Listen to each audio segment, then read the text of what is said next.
Okay, good morning. Good evening. Welcome to the Bio Korea 2022 Bio Live. It is my great pleasure to meet all of you once again. First of all, I would like to thank everyone for participating in this event today. And the 3-day long Bio Live that started from yesterday is aimed to promote attendees' technologies and products, and perhaps become a starting point to a newly unexpected partnership with global companies.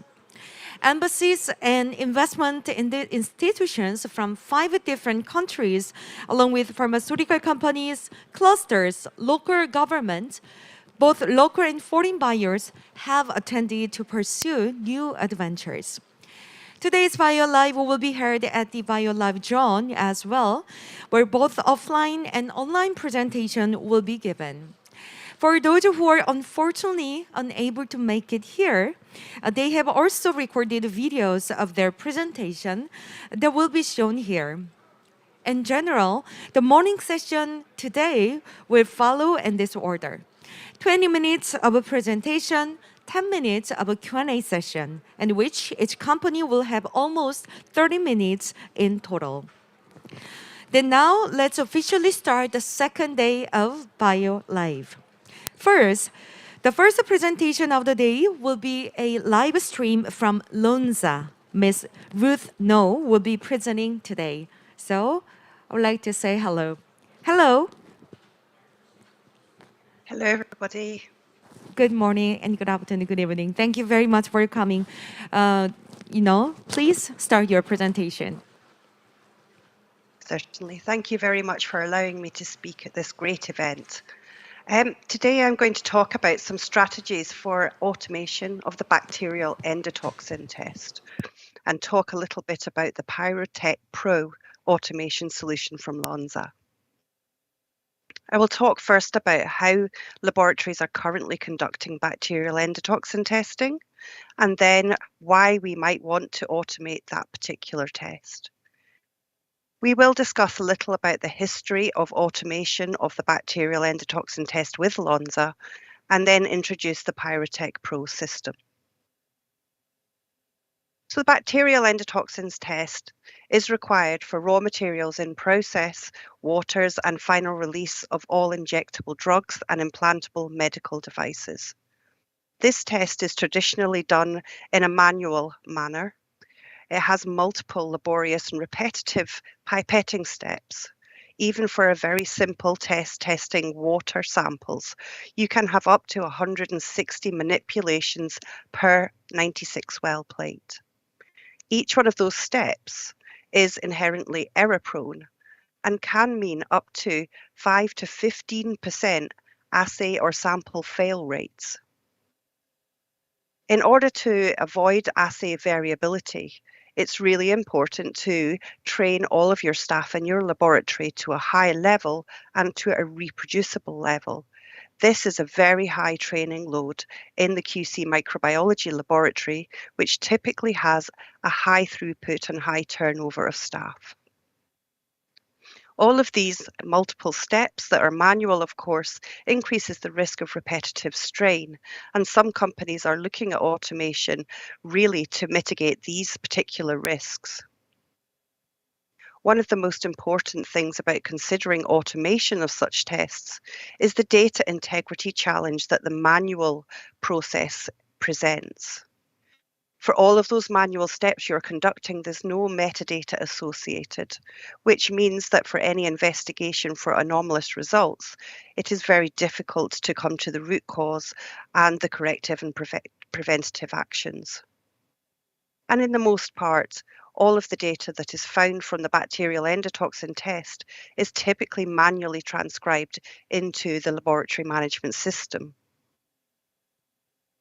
And most labs at the moment, of course, are using the traditional limulus amoebocyte lysate or, of course, the tachypleus amoebocyte lysate. These are animal-sourced methods which have inherent variability, but also there is some cross-reactivity with items such as glucans, which can cause false positives in the test. So let's look at some strategies for bacterial endotoxin test automation, or BET.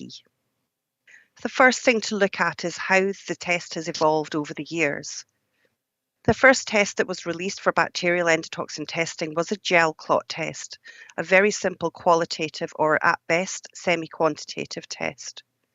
With the advent of more focus on data integrity, four eyes principle is really needed now for those laboratories running gel clot, in that when you are assessing your results at the end, you do need somebody to be with you to verify those results now. And all of the process is manual. At best, you will have a temperature control of your heating block, but everything else relies on the user to follow procedures to transcribe data correctly, to validate spreadsheets, etc. And there is a distinct lack of audit trail here. So when you come to do investigations, it becomes very difficult. A lot of laboratories now, of course, are using the kinetic LAL or even going as far as the recombinant factor C new methods, which are typically 96 well plate based methods. These are now known as semi-automated methods. Here, the big advantage is that the system controls the data acquisition at the end of the assay and does all the data reporting for you. However, you are still relying on the user to follow the procedures and to manually transcribe all of that data into your reporting software solutions. But the other advantage here is that all the information associated with the assay, like the accessories used, the reagents used, are all within the software. And this means you have a nice audit trail for all software and hardware events. And the system is operated, of course, by the software itself. The ultimate hands-off approach to endotoxin testing would be to fully automate, of course. And here you want a system to fully follow the procedure for the assay preparations. So here we're talking about the standards and the samples that are tested. And here is a really good point in your development of your lab to think about doing that automated transcription into your LIMS system using the integration tools that most vendors are able to provide to you. The major advantage here is that you have hands-off testing, which of course reduces error, but it also means that all of that testing is conducted in the same manner every time by a robot that is configured. And the assay preparation events are of course logged and easy to audit. So when you're thinking about lab automation, there's many different things to look at. You might want to look at your computer systems. You might think about utilizing the barcoded samples and reagents you probably already have in your laboratory so that you don't have to manually transcribe the information about those samples and reagents into your device software solutions. Nowadays, a lot more laboratories are considering bidirectional links into management systems. So, for example, the WinKQCL software that runs the bacterial endotoxin test from Lonza is able to push data into a LIMS system or a MODA solution system, but also is able to pull information from those systems so that you have the correct work lists and samples tested every day. We will talk more, of course, about assay automation in the coming slides. But laboratories are also now looking at automation of their processes and harmonization of their processes. More and more, we are seeing laboratories really having central databases for their device solutions. And we also see them harmonizing SOPs and reporting and auditing structures. Ultimately, if you're looking at automation of the laboratory, you really want to be looking at reducing the training load on the laboratory. But be mindful that introduction of automated solutions can mean that you have to have some additional training steps in terms of maintenance of that equipment. Of course, at the end, all we want is good, consistent, repeatable, reproducible data. The other thing to consider is that automation of the bacterial endotoxin test isn't just the robot that is doing the liquid handling. It is the reagents themselves, the software that you will use to drive the devices, and also those software solutions that you might use to analyze your data. And here we're also looking at integrating all of those so that you have interconnected software applications, emphasizing a really good, flexible, configurable means of sharing data and tasks between systems. So if you look at the user requirements that we have discussed with our customers over the years that we have had the Pyrotech Pro solution, our customers are really looking for low setup time. They want to remove the manual assay and software processing steps that they're currently having to do. And all of these steps, of course, are error prone. Most laboratories now are looking for enterprise softwares that are able to be integrated fully with your LIMS, LIS, or MODA solutions. Easy method transfer for manual testing, such as templates of the test, the standards that you run with the test, even the methods that you're running for the test. The more you can have those similar going on to the automated solution, the less load it is on the laboratory and also on the documentation team. And automating all sample dilutions on the robotic deck is really a great advantage. You want a system that is going to be able to process both your simple water samples, but also those samples that might require quite complex preparation by dilution and also with accessory buffers and perhaps even some detergents. You want to be able to do multiple dilution steps that can be accommodated on deck without any user intervention. And some of the samples that are used in the QC microlab, of course, are quite complex. And you want the system to be able to actually mix those samples prior to, during, and after dilution and preparation of the assay plate.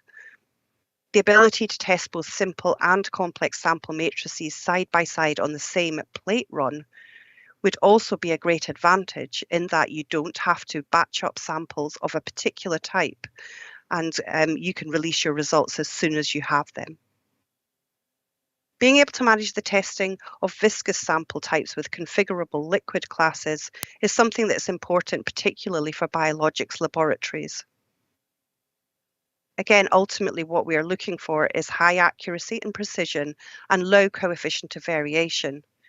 And having that flexibility to accommodate multiple test methods such as the kinetic LAL and also the recombinant factor C methods, and it gives you the ability to manage different sample matrices on the same solution deck. So in fact, Lonza has over 15 years experience in robotic solutions.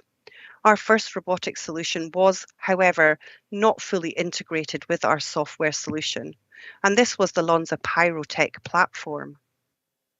It was not integrated in that we were not able to fully integrate the software, and we had to really be restricted in the kinds of samples that we were able to process. It didn't lend itself very well to the QC microlaboratory in that we were not able to accommodate widely varying dilutions, the pre-treatments or additives you might need, and also in those type of very simple solutions, you do need significant programming skills to be able to set up different templates and robotic scripts for each run. And we were also unable to look at the varying liquid classes for all the different sample types with this particular solution.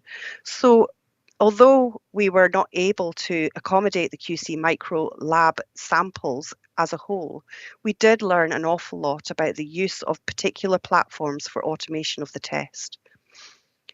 This test that we ran was typically only for water and dialysis samples and was restricted for high throughput testing of the same limited simple sample type.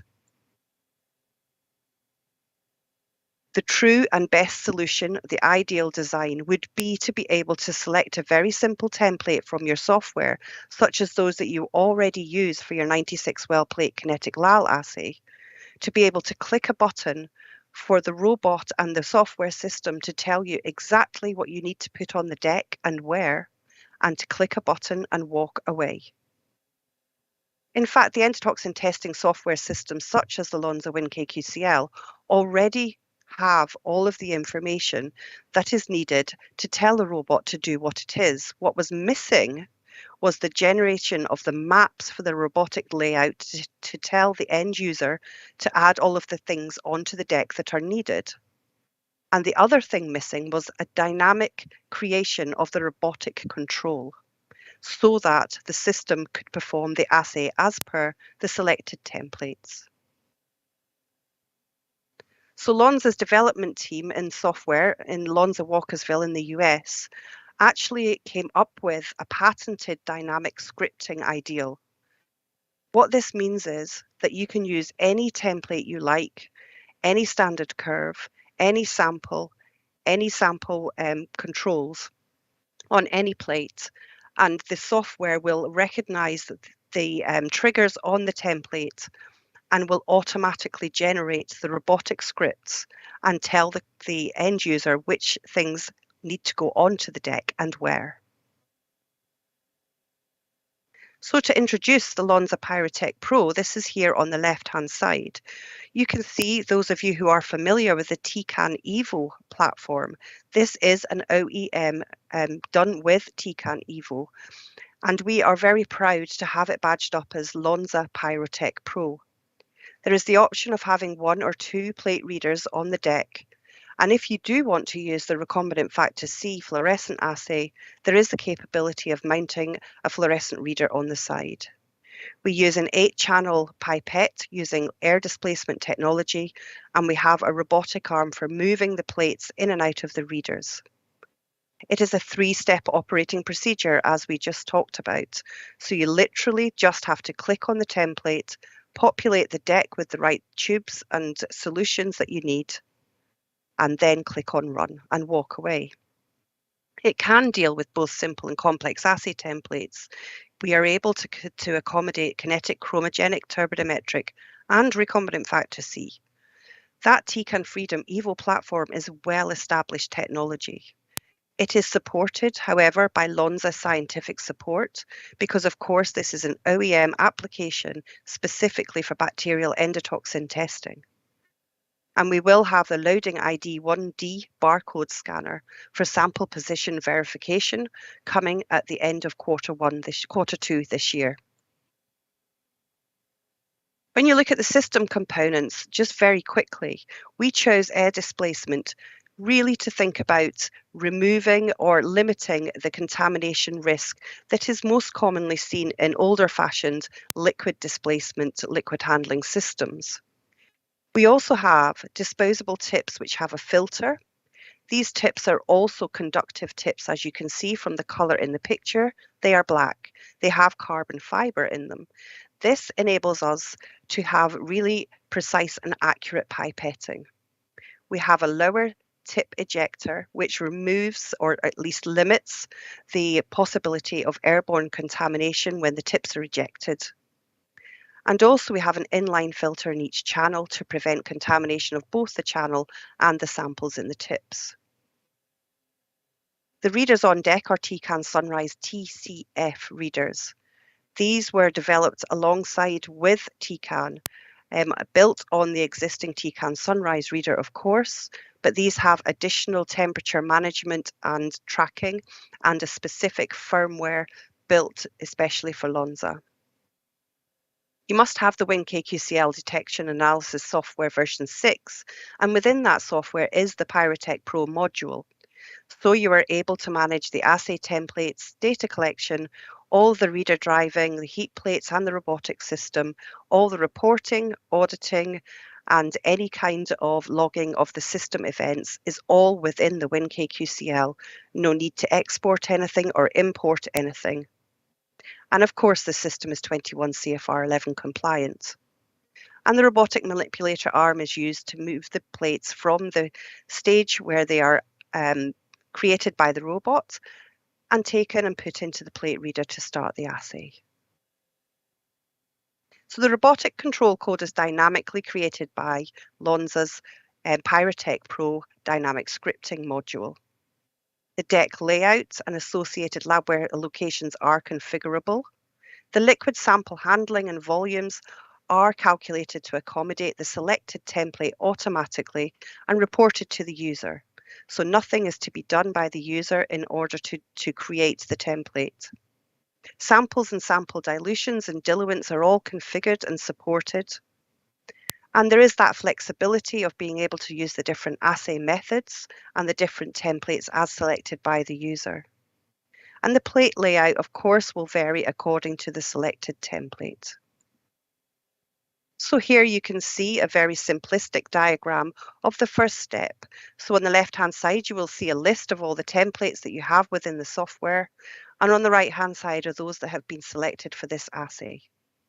On the bottom left, you click Deck Setup once you are happy with the template you have selected. And here you will see many different coloured blocks on deck. So the top left is where all of the different deck and labware equipment is seated. And when you click on each of these blocks, it will give you the information about what needs to be located where below. Once you have created everything on deck and made sure that you have the correct volumes and the correct consumables on deck, you must go to the deck setup checklist and check all the boxes to ensure that the system knows that you have populated the deck and the deck is ready. Then you would just click on Run Assay and you will be taken to the next step, which is where you would just double check everything is okay with your assay, that your heat plates are connected. Here, if everything is correct, you would click on Start and walk away. If you're unhappy with what you have selected, you can, of course, at this stage, either click abort, or you can go backwards in the message. So what does the system actually do for you? It is a full walkaway automation solution. So it literally does the sample dilutions, the samples to the plate, the blanks to the plate. It creates the standard curve and puts them on the plate. It adds the PPC or positive product control to the plate. It moves the plate to the reader for any incubations. It reconstitutes all of the reagents and moves it to the trough. And then it moves the plate back to the deck, the reagent to the plate back to the reader, and then the reader starts the assay. To further optimize the laboratory, it is worth thinking about future-proofing the supply chain of reagents. As the complexity of in-process and raw material final product samples increases in complexity with all these new technologies, the ability of the analyst to rely on just one test method for all sample types becomes increasingly more difficult. If you can combine the concepts of automation and recombinant reagents on an automated system, you can result in an error-proofed and future-proofed bacterial endotoxin assay process, protecting the laboratory operations now and forever. So, error-proofing your bacterial endotoxin testing program with the Pyrotech Pro system ultimately speeds time to market with the automation.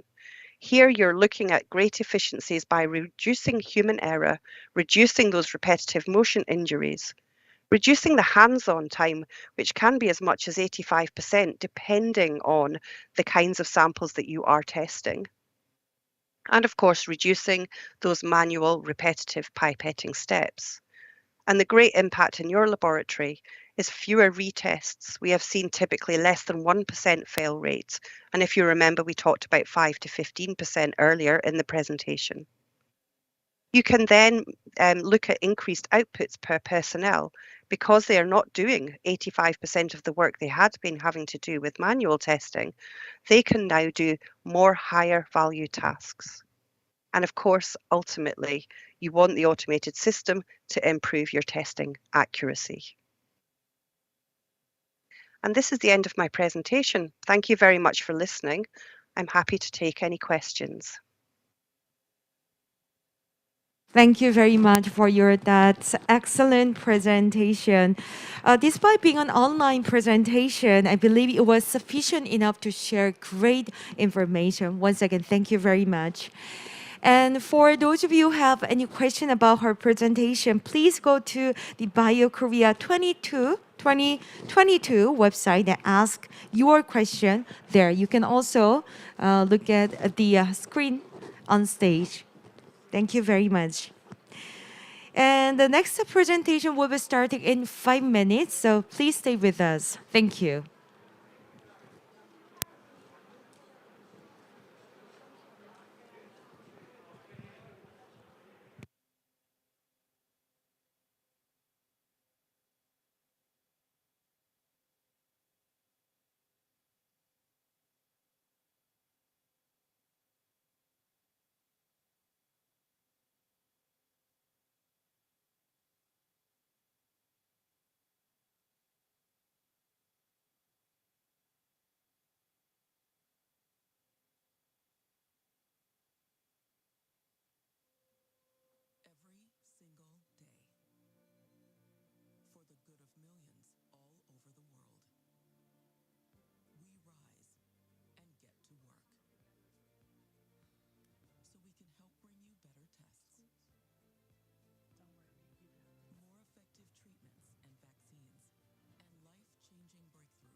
every single day for the good of millions all over the world. We rise and get to work so we can help bring you better tests, Don't worry, you got this. more effective treatments and vaccines, and life-changing breakthroughs. And we never stop in pursuit of answers.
Ladies and gentlemen, please have your seat as we'll soon resume the presentation here in the studio. Thank you.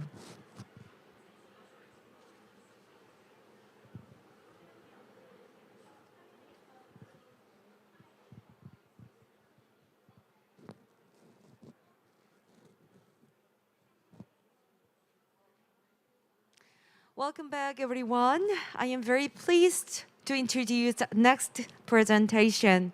The following presentation will be by Austin Shin, who is the Business Development Executive from Thermo Fisher Scientific. So Mr. Austin Shin is now here with us in the studio. Please welcome him.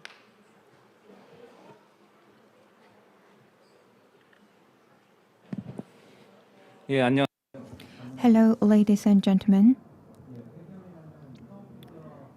So I'm from the Thermo Fisher. Thermo Fisher is providing CDMO services. So I'm Shin Sun-gyu. I'm Business Development Executive. So today I'd like to share what kind of services is provided by Thermo Fisher, and I hope that this presentation will be helpful to those who are planning clinical trials at home and abroad. Before I share information, I'd like to briefly introduce my company, Thermo Fisher. So Thermo Fisher has more than 100,000 companies. This is the one of the largest science-based company. So we have more than $40 billion, and 1.4 billion is invested for R&D. And we have more than 5,700 R&D scientists and engineers. So our mission is we want to enable our customers to make our world healthier, cleaner, and safer.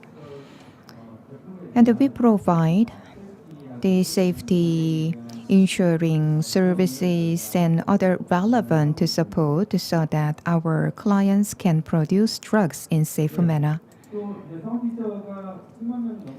So as I said, Thermo Fisher has more than 100,000 the employees.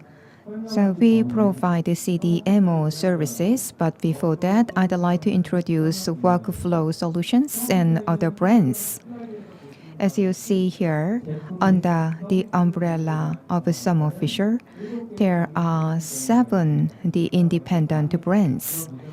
And some of the brands probably are pretty familiar to many of you because you are using products from these companies. So now I'd like to talk about the CDMO.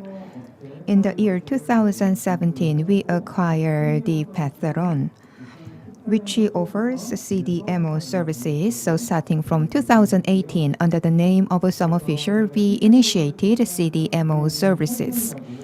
So Patheon is the brand that offers a CDMO. So in the following slide, you can see the name of Patheon.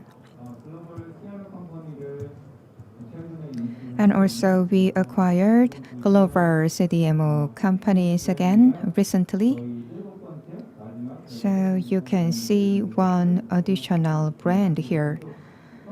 So under the umbrella of Thermo Fisher, we are increasing the number of brands based on merger and acquisition.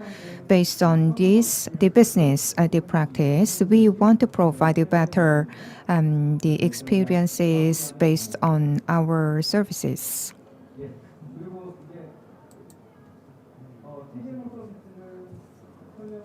So now I'd like to share information about CDMO services.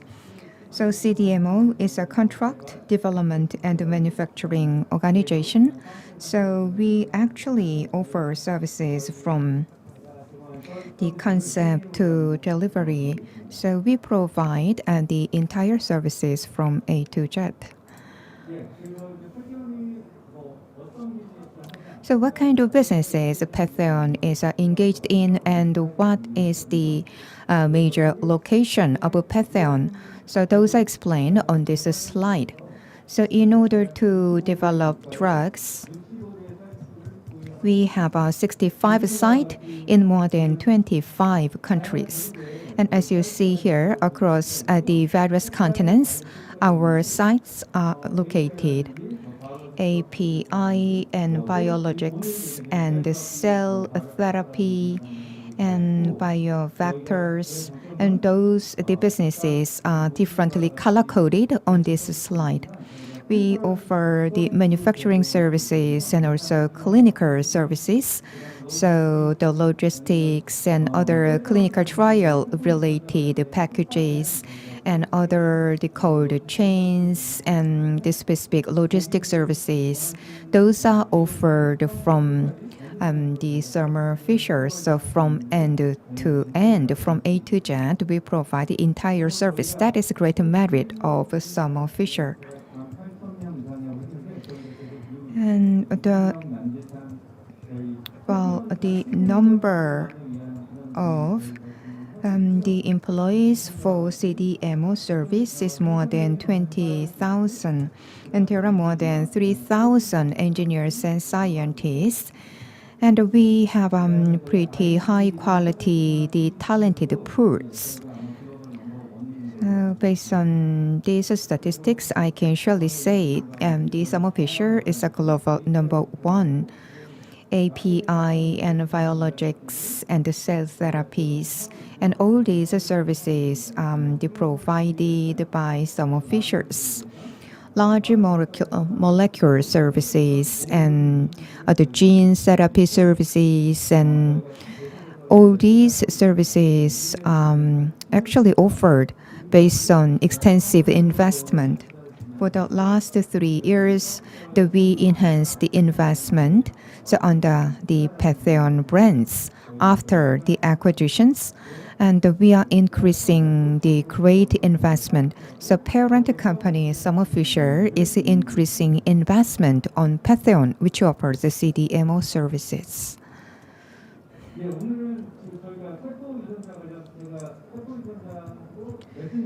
So So today I'd like to talk about the messenger RNA and the genes and the cell therapies. So these are the milestones and the accumulated experience of the Pantheon. So we offer the vector services, and that is the initiated in the year 2018 and 2019 based on the merger and acquisitions from Florida University, and the one specialized company spinned off in this field. So we acquired the company in the year 2018. So the biovector was studied by the company for about 15 years. So based on this merger and acquisition, we could equip with biovector specialties, messenger R&D and cell therapies, and those the new services we offer to our customers. Our size are being expanded and the horizon of our services the expanded. The size of our site is pretty big, so we can offer additional customized services. So each customers have different process, so we can offer customer-driven services by utilizing available spaces on our site. And messenger RNA is quite a hot topic, and in Milano, in Italy, we have won this site. So, well, messenger RNA, the drugs and other relevant services are offered at this site. So the customers who are developing messenger RNA products can have a great benefits. So our products are highly used in the vector. So compared to biologics, and these and the drug materials are highly used in vector. That is another advantage of Thermo Fisher.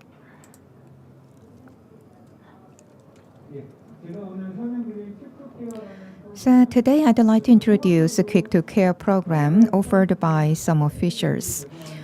This is the differentiated the service. As I said, that is end-to-end service. Biological the drug the service and small molecular service started in the year 2017. This service was well received among our customers. So in the year 2011, and we also apply these quick to care solutions to gene and cell therapy. So this will be explained further in the following slide. So before I explain quick to care services, viral vector and the messenger RNAs and the cell therapies and gene therapies, and those the widely offered services, but there are great challenges in this field.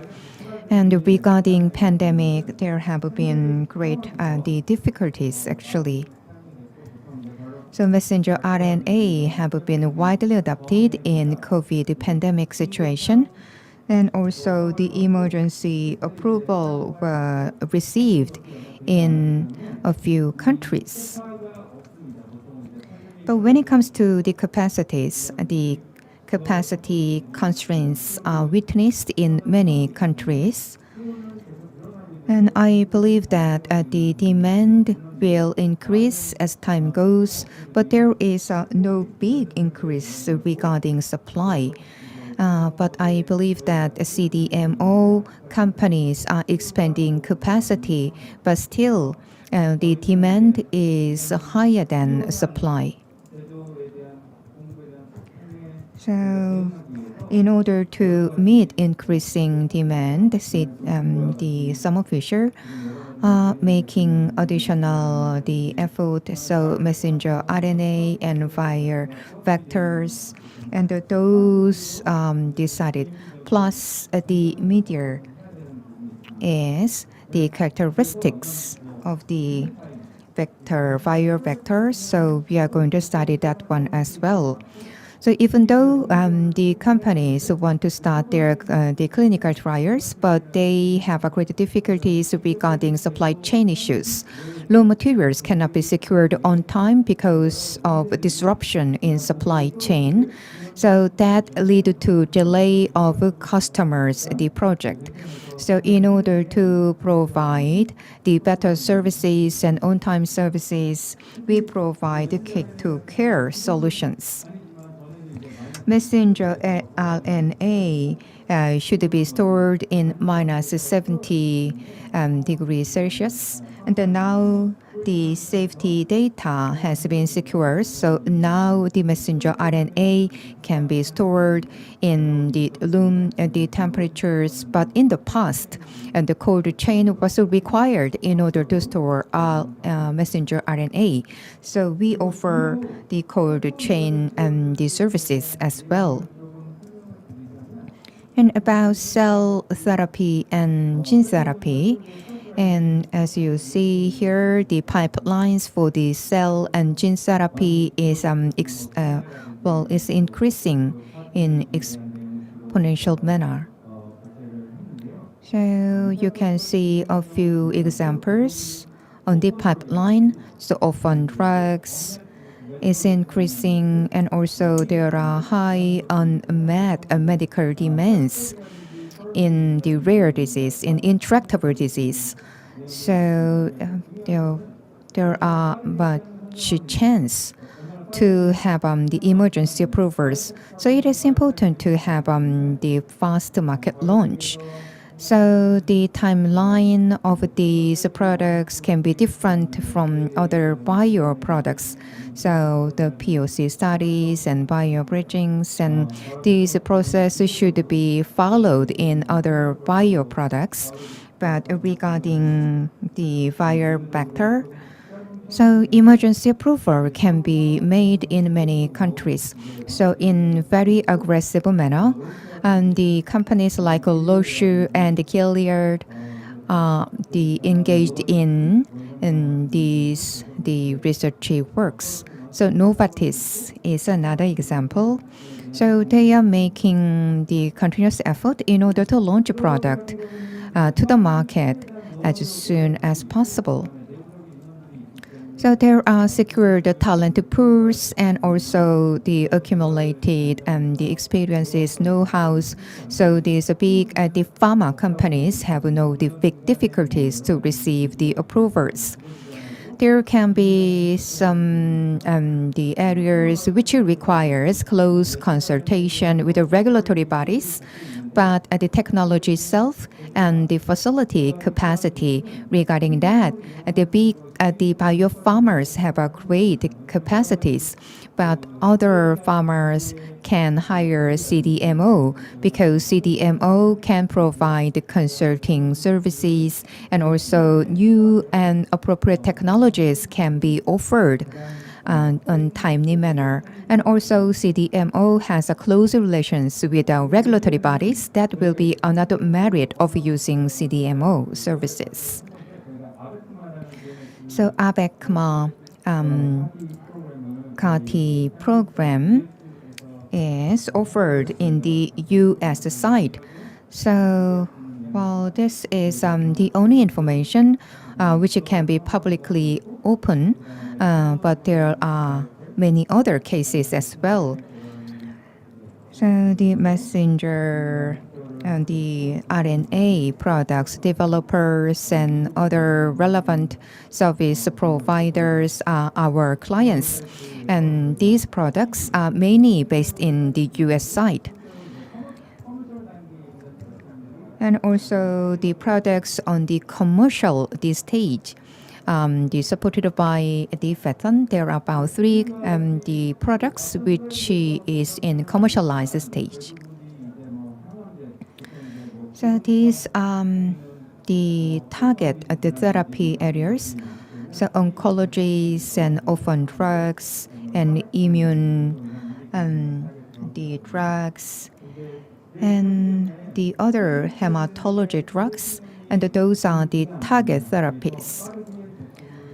So, well, the patient in this the category have the minimal treatment options, and they do not have the enough time. So it is important to offer these drugs in the timely manner. So cell and gene therapies can offer great the efficacies. So that is the important the aspects.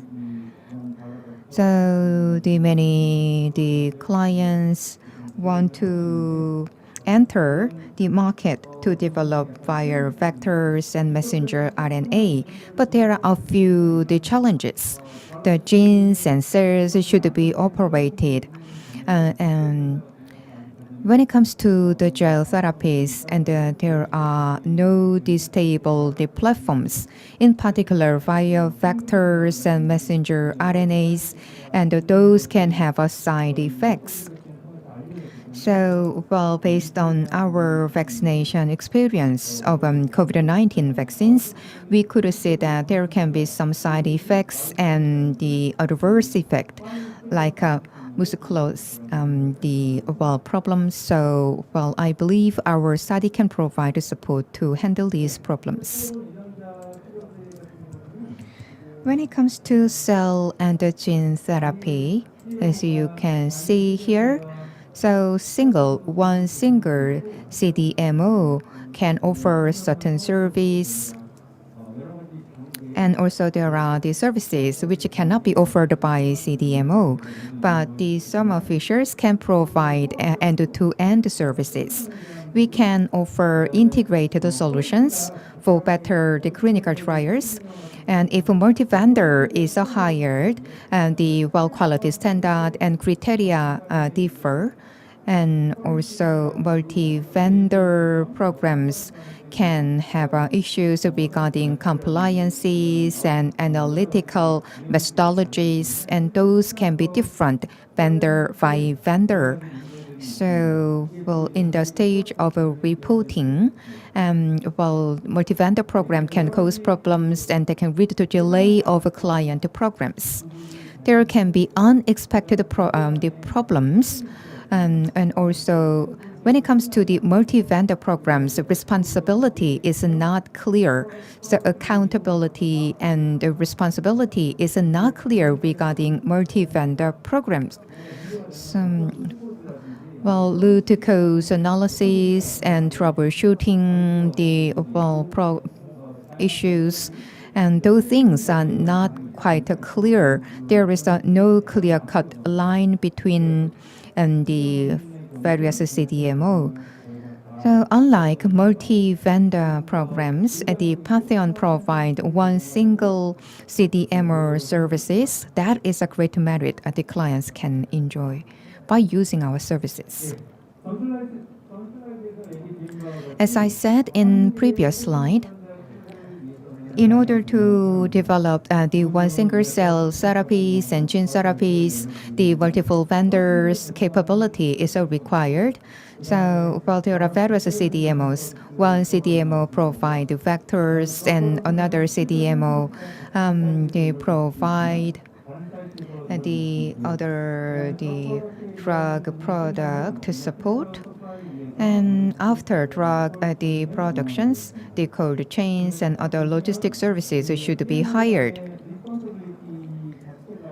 But as I said, the multi-vendor programs will have some loopholes.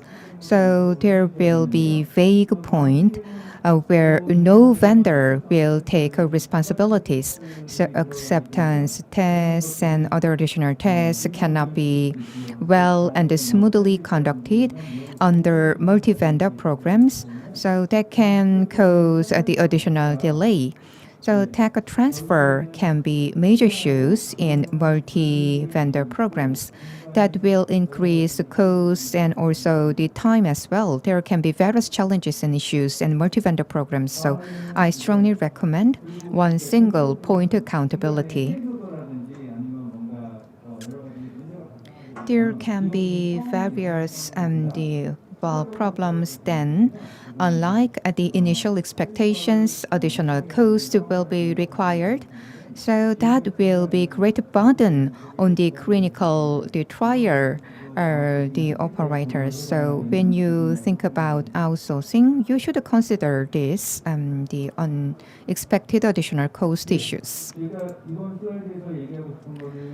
So what I want to say is the manufacturing services and development services are offered by our company, and also logistics and delivery services can be offered as well. So BioVector is one areas we provide end-to-end service, and also for cell therapy and gene therapy and the messenger RNA. And for this, well-integrated service should be offered. So it is desirable to have the one single CDMO. So there are not many CDMO that offers end-to-end services. So this is about the more detailed information about Quick to Care program. There is a program manager. So program manager have a close consultation with the site and the PM. So program manager can supervise the entire project and programs from the starting point to the end point. This program manager provides the supervisions. So Quick to Care, the program manager will be the contact window, so that offers great benefits to customers. So when a project is assigned, there are the 5 or 10 team members, and when additional sites collaborate, then the number of participants are increasing, which will lead to great confusions. But when it comes to Quick to Care solutions, there is a Quick to Care, the program manager. So the customers can have the one single window of communication that will streamline communication channels. So that will be a great benefit to customers. And also the service level agreements. Regarding that, customers can have only one agreements. So rather than have several agreements and contract with the multiple vendors, so that is another benefit. So we have our site in EU and the United States. So the plasmid and the messenger RNA, viral vectors, cell life, and the RNA. And all these services are offered in integrated manner. And as I said, we have a site in the United States and in the European continents. So the clients who want to advance to this market can be appropriately supported by using our services. So customers can have great benefits by working with these Thermo Fishers. Some customers have a great concerns regarding the storage, the services and logistics services. Well, depending on the drugs, the delivery time should be shortened in great manner. So we can also offer proper cold chain and logistic services. It is important to provide CMC-related support and also close consultation with the regulatory bodies. So, unlike other bio drugs, and the different kind of CMC is required, so we provide the appropriate CMC services. So, as you saw the beginning of my presentation, and we have about 20 years of experience in 2018 and 2019. Additional investment was made. And we have more than 15 sites across the world. That's why the customers who want to develop gene and the cell therapy can receive proper support. Well, this is all about from my side. Thank you so much. Presentation was full of useful information. Now we'll commence with the Q&A session. So, Mr. Austin Shin, would you please stay with us for a moment? For those of you who have any question about his presentation, so please raise your hand and we'll get you microphone. Since we are running out of time, we have only get one questions from the floor. So, any other questions? Okay, so if there are no other questions, then we will be the end of the Thermal Fisher Scientific. Thank you very much once again.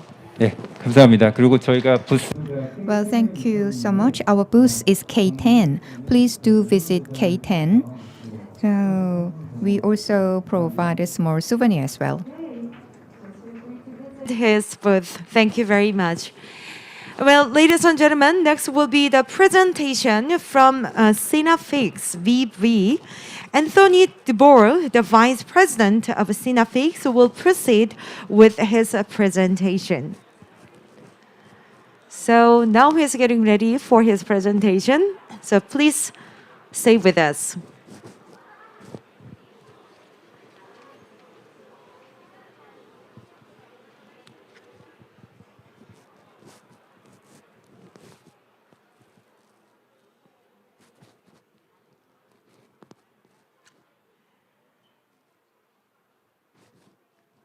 Okay, so I think he's ready for his presentation. Please come forward to the stage, Vice President Anthony Dwar. Please welcome him. Can everybody hear me? Great. Feel like a K-pop star with the wireless microphone here. So, my name is Anthony DeBoer. I'm Vice President of Business Development at Synafix, and today I'll tell you about primarily our focus on antibody-drug conjugates, where we're enabling best-in-class ADCs for our partners. We'll talk through some of the details on the company, the success stories that we've experienced, and some key data that's been underlying our success. So first, the company. So this is an aerial view of our facilities, which are located in the Netherlands. And we have an ADC platform technology where we enable best-in-class ADCs without any antibody engineering. And that's critically important for rapid development by our partners. You'll see how we've delivered 10 new programs in just the past 12 months here, most advanced of which are in phase 1 already. And our business model is technology out-licensing. So we raised a Series A financing back in 2014. We're now cash flow positive through a series of out-licensing transactions since that time, totaling over $3 billion across 9 partnerships. So this presentation will be focused primarily on antibody-drug conjugates, but given the success we've had in that space in oncology, we've also been expanding this technology to also be applicable for immune cell engagers as well as targeted gene therapy, which we're very excited to be moving forward with different interested parties on. So you can see the management team here on the left side for you, and on the right are investors. So on the bottom, M Ventures is the venture arm of the German pharma company Merck. And you can see our scientific advisory board here, world-renowned, covering multiple disciplines, and they've played a critical role in elevating the technology and the company to the level that it is to date.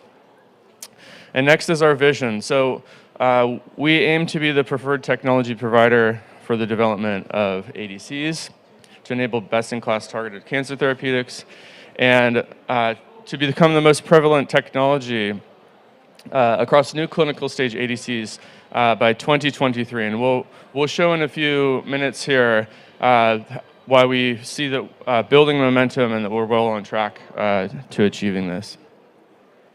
So we'll go over the platform technology and some of the successes we've had with the platform technology in the coming slides here. So first, we've been very honored to win some important awards with our technology. So we've won several times Best in Class or Best ADC Technology Platform.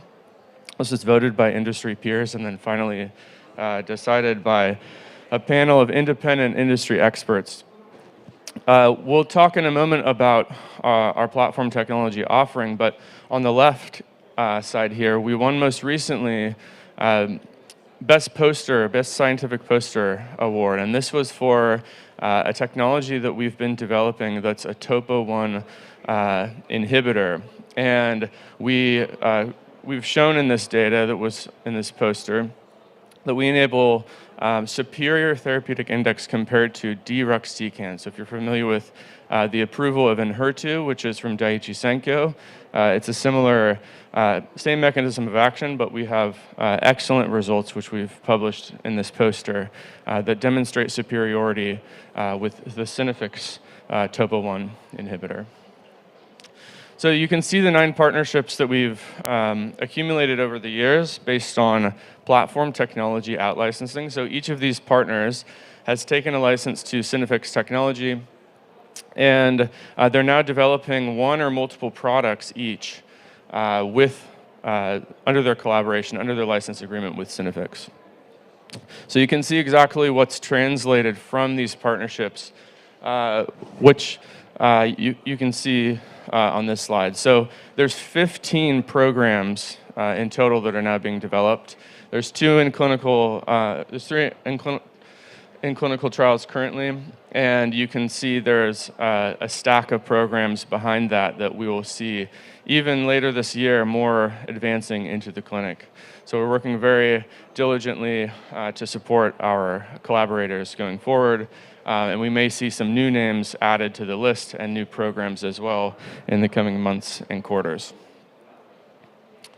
So now we'll get into the technology. So before we go into the details, it's important to understand how we have built up our technology. So you can see the 3 pillars here. And to put it simply, we've built the technology so that any company who has an antibody can develop a best-in-class antibody drug conjugate by working with Synaffix. So we have GlycoConnect, which is the way we put the antibodies onto the antibody, or the payloads onto the antibody. I'll go through the details in a moment. Hyderspace, which is a polar spacer, and toxin linker payloads, which we'll go over in a moment, spanning multiple mechanisms of action. With these 3 technologies combined, it's possible to take any antibody and convert it into a best-in-class ADC. So first we'll go over GlycoConnect. You can see here the glycan that exists on all antibodies. And this is a fundamental aspect of our technology because the fact that it's present on all antibodies means that we can take any antibody off the shelf and directly apply our technology, because this is where we put the payloads. And in short, we trim the glycans off and we put the payload where the glycan used to be. And that's how we make all the ADCs that you saw on the previous slide. So if we go into the process steps of GlycoConnect, you can see how we undertake this modification. So on the left, you can see a panel that's labeled glycan remodeling. And here we use an enzyme system that trims the glycan between the light blue and dark blue, and then tags an azido sugar onto the trimmed glycan. This produces an azido antibody, which is ready for click chemistry. So 2 simple steps: glycan remodeling and payload conjugation using meadow-free click, and you have the ADC. So this is GlycoConnect. This is how we build all of the ADCs that you've seen on the previous slide. And this is also what we're using to expand into immune cell engagers as well as targeted gene therapy. So not all ADC payloads are equal, not in terms of potency, not in terms of mechanism. And this means that having only 2 glycans, initially you could think it limits us because we can attach exactly 2 payloads to the antibody given the 2 glycans that exist. However, we've further adapted the technology to account for these differences in mechanism of action and payload potency, more importantly. So we can load higher than 2 by branching with 4. So you can see that in the left panel. And we can bridge across the 2 glycans and attach exactly 1 payload. So for a very high potency payload, this would be preferable to give the maximum therapeutic window. So maximum efficacy benefit, maximum safety benefit. And we use this to tune the drug loading on the ADCs that we produce for our partners. So next we'll move on to hyperspace, and you can see the structure. You can see this the motif here in the graphic, and you'll see it coming in the next slide as well.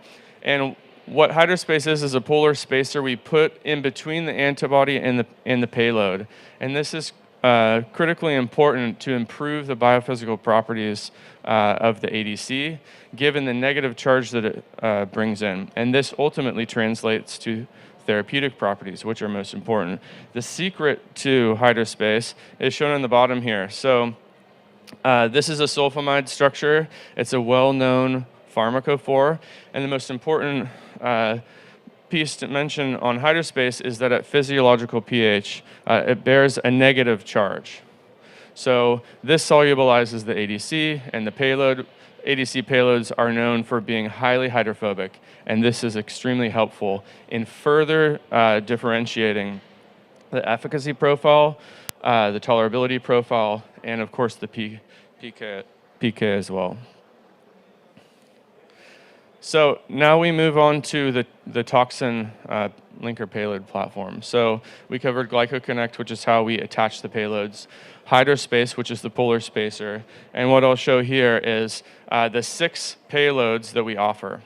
Now we just showed hyperspace, and I pointed out the motif there, and you can see this is where the hyperspace is in all of the toxin linker payloads.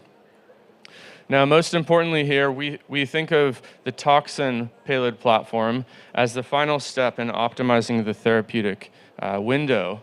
Many technology providers are focused on a singular or maybe 2 linker payloads, and here we have 6 different options. And this is really important because we can look at any cancer target and look at the tumor biology, and we can best match, make logical selections, and then empirically test to see what is the best efficacy and tolerability profile combined. And this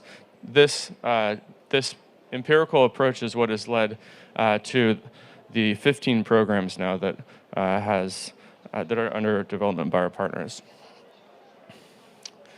So we'll go into the data in a second, but to set the stage for that, we wanted to look helicopter view at all the technologies that are available and the clinical stage pipeline particularly. So what's in the clinical stage pipeline? Well, if you take the marketed and clinical stage, there's around 100. There's around 100 programs currently being developed. So what we did was we broke them down by what technology type was used to make those ADCs. And you can see the pie chart on the right-hand side of this that shows this breakdown. So the largest is from Seattle Genetics. So this is a first-generation technology, and it achieved antibody conjugation by randomly attaching the payloads to the cysteines on antibodies. And then the next largest is from Immunogen, and this is a similar approach, but attaching to the lysines. These resulted in essentially all the 11 currently marketed ADCs, but they come with limitations. So therapeutic index can further be enhanced by attaching the payload site specifically. And so that's what this third category is. So these are site-specific engineered antibodies where a cysteine is engineered. It's known as thiomab originally, but many companies are using this technology. So logically, these are the three largest categories of technology that comprise the clinical stage pipeline. So we thought this was the most important comparison to make when we look at Synaffix technology and how it performs, and we show head-to-head data on the next two slides, efficacy and tolerability, compared to each of these three. So these are tumor xenografts. So we take a tumor, we implant it into an animal, and then we treat with different drugs, and we see the tumor volume over time in days. And so you've got the three technologies here from the previous slide. So on the left, you can see this is Etcetera. So this is from Seattle Genetics. This was their first marketed product. It has an MMAE payload, and we could just buy it from the pharmacy. So we know it's the real thing. And what we did here is we took the same antibody and the same payload, and we changed the way they're connected. We keep everything else the same. And we see how it compares. So same drug loading, so same number of payloads on the antibody, same type of cleavable linker, and we give the same dose and the same dosing schedule. And what you can see is the blue line is the benchmark, so that's Etcetera. The negative control is in black. You can see that it has a meaningful benefit, delaying the onset of tumor progression in these animals. But ultimately, these animals are sacrificed in this model. Now, the Synaffix ADC is depicted in red, you can see here. Now, same antibodies, same payload, just change the way they're connected, use Synaffix technology, and you have a drastically different outcome. So one single dose, 1 milligram per kilogram, and we completely flatline, cure these tumor-bearing animals. So this is one example. So this is Seattle Genetics technology. This is Immunogen. So Kadcyla was their first marketed product, and we took the same approach. So we bought it from the pharmacy. We know it's the real thing. You can see the negative control in black again, and the benchmark is in blue, Kadcyla.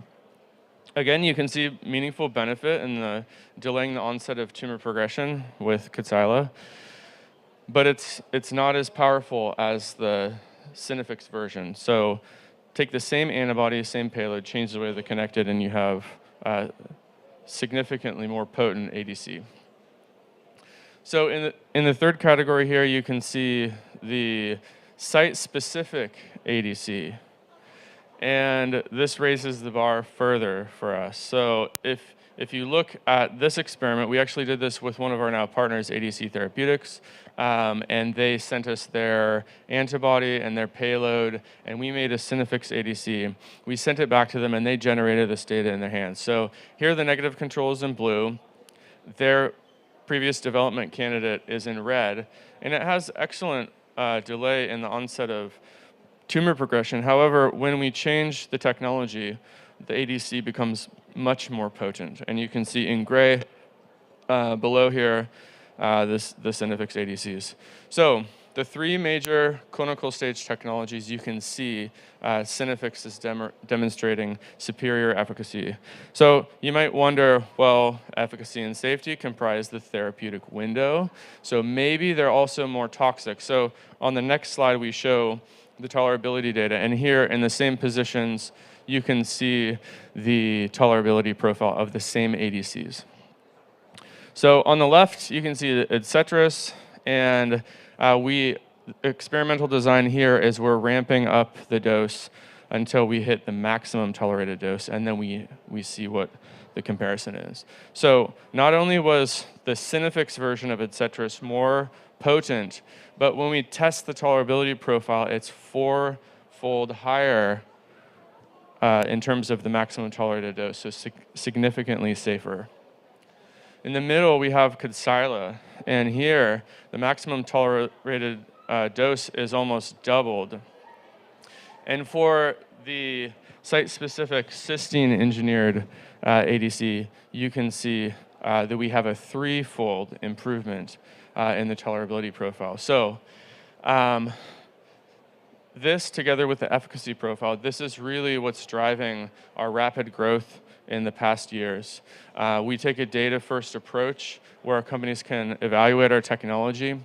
They generate data like this, safety and efficacy, and we've been compared many times and have demonstrated best-in-class therapeutic window, which has led to the programs that are now being moved forward by our partners. So we'll say a few words on how we work with companies. So I mentioned in the beginning that Synaffix is focused entirely on technology out-licensing. So we don't develop our own products, at least not currently. And so how can companies work with Synaffix? So we have this slide here that lays out how essentially all of the programs that are now being developed have unfolded. So I mentioned earlier when we were in the technology section that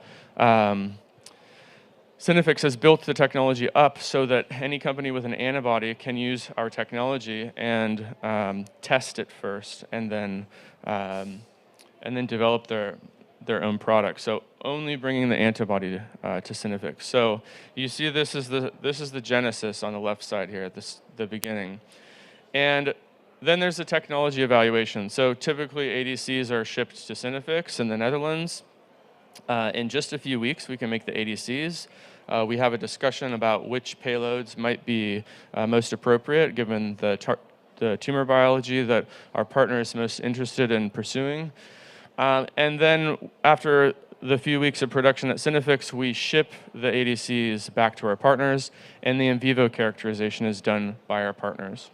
So this is a bit longer. The xenografts can take 60 to 90 days, for example. So all in all, this is usually a 6 to 9 month period. We do this under a material transfer agreement. It's very straightforward to work with Synaffix in this way. And then based on the data, a licensing decision can be made. So if you look at this general theme, or general approach, this is how essentially all programs have unfolded that are being developed by our partners. So going forward from the license agreement onward, we from there can support things like monkey safety studies and the scale up for the first clinical trial. So it's not that it's technology only. This is the beginning of a longer relationship where Synaffix is closely supporting our partners who are developing towards the clinic. So a few points, a few news pieces here that highlight some of our recent success. We've been very fortunate to have a very active partnering year the past 12 months. We've added 6 new partners. So we had 3 and we have 9 now. And we've added 10 new development programs just in the past month. So you can see some of our deals highlighted here in Fierce Biotech with Genmab, Macrogenics, and we have Janssen, J&J now developing product or products through our initial collaboration with Mersana, which we're very excited about. So with that, I'd like to thank you for your attention, and if anyone has any questions, I'd be happy to take them at this time.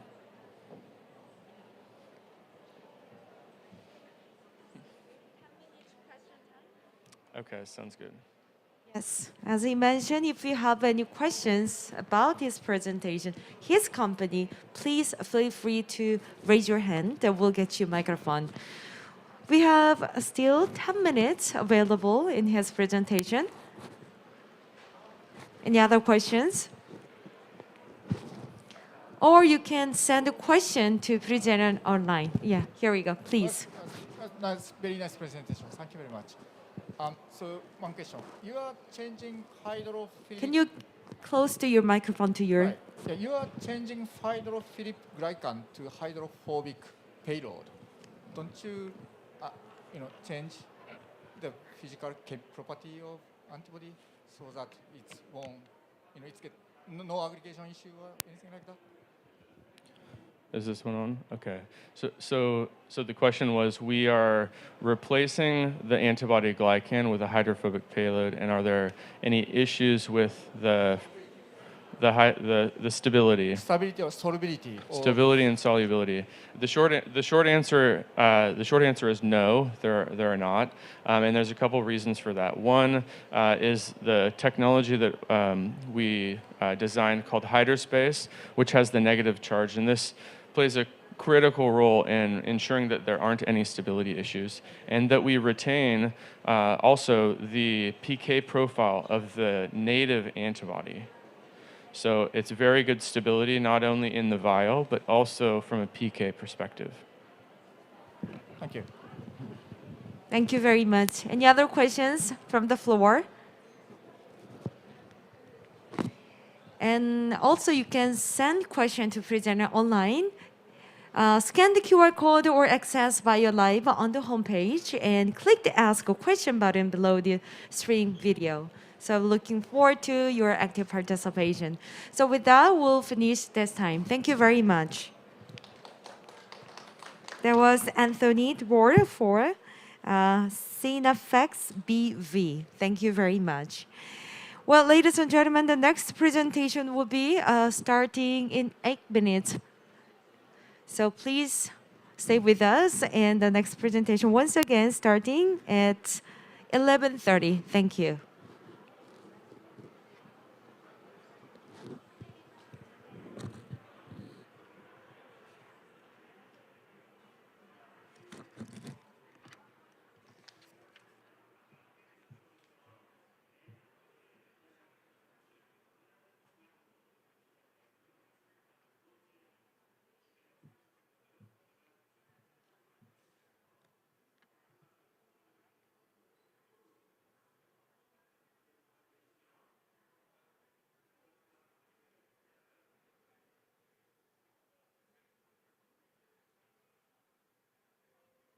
Every single day, for the good of millions all over the world, we rise and get to work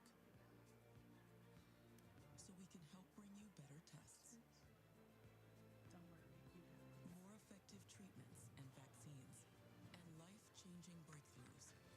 And we never stop in pursuit of answers.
Every single day, for the good of millions all over the world, we rise and get to work so we can help bring you better tests, Don't worry, you got this. more effective treatments and vaccines, and life-changing breakthroughs. And we never stop in pursuit of answers.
good of millions all over the world.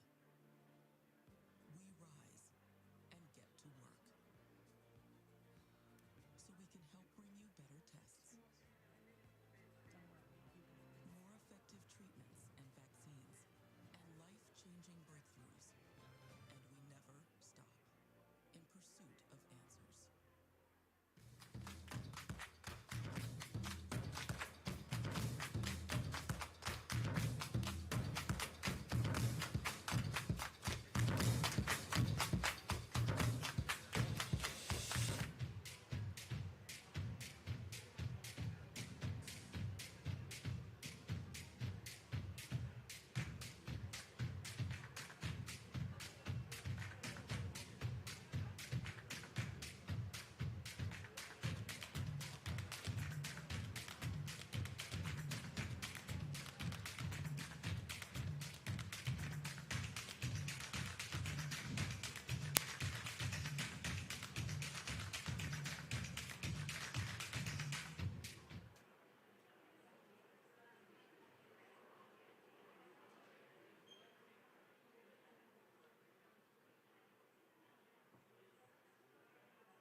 Ladies and gentlemen, the next speaker is now ready, so please have your seats and please turn your attention to the stage.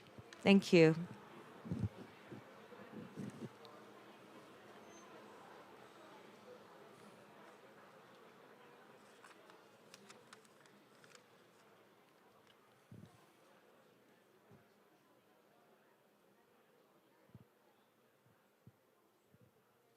Thank you very much for staying with us. And the next presenter will be Koji Yashiro, the director at Pacific BDNL from MSD. So, without further ado, let's welcome him on the stage.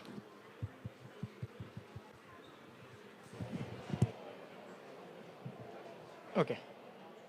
All right. Thank you. So I'm Koji Yashiro. I'm a director at MSD, Business Development and Licensing. I am very happy to be here today because past 2 years I have been talking to many Korean biotech companies, through a little computer window, and then enjoying a deep scientific discussions with many of you. And then finally, I could come here and then meet many, friends here, and then have a deeper discussions. So it's very, very nice to be here. So today, I'm gonna introduce my company through my presentation as well as my group.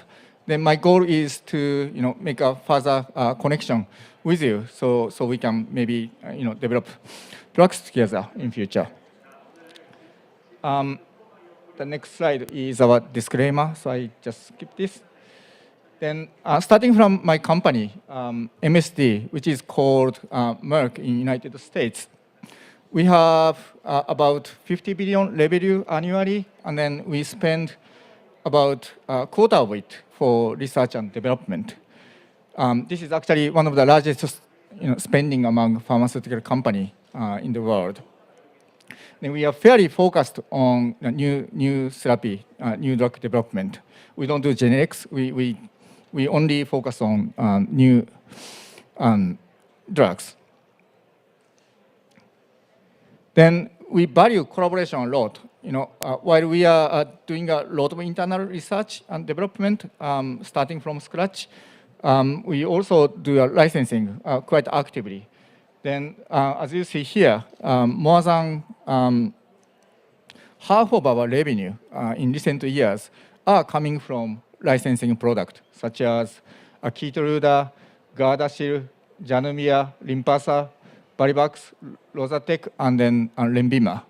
So, from revenue perspective point of view, also, we think collaboration is quite important. Then here is our latest pipeline after phase 2. You see, a lot of oncology assets primarily because we have Keytruda, that is expanding its indication. Then also, as a combination therapy, we are running a lot of trials. Then also, we do now have a new oncology agent coming into the pipeline, is a small molecule antibodies. And then we also new programs added in cardiometabolic disease, neuroscience, and infectious disease area. So we are our pipeline is quite diverse. And then what I want to also emphasize here is most of assets are actually in-licensed ones. So our future revenues will be generated from the partnering product also. Then business development licensing. So we, because our indication area is quite broad, we do scouting in a disease area agnostic manner. Although we are focusing on 5 core areas: cardio, renal, metabolic, ophthalmic, ID vaccine, immunology, neuroscience, oncology. If you cover this wide area, you are basically covering almost all indications. So we do scouting in very wide disease areas. Then to make it possible, we have 4 groups set globally. One group is in Europe, then one is in Pacific, then one group is in Boston, then finally we have a headquarter team. Then each group has about 4 to 5 people like me doing a scouting activity, talking to partners like you daily. Right. Then I'm obviously a member of Pacific team, consists of, again, like about 5 people who are doing scouting. I'll show my member later. Then when we do evaluation of external assets, we always do so with scientists who are working on the particular disease area. Then, therefore, talking to the scientist is very important for us. To make it easier, we have our teams located in the research laboratory, in the same building with researchers. In a Boston side, we have a Boston Research Center. Then there is a Boston BD team. Kenilworth, we have a headquarter research site doing a small molecule development. And then we have a headquarter BD team. And then Europe, again, we have a research site in London. And then there is a European BD team. Then my group belongs to Pacific BD team. There is a new research site in South San Francisco. And then we have also a little office there, having our team member sitting there. Unfortunately, I have to be in Japan, but I frequently communicate with my team member there. And so as researchers. Then this is our leadership team. Sanil Patel is the head of business development and licensing. Then Mitzi is a very nice assistant. Then Peter Dudek, he takes care of venture fund of MSD. Then Liz, she is based in Boston, but she is heading both Boston and European group. Then Grace is actually to whom I report to, is a head of Pacific group. And then Chris, he covers headquarter group. Then finally, Elizabeth, she's leading a transaction team. And then this is my team. So Grace, she is in, again, San Francisco. And then we have Michelle, Russ, Nikhil, who are doing a search and evaluation in San Francisco. Then they cover west side of United States, and then half of Canada, and then also Australia. Then Luna is in Shanghai, and she is covering China. Then myself, basically covering rest of the Asia. Then primarily, I am actually talking to Korean companies and Japanese companies lately. And then Bill is a guy who does transaction. So once our conversation goes into the stage where we start talking about money and then also term sheets, Bill will come into the conversation. Right. So what we are looking for is, as I said, is quite broad. Then we don't really have a wish list of, saying exact asset what we want to. We just, keep ourselves open-minded and then try to encounter, innovative assets we didn't know before. So we say, our approach is opportunistic, but we are really science-focused, and including myself. All of BD members are all PhDs and having research experience either academia or industry. So we do, a very deep scientific discussion with partners. And then finally, we really want to have something which is quite impactful to the patient. So we are not looking for something, a new asset which only be little safer than the existing ones. Rather, we want to, have an asset addressing completely new mechanism of action, like Keytruda. So please, let me know if you have asset addressing, especially a new mechanism of actions. Then, usual licensing.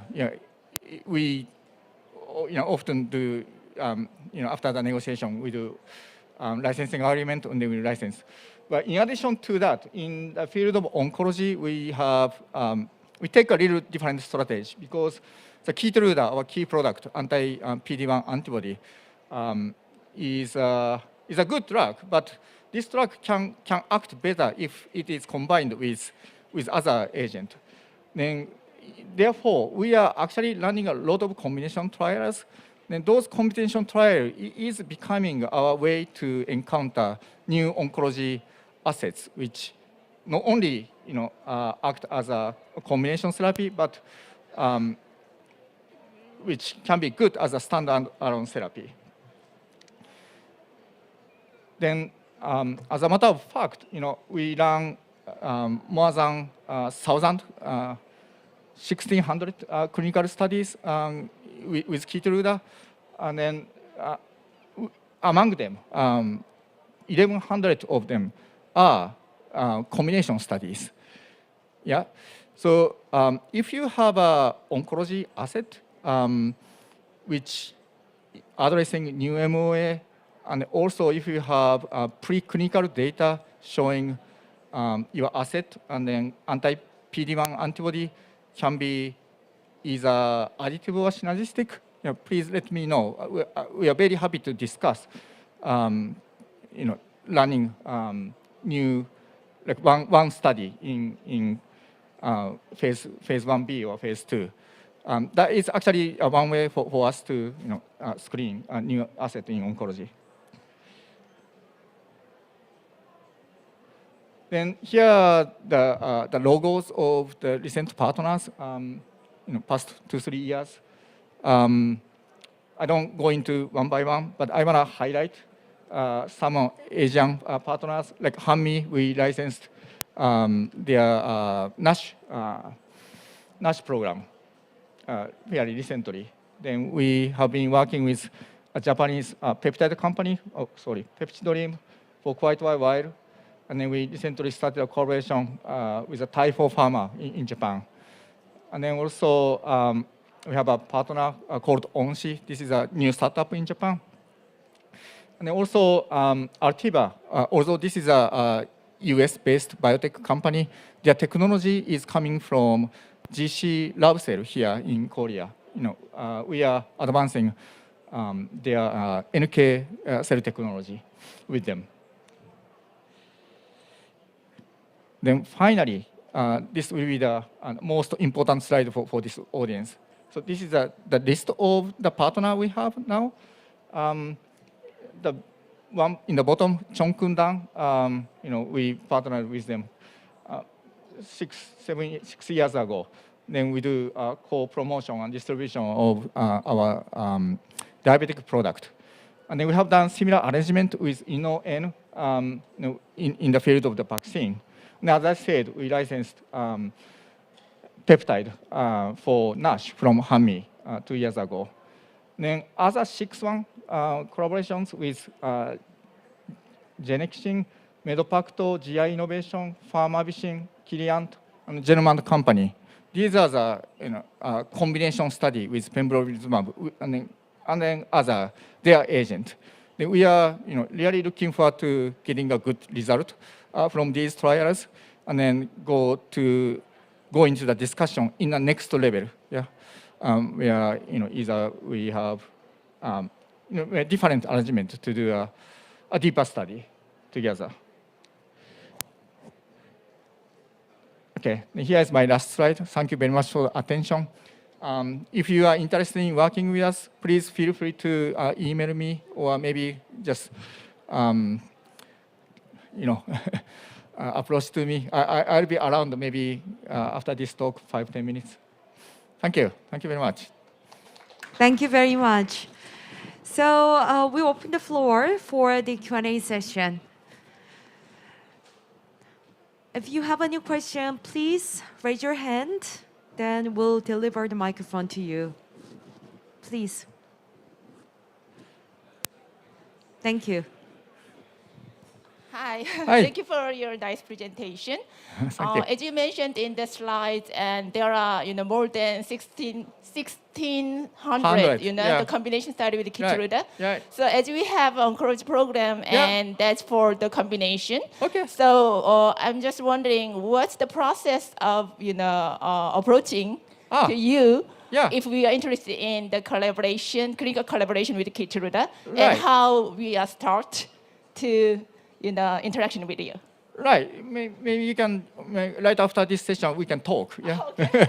and then you can always email me, Okay. sending you non-confidential information. Okay. Yeah. And then So usually after that I ask you to have a brief call with me. Uh-huh. Then if I found the asset is potentially interesting, then we're gonna escalate to the team in the headquarters. Okay, Then thank you from so there, much. yeah, Okay, yeah. I'll contact you. Yeah. Okay. Yeah.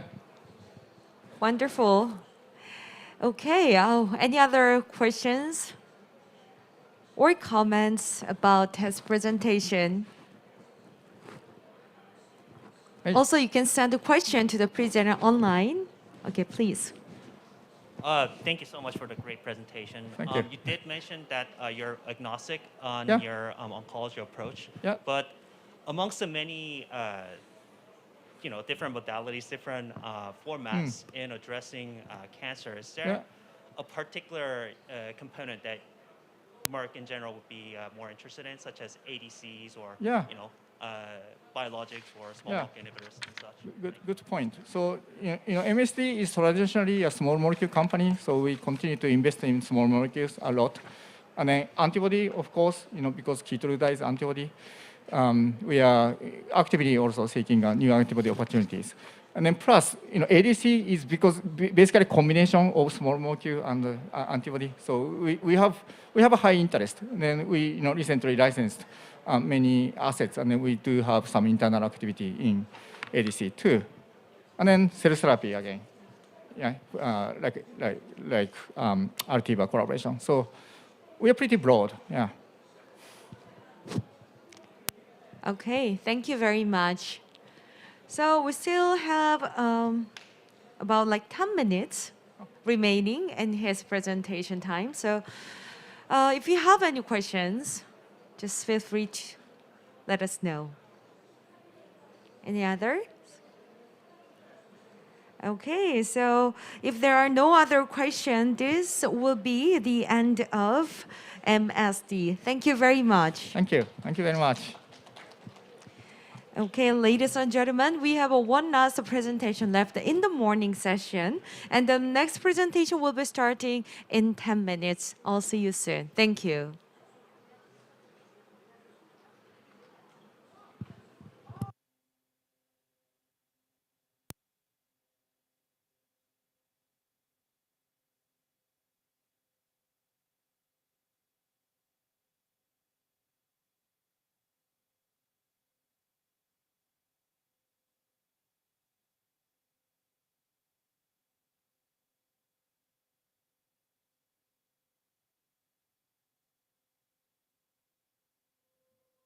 Every single day, for the good of millions all over the world, we rise and get to work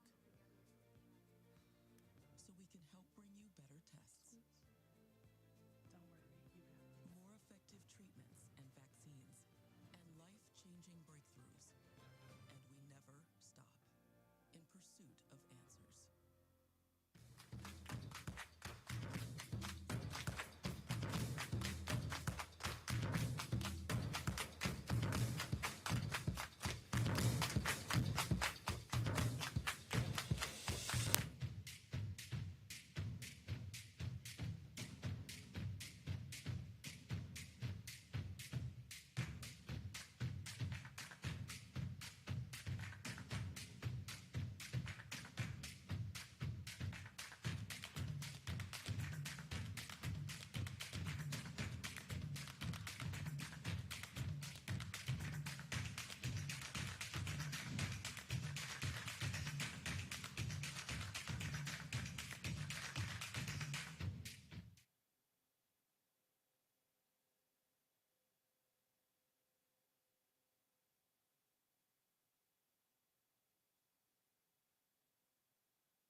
Every single day, for the good of millions all over the world, we rise and get to work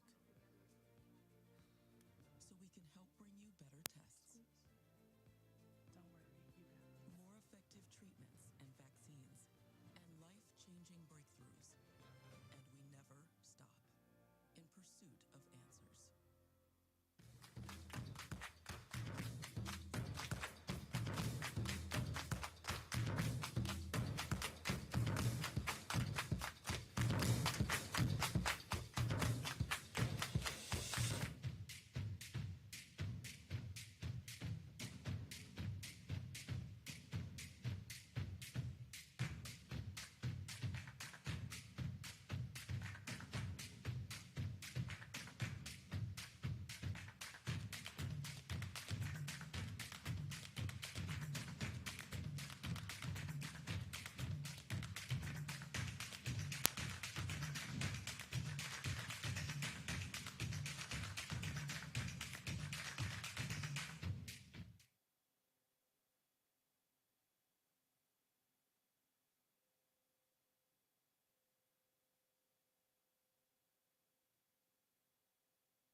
Every single day, for the good of millions all over the world, we rise and get to work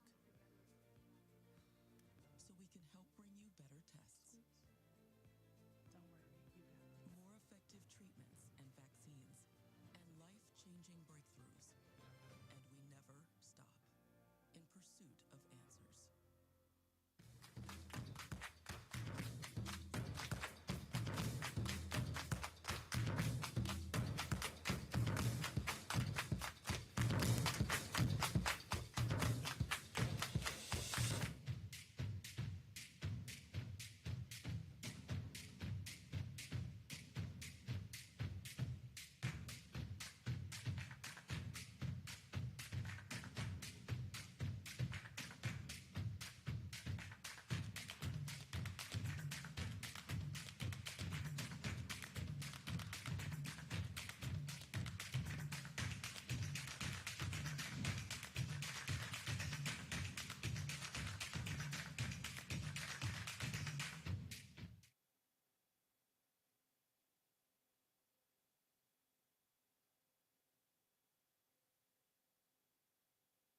good of millions all over the world.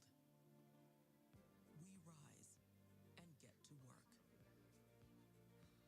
so we can help bring you better tests, Don't worry, you got this. more effective treatments and vaccines, and life-changing breakthroughs. And we never stop in pursuit of answers.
Every single day, for the good of millions all over the world, we rise and get to work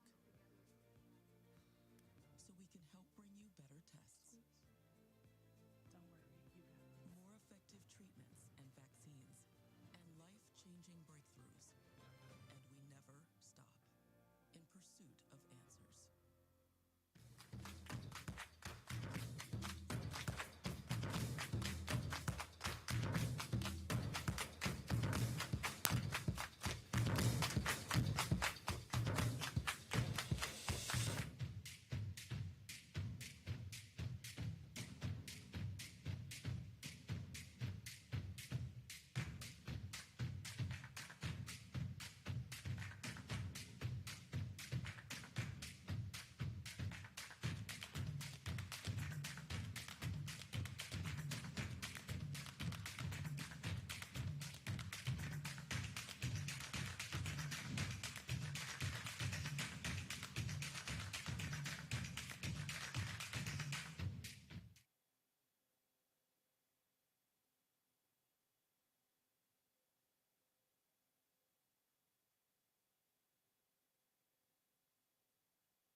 Every single day, for the good of millions all over the world, we rise and get to work so we can help bring you better tests, Don't worry, you got this. more effective treatments and vaccines, and life-changing breakthroughs. And we never stop in pursuit of answers.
good of millions all over the world. We rise and get to work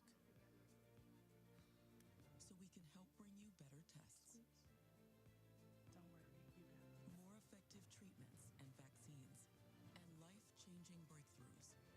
And we never stop in pursuit of answers.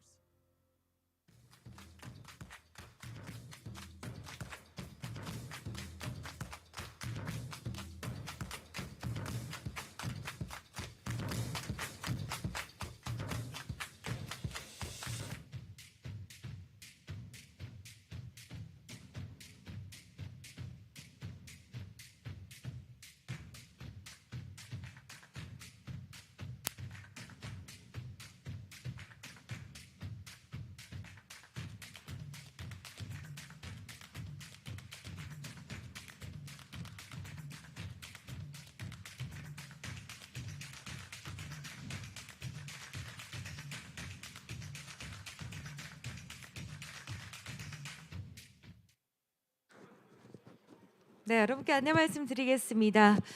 네, May I have your attention, please? The next presentation is ready. Please come to Bio Live Zone for the presentations. Our last company in the morning session is now getting ready for his presentation. So please enter the zone and be seated. Join us. Thank you.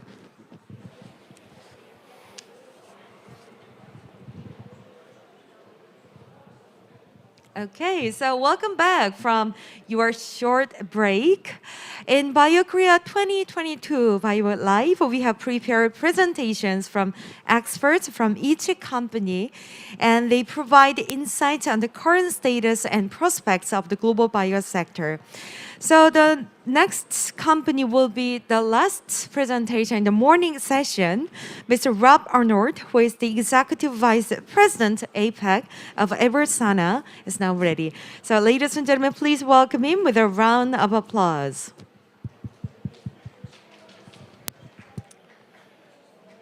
Thank you and good day. As advertised, I'm Rob Arnold. I lead Eversana's Asia activities together with my colleague Ravi, and it's a pleasure to be able to be here in person in Korea now that the rules have relaxed. So let us hope that that will sustain. I'm going to talk about something a little bit different today. I'm going to talk about not science itself, but the means by which you can understand how the science translates into the dollars. This is a medium that is very important for the business development conversations between Korean biotechs and other companies that are looking to partner. And so I'm going to give you an example of how we use our valuation methodology in early stage asset, because this conversation, this dialogue about the value of an asset and why and how and under what circumstances it is valuable is at the heart of these partnering conversations. Who is Eversana, you may well ask, because it is a new company. It is 4 years old. It is a unique company founded on the principle of both advising and delivering pharmaceutical commercialization around the world. So we are able to both give advice to our clients. We can consult to them. We can advise them on everything from R&D strategy, business strategy, how to research, and even more complicated topics in medical and scientific affairs, as well as actually commercializing their products for them as a virtual subsidiary in the US. And this mixture of advisory and delivery services means we are able to provide a new option to companies that wish to commercialize in the US and Europe. That traditionally they have had to either build the infrastructure to commercialize themselves, or they have had to license out to a large pharma, which would take much of the value. But now there is an option to have a virtual subsidiary, to have people who will commercialize the product on a outsourcing basis, and that is Eversana. We've already got over 25 offices in the US, and we are expanding rapidly, as you can see, throughout the major countries in Asia, including Korea. And our intention is to provide those same commercialization services beginning in China and then into Southeast Asia also. Our advisory services are spread across the world, all regions, all countries. We've had the blessing to experience significant success in the first 4 years of operations. Eversana is already over $1 billion in revenue and has worked with all of the top 25 biopharmas as well as 650 other customers. So we have a very broad customer base across the range of services that we provide, of companies of all sizes, all origins.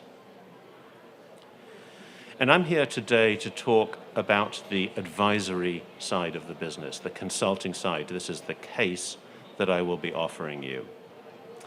Now, we see 4 basic areas of advisory service that are helpful here in Asia. Strategy consulting is the first. This is the one that addresses what decisions should be made. All companies have to make important decisions in order to increase their value, and they will be things like entry into markets. Should I go to the US first, Europe, China, simultaneously? Portfolio strategy, if I have multiple assets, how do I manage them? How do I allocate my development resources, my BD resources to them? Digital, how can I leverage this capability to reduce cost and increase efficiency, or even form part of my therapeutics? Partnering and licensing, who can I work with to increase the value of my offering? And finally, lifecycle management and assets and other elements of asset strategy. What can I do to get the most value out of my asset? And these are all questions around decision making. What can I do?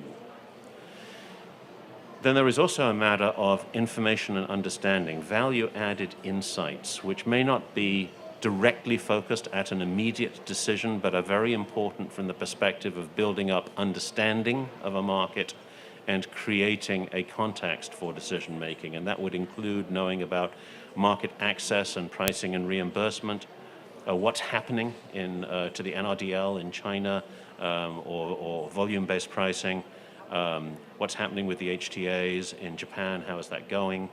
Market assessment and forecasting, so for a given indication, class of assets, particular asset, what is the opportunity? Talking to healthcare professionals to understand the detail of how should a product be positioned, and valuation and financial analysis. What is my asset worth under the variety of scenarios that could happen? There's launch excellence. How can I prepare and monitor my launch in such a way to get the most value out of my asset? The biggest disappointment for most pharma companies is not realizing the value in their launch that was identified in their analysis prior to launch. And if you miss this value in launch, you cannot get it back. So it's gone. So it's extremely important to be very excellent in planning and executing the launch, and we can help with that. And finally, HEOR and RWE becoming more and more important as information becomes available in APAC, and we're able to use it to support our understanding of product positioning, needs, the value of products for our pricing arguments with authorities, and so on. So these are the 4 areas, and I'm going to talk today mostly just about strategy and value-added insights. That is to say, how do you pull together information and understanding in order to make good choices that increase the value of your organization?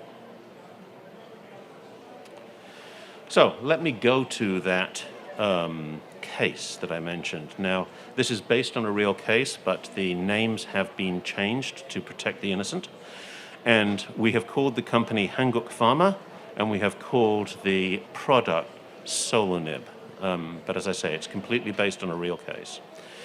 So Hanguk Pharma had to take important decisions. It actually had to make a choice on its early stage asset. And this asset was targeting a chronic disease. You can think of it as a kind of autoimmune area. and it was developing a promising early stage asset. As I say, we've called it Solunib, and it was going to launch this in 8 years' time. So that's from now to launch is an 8-year. That's very early stage to be thinking about the decisions, but still you have to make decisions. Why do you have to make decisions? Because this disease market was pretty crowded.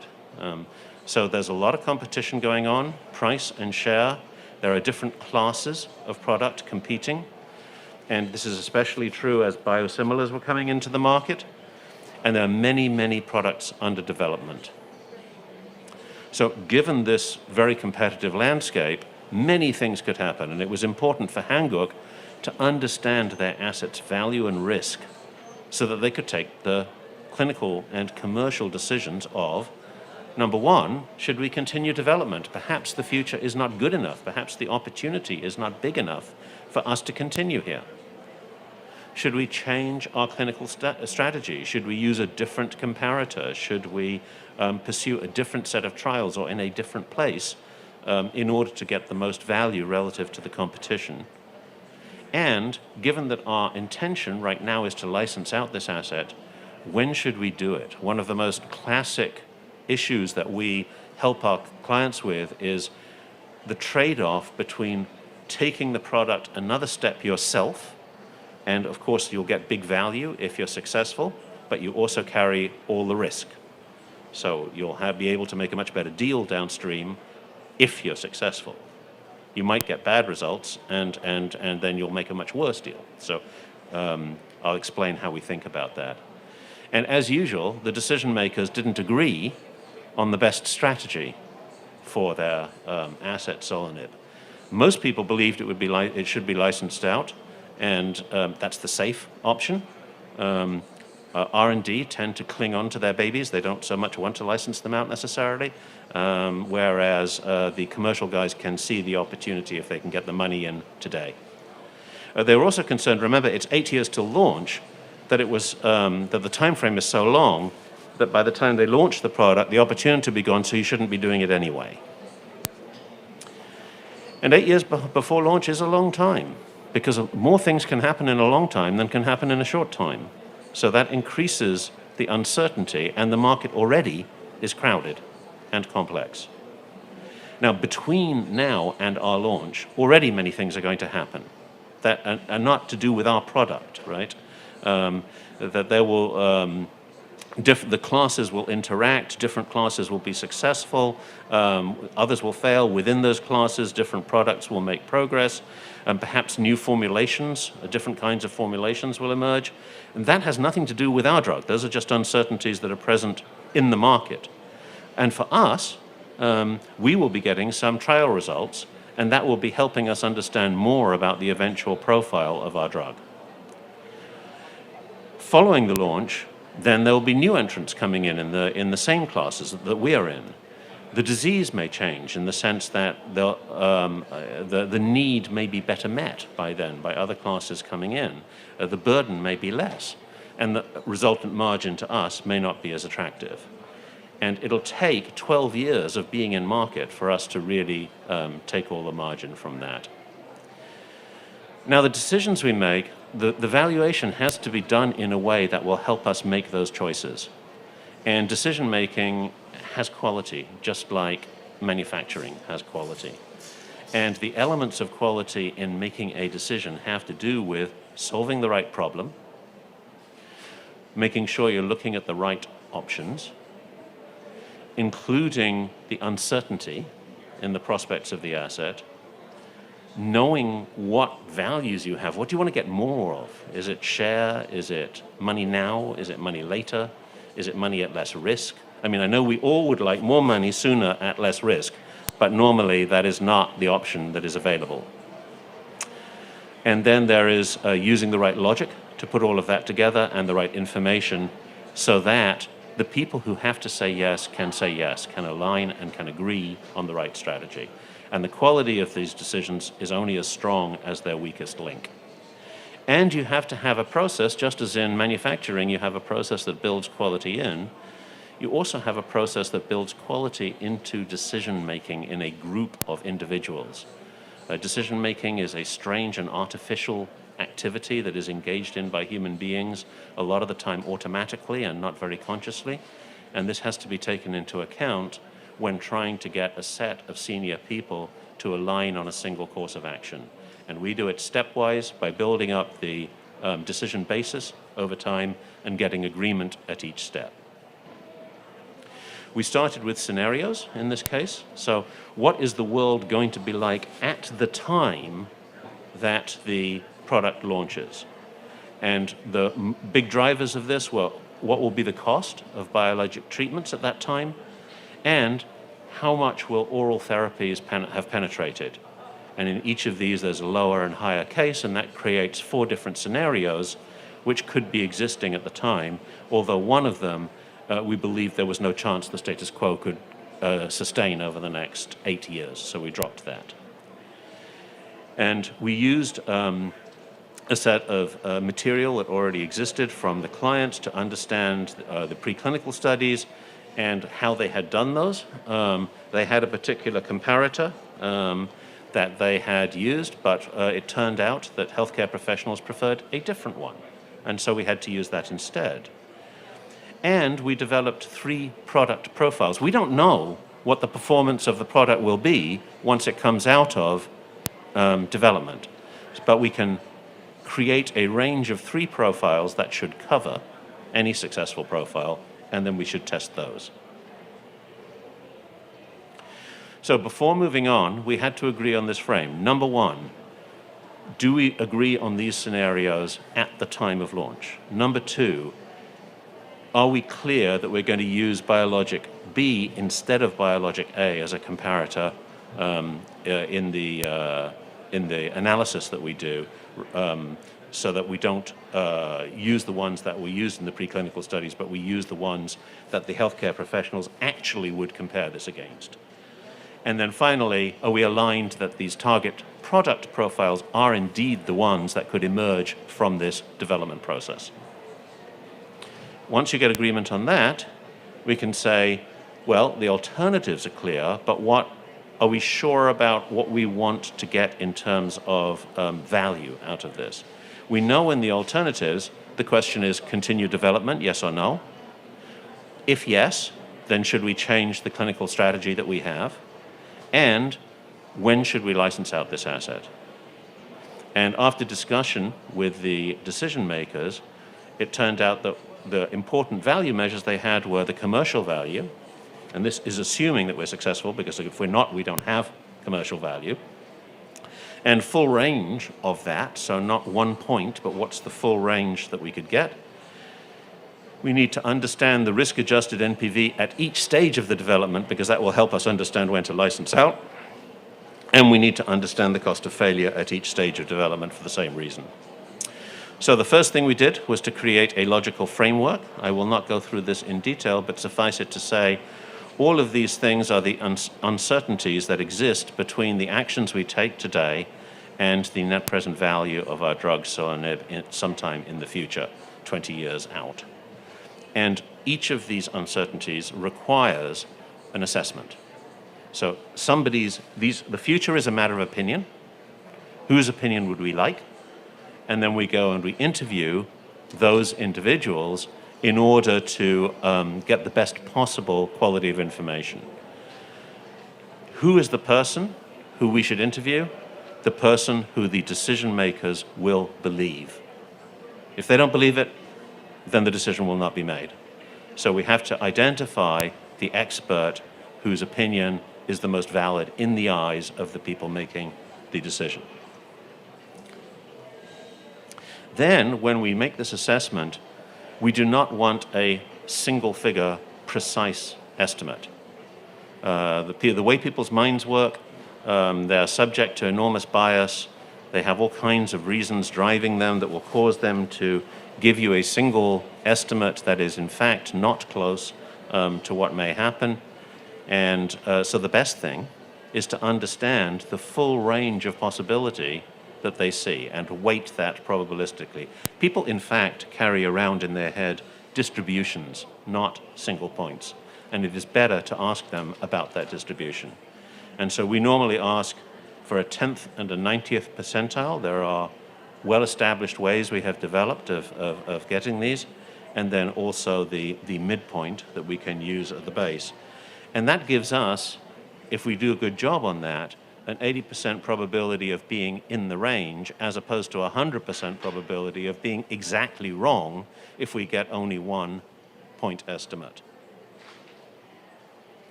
So we use that forecast, because that's what we're doing here. We're trying to understand the opportunity given technical success, to value the asset in its low base and high cases, and then we can perform a sensitivity analysis for all of these uncertainties that I mentioned in that bubble diagram, to see which of these should we be putting our time into, which of these actually matter, where should we be paying attention.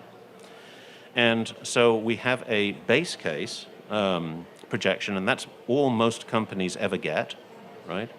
Then we have in this middle slide here, in this middle slide here, we have a sensitivity analysis. This lets us know which of the uncertainties is the most important in terms of our value of our asset, and where should we be putting the most attention. I mean, is that the class share of a competing class? Is it the share within our class of a competitor? Is it a launch date? Is it our is it a pricing issue or an access issue? And this enables us to compare everything and understand which are the most important. If we then take those most important ones and combine their low bases and high, that gives us a full picture of the risk and return for each target product profile. And this last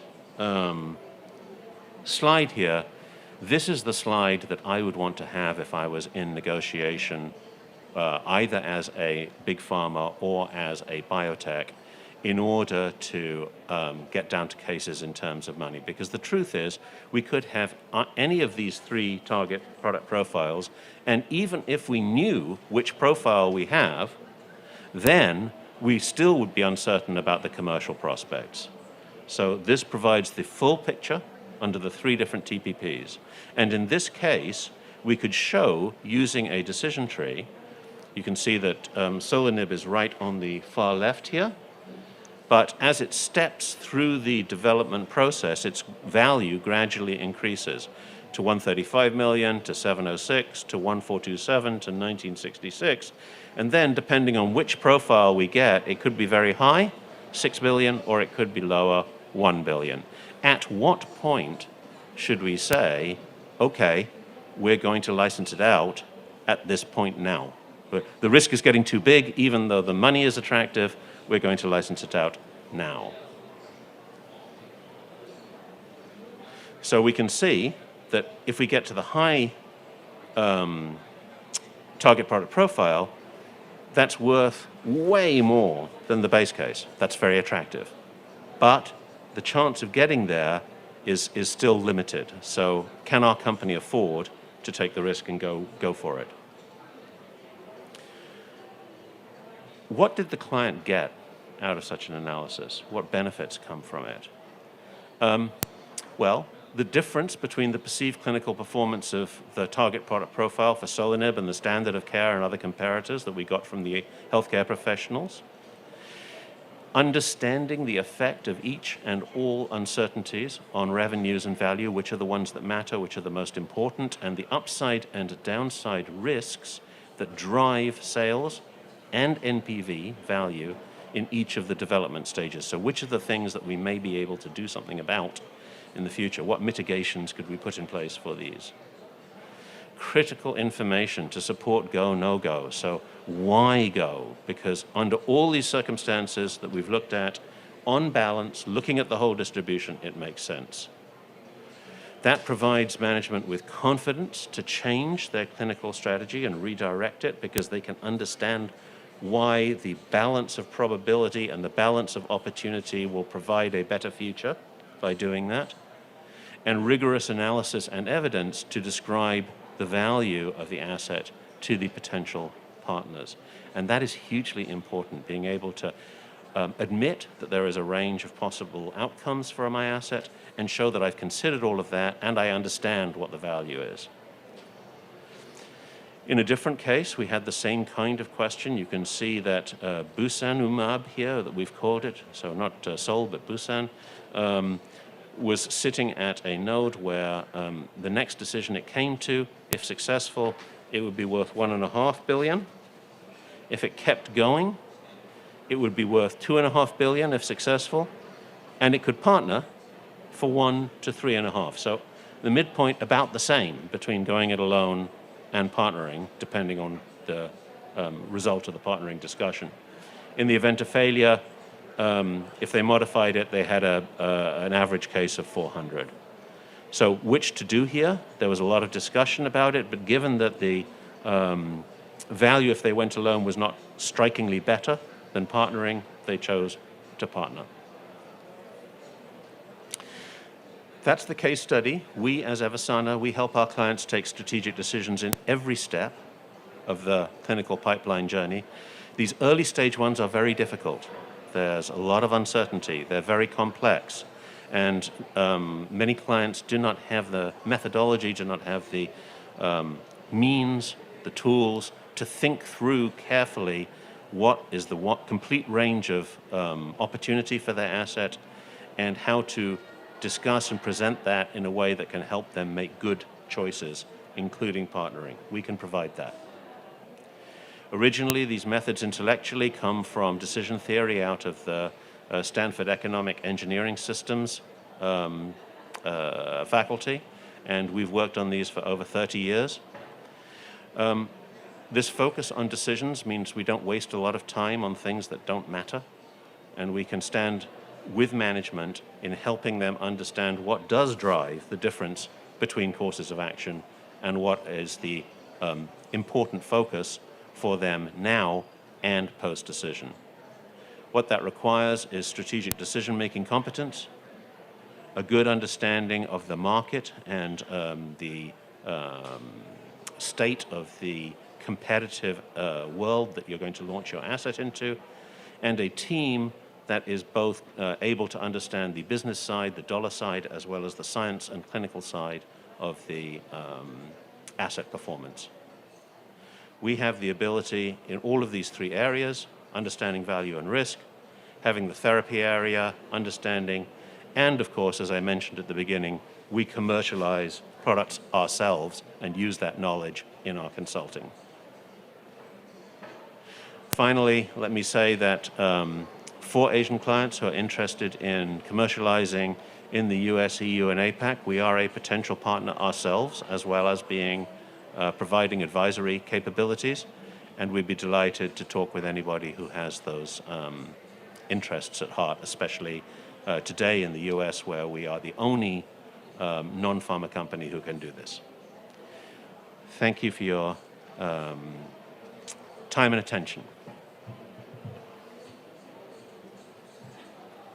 Thank you very much for your presentation. Do you have any question from the floor?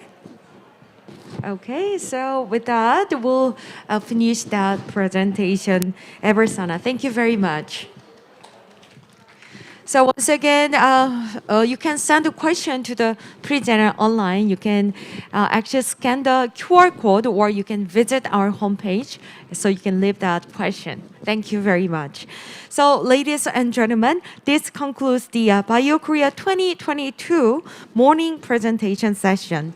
And the Australian Embassy in Korea and the Turkish Investment Agency will continue with the afternoon session from 1 p.m.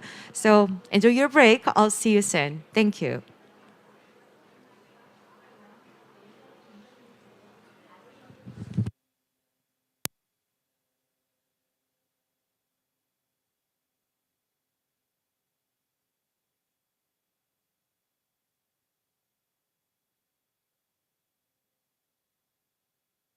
And get to work. So we can help bring you better tests, Don't worry, you got this. more effective treatments and vaccines, and life-changing breakthroughs. And we never stop in pursuit of answers.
every single day for the good of millions all over the world.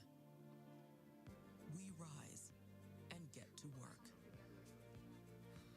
so we can help bring you better tests, Don't worry, you got this. more effective treatments and vaccines, and life-changing breakthroughs. And we never stop in pursuit of answers.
Every single day for the good of millions all over the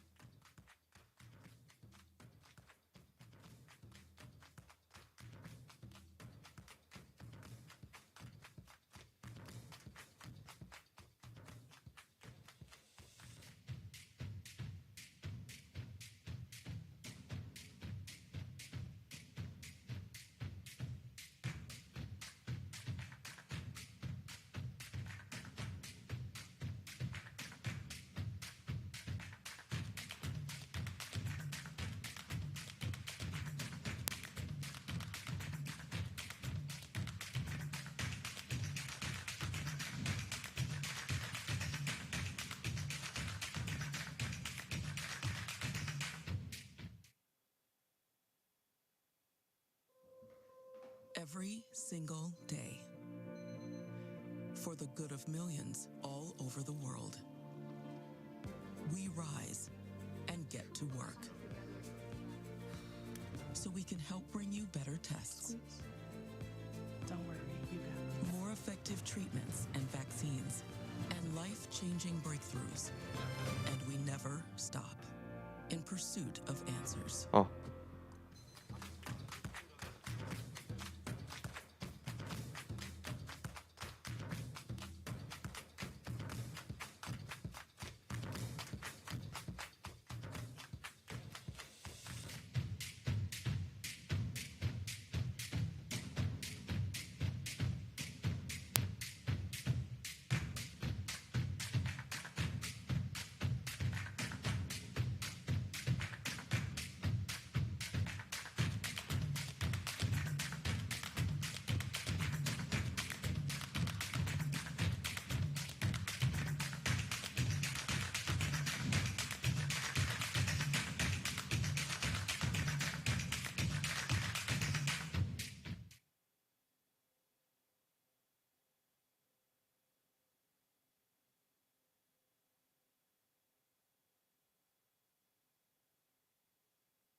네, 바이오 라이브 이제 오후 세션이 We are going to start the afternoon session shortly. In the afternoon, we have prepared presentations from companies.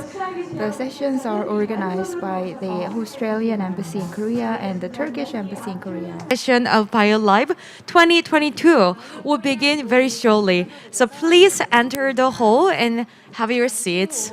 I look forward to your participation and interest. Thank you. 프로그램이 시작될 예정입니다. 참관객 여러분들의 많은 관심과 참여 부탁드립니다. 다시 한번 안내 말씀드립니다. 잠시 후 오후 1시부터 바이오 라이브 존에서 호주 세션의 바이오 라이브 프로그램이 진행될 예정입니다. 참관객 여러분들의 많은 관심과 참여 부탁드립니다. 감사합니다. Okay, good afternoon, ladies and gentlemen. I hope you enjoy the lunch break in Korea and also enjoy your short break. The afternoon session for the second day of BioLive will begin now. And the first presentation will be given from the Australian Embassy's Global Business Talent Attraction Task Force, Department of Home Affairs. So firstly, let's welcome Pip Butler, the Director of Global Talent, with a round of applause.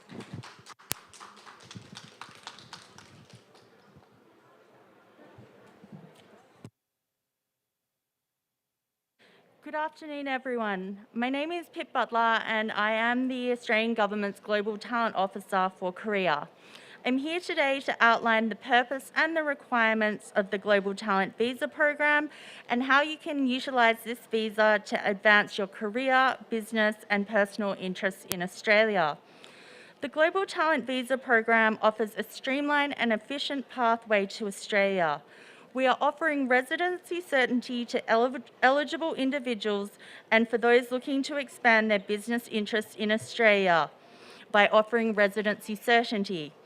Residency certainty complements those who are looking to expand their business interests and complements the support services offered by my colleagues in Austrade and other state and territory investment agencies.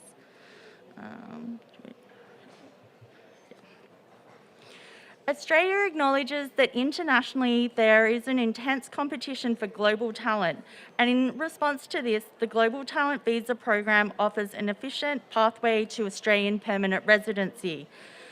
We're looking for highly skilled innovators, entrepreneurs, professionals, and academics. The Global Talent Visa represents the most attractive and efficient migration pathway to Australia ever offered to talented individuals.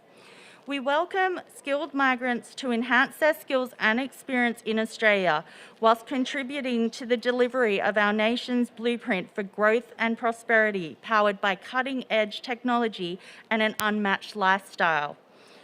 With an offer of residency certainty, we will support you to establish or expand your career or business interests in Australia, whilst remaining connected and engaged with the rest of the world. So you may ask, what makes the Global Talent Visa Program different from other skilled migration visa programs? This visa program focuses on the achievements and the talent of the individual visa applicant and has been designed to support extraordinary individuals to quickly establish themselves in Australia. Candidates are assessed on their individual talents and capacity to demonstrate that they are internationally recognised with a history of achievement.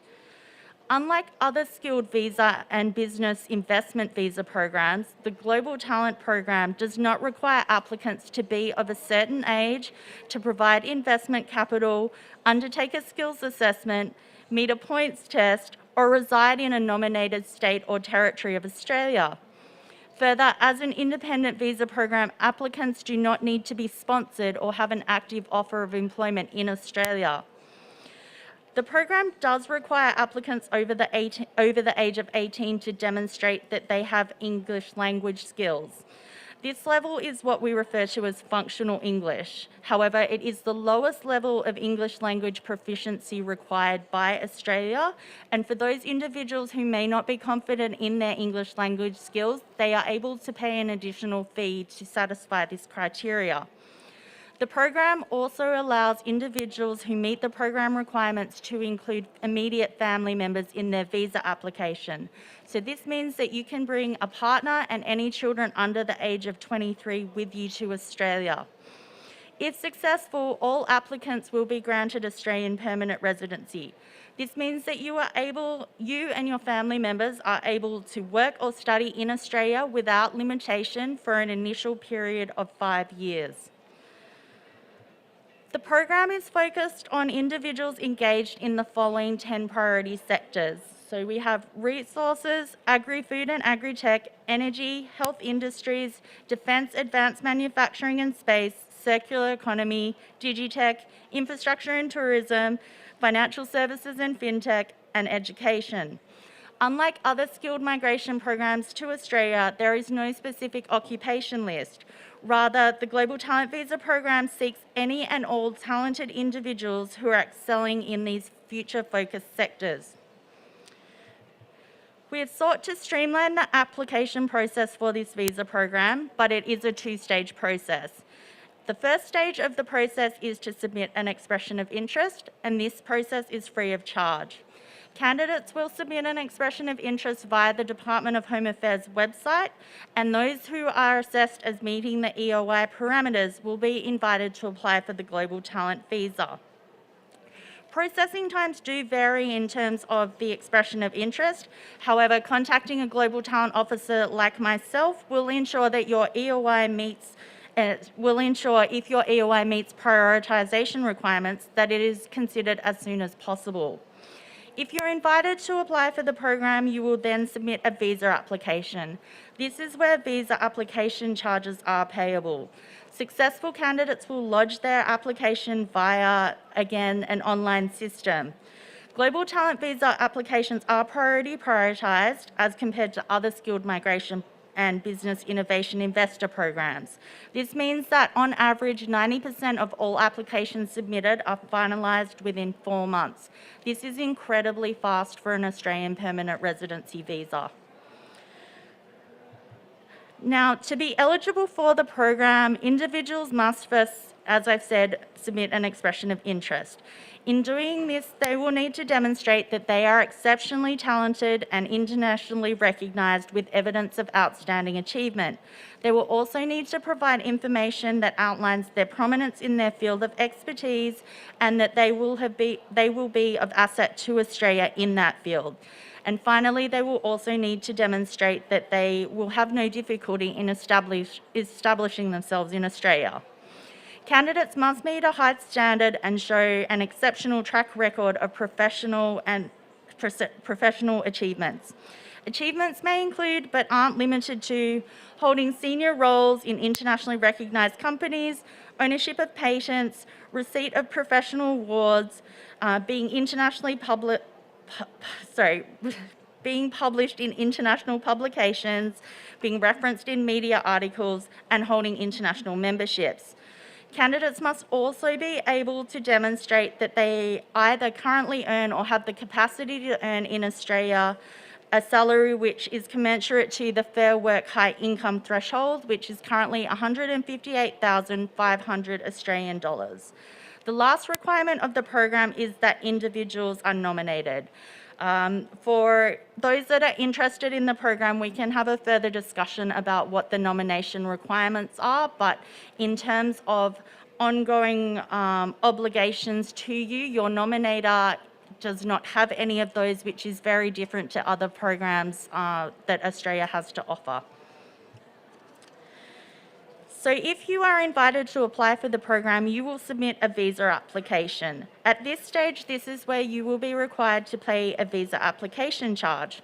The total fee chargeable will depend on your individual circumstances, as there are additional fees associated with the number of dependents that you will include in your application.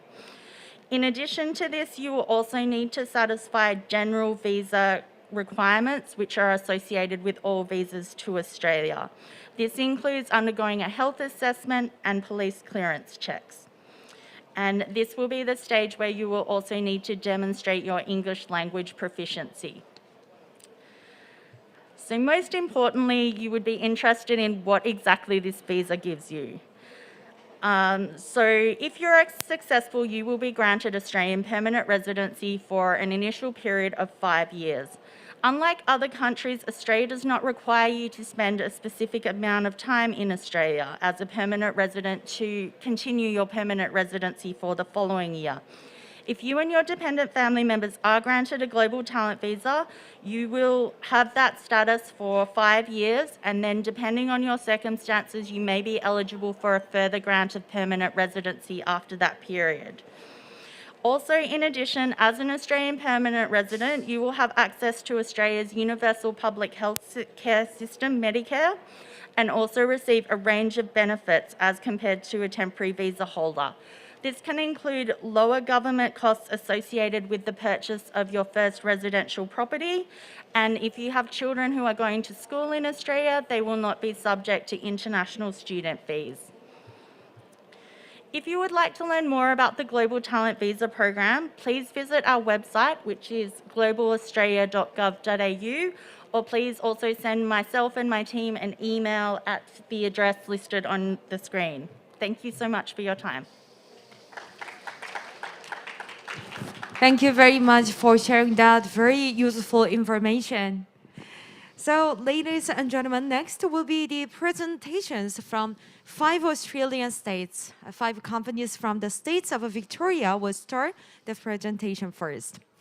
Starting from OPIL, the list will continue on with Nuclear Network 360 Biolab, Acclaim Australia, and Specialized Trials. First off, I would like to invite Michelle Gallagher, the CEO of OPIL, and she will be giving us her presentation. Please welcome her onto the stage.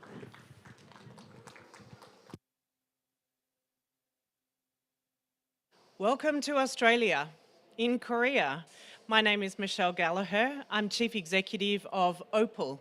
And today I'm going to introduce you to Open, which is our patient recruitment platform. We are number 1 in Australia on Google search. So here we go. How do you move this on?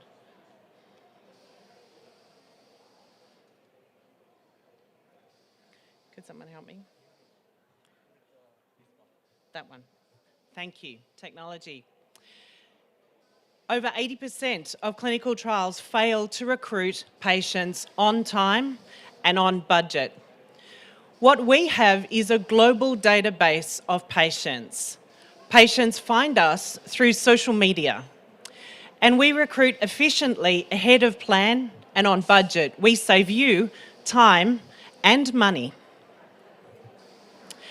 Open is a novel digital platform that provides patients with access to every registered clinical trial in the world. Patients can come on for free, register, give us a little bit of information about them, and search by therapeutic area.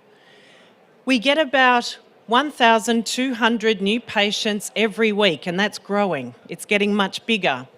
Our goal is to have 5 million patients in our database from around the world, from Australia, from Korea, from everywhere, in 2 years. Our proprietary artificial intelligence searches our database, and then we go out and we search social media for your patients, and we bring them in. The digital triage, the questions that we ask patients, are to your inclusion criteria for your study. Patients discover us through many different adverts on social media. Not every patient can be found in hospital records. Not every patient can be found at their doctor. Some patients look after their health at home. So many chronic diseases are very relevant to social media. So we work with patient advocacy organisations. We're very good at finding rare patients for rare conditions. And our evidence is very good to do feasibility studies. Have you wondered about recruiting to your clinical trial through social media? I can do a feasibility study for you to know whether you will or won't. My team can feature your clinical trial on our site, and we can create a social media content strategy to help you recruit faster, more accurately, so what you have is qualified leads, pre-screened, qualified, motivated patients. We give you, a CRO or a sponsor or a site, access to our CRM, our database. It's called OpenTrack, and you can customise this and allocate patients to sites anywhere in the world. Right now, we're recruiting a long COVID study in Australia, in Malaysia, and in Chile, and we do it in English and Spanish. And very soon, we're about to start recruiting in Chinese and also Korean. So you can find Korean-speaking patients anywhere in the world with our service, English-speaking patients, Spanish-speaking patients, or Chinese-speaking patients. This is a very important point, diversity. So the FDA recently announced guidelines asking sites, sponsors, and CROs to demonstrate a diversity plan. How are you going to recruit more diverse patients into your clinical trial? Social media is perfect for this. So social media often links people from different ethnic backgrounds, but also social media allows more inclusion and better access, particularly for rare patients, but also patients in therapeutic groups on social media. So my final message is we can recruit qualified and motivated patients for you faster using AI and social media tools by searching our database that is growing every hour with more patients, but also we can find patients for you through social media channels anywhere in the world. Remember this point. Most clinical trials fail to recruit on time or on budget, and I can solve that for you. Kamsahamnida.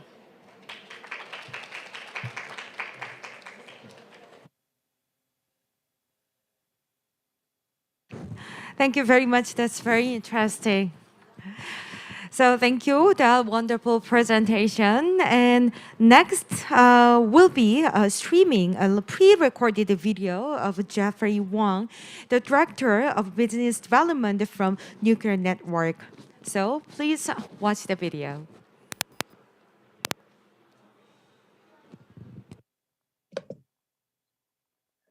Hi, good afternoon, everyone. My name is Jeffrey Wong, and I'm the Director of Business Development at Nucleus Network. Thanks, BioCourier, for giving me this opportunity to tell a little bit more about Nucleus Network, Australia's leading early phase clinical trial specialist. One simple way to remember us is to think of 1, 2, 3.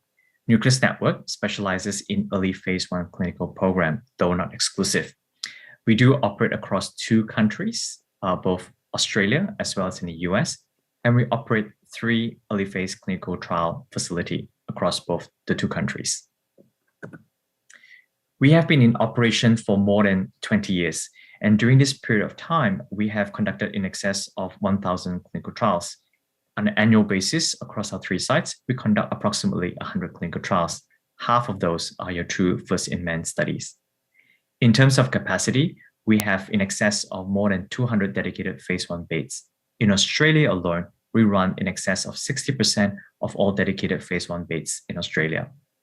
From a regulatory perspective, we have been inspected by the FDA, the EMA, as well as regularly audited by both sponsors and CROs alike. Why do we operate across both Australia and US? We believe in giving our clients the opportunity to choose, to give them the flexibility and to give them options. Whilst there are the advantages of coming to Australia in terms of speed of the regulatory framework itself, 4 to 5 weeks to get approval, there's cost efficiency from a currency exchange, as well as the R&D tax incentive, up to 43.5% rebate for expenditures spent in Australia. There are also advantages of going or staying in the US to run your early phase clinical trials. For example, the regulatory engagement through the IND pathway, specifically through the pre-IND meeting, for example. which is also the reason why for any of our clients coming to Australia, we do engage with them quite earlier on to ensure that they have a robust preclinical package, to ensure that the streamlined regulatory framework is maximized through a truncated review and approval process itself. If you take a deeper dive into the 3 sites that we operate across both US and Australia, we do have sub-specialization across our sites, which is unique to a Nucleus network. In Melbourne, for example, which is where we have our 90-bed facility, we do specialize in first-in-human new chemical entity programs that are shorter in duration. So primarily your SAD/MAD dose-ranging programs, your drug-drug interaction study, as well as your ethnic bridging study in both Japanese or Chinese, for example. In Brisbane, we tend to run biologic samples, biologic studies, particularly for biosimilar and vaccine programs, which tend to be longer in duration of 3 months, 6 months, or even up to a year. This is a strategy that we have in place to allow us to have a targeted recruitment approach to help increase recruitment rate as well as retention of participants as well. And in Minneapolis, aside from being able to conduct early phase clinical pharmacology programs in healthy volunteers, we are also specialized in renal or hepatic patient population as well.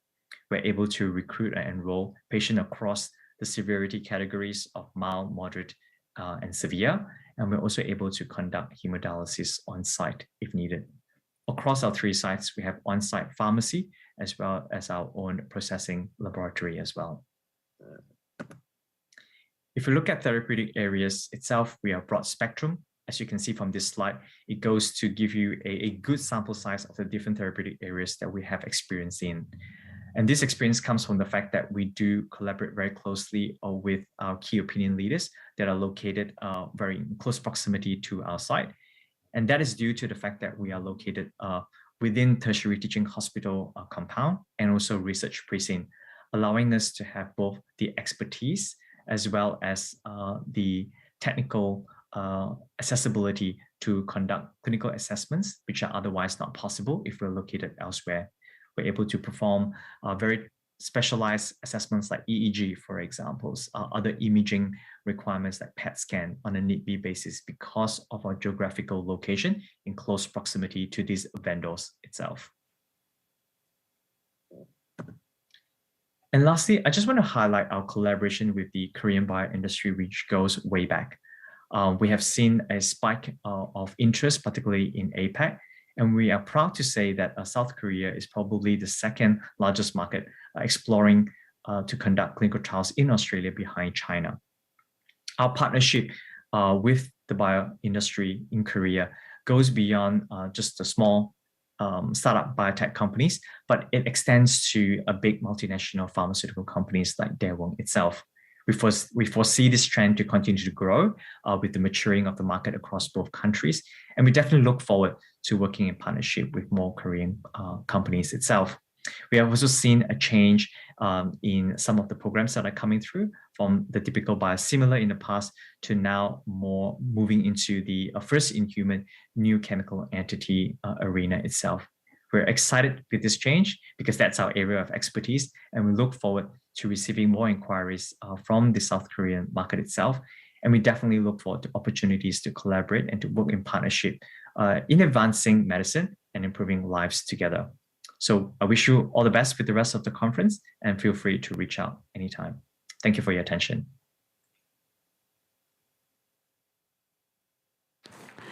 Thank you very much. I hope you enjoyed the presentation. So as for the Q&A session, for pre-recorded videos, please visit the BioKorea 2022 website and ask questions there. And the presenter will then answer the question through the website. If you have any questions, just please visit our website. Okay, next, the EVP commercial of 360 BioLab, Angela Lutek, will give us a presentation. So please welcome her onto the stage.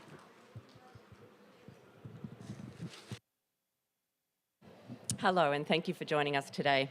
So 360 BioLabs is a specialty lab located in Melbourne and Brisbane in Victoria. Phase 1 clinical trials in Australia are very diverse, so we are required to hire very world-class and talented biologists and chemists.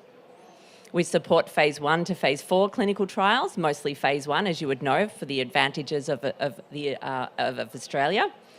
And we also support therapeutics, vaccines and diagnostics in a quality-assured environment. So the advantages of using 360 Biolabs is that you can do PK and PD all in the same laboratory, a one-stop shop for all of your clinical trial needs. We have quality systems which include GLP, GCP and ISO 17025, which means that all of our data is also accepted by regulatory bodies around the world. That's FDA and EMEA. We have an industry experienced executive team, and so our clients love knowing that we've been in your shoes and we've developed products as you are doing, working with 360 Biolabs. We pride ourselves on communication and flexibility from the first time that you interact with the 360 Biolabs team, and we have an every sample count mindset. This just gives you a little bit of an idea about the different therapeutic areas that we support. I'm not going to go into too much detail as we only have 5 minutes here. And a little bit more science here for everyone to understand our services. So we can work with small molecules, proteins, peptides, as well as biologics and large molecules as well. We have a very wide range of PD endpoints that we can support for your clinical trial, ranging from flow cytometry, biomarkers, ADAs, and a whole suite of endpoints that you will need. We have a virology team to support vaccine clinical trials, and a molecular team for gene expression and qPCR-related endpoints. We offer central lab services, so we can do your biobanking as well as your lab manuals, sample collection kits, and everything that you need for your clinical trial to get samples from site to 360 Biolabs for analysis.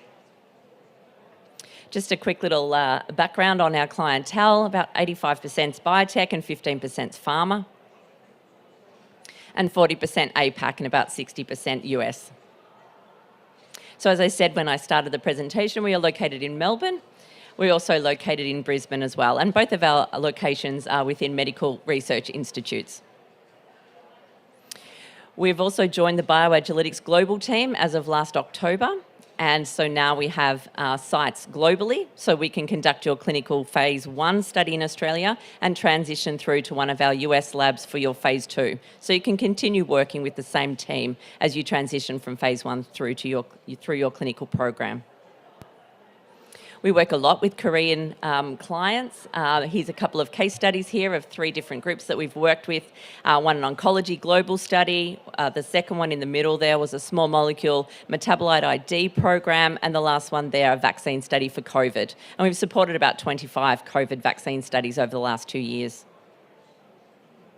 And I'll just leave you with the advantages of Australia, and that is speed, cost, quality. It's a great environment to work in and very easy to conduct your clinical trial. And I look forward to meeting you one day in Australia and welcoming you. Thank you.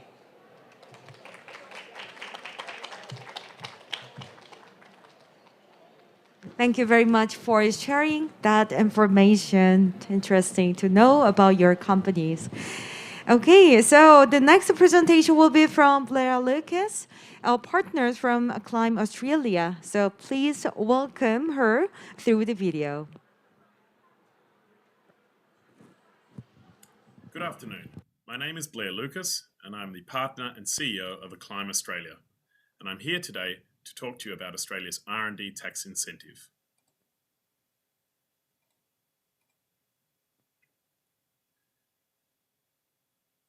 Australia has a very generous R&D tax incentive that's designed to support life science companies who are doing clinical trials in Australia. At present, the benefit is quite substantial. As you can see here, where a company has a global group turnover of less than 20 million Australian dollars, you will receive a benefit that is equivalent to 18.5% plus your corporate income tax rate.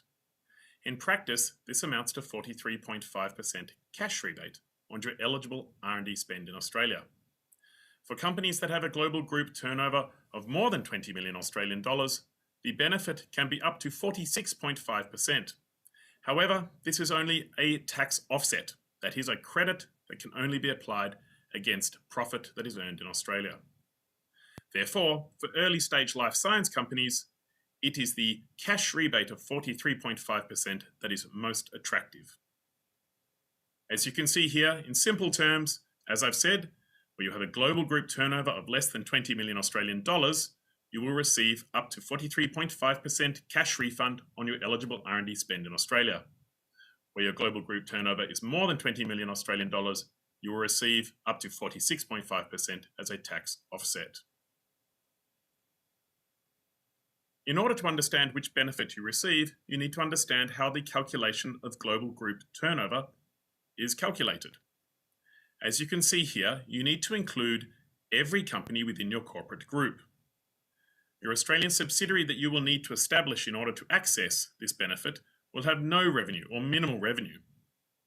Your Korean parent company will have a revenue position depending upon what the ordinary income is for that company, and you will need to consider whether that revenue is less than 20 million Australian dollars or not. And then you need to consider any shareholder of your Korean company that has more than 40% of the shares. If you have a shareholder with more than 40% shareholding in your Korean parent, you will need to include the revenue position of that company when you calculate the total global aggregated revenue. Therefore, if you are an early stage life science company with less than $20 million of revenue here in Korea, and you have no shareholders with more than 40% of the shares in your Korean parent, then you will likely have a total group revenue of less than 20 million Australian dollars and will be eligible for the 43.5% cash rebate. In order to access the benefit in Australia, there is one prerequisite. You must have a company in Australia. Any company in Australia of this nature can be 100% foreign owned by your Korean parent. There are limited minimum capital requirements. You must have one share for $1. And it is very quick and streamlined and efficient to set up a company in Australia. It takes around 30 minutes to register a company electronically, and then around another 4 weeks to complete the required tax office registrations and open a business bank account. Ideally, your parent company should be located in a country with a double tax agreement with Australia, and I'm pleased to advise that Korea has a double tax agreement with Australia. However, if you have a company located in a tax haven such as Cayman Islands, this will not be eligible to own a subsidiary in Australia for the purpose of accessing the R&D tax incentive. So now that you have your company established in Australia and you have determined that you have less than $20 million in global aggregated revenue, you need to ensure that you are conducting eligible R&D activities. I'm pleased to advise that clinical trials are very clearly eligible as a core R&D activity, and you must be conducting a core R&D activity in Australia in order to be eligible. A core R&D activity is defined by reference to the scientific method. It is an experiment which you conduct which generates new knowledge which was not known beforehand. So all of your costs you pay to CROs pass through cost to clinical trial sites for all of their activities they conduct in Australia are eligible for the R&D tax incentive. Furthermore, supporting R&D activities are also eligible, and these are activities that themselves may not necessarily be experimental in nature, but are nonetheless directly related to the core R&D activity, your clinical trial.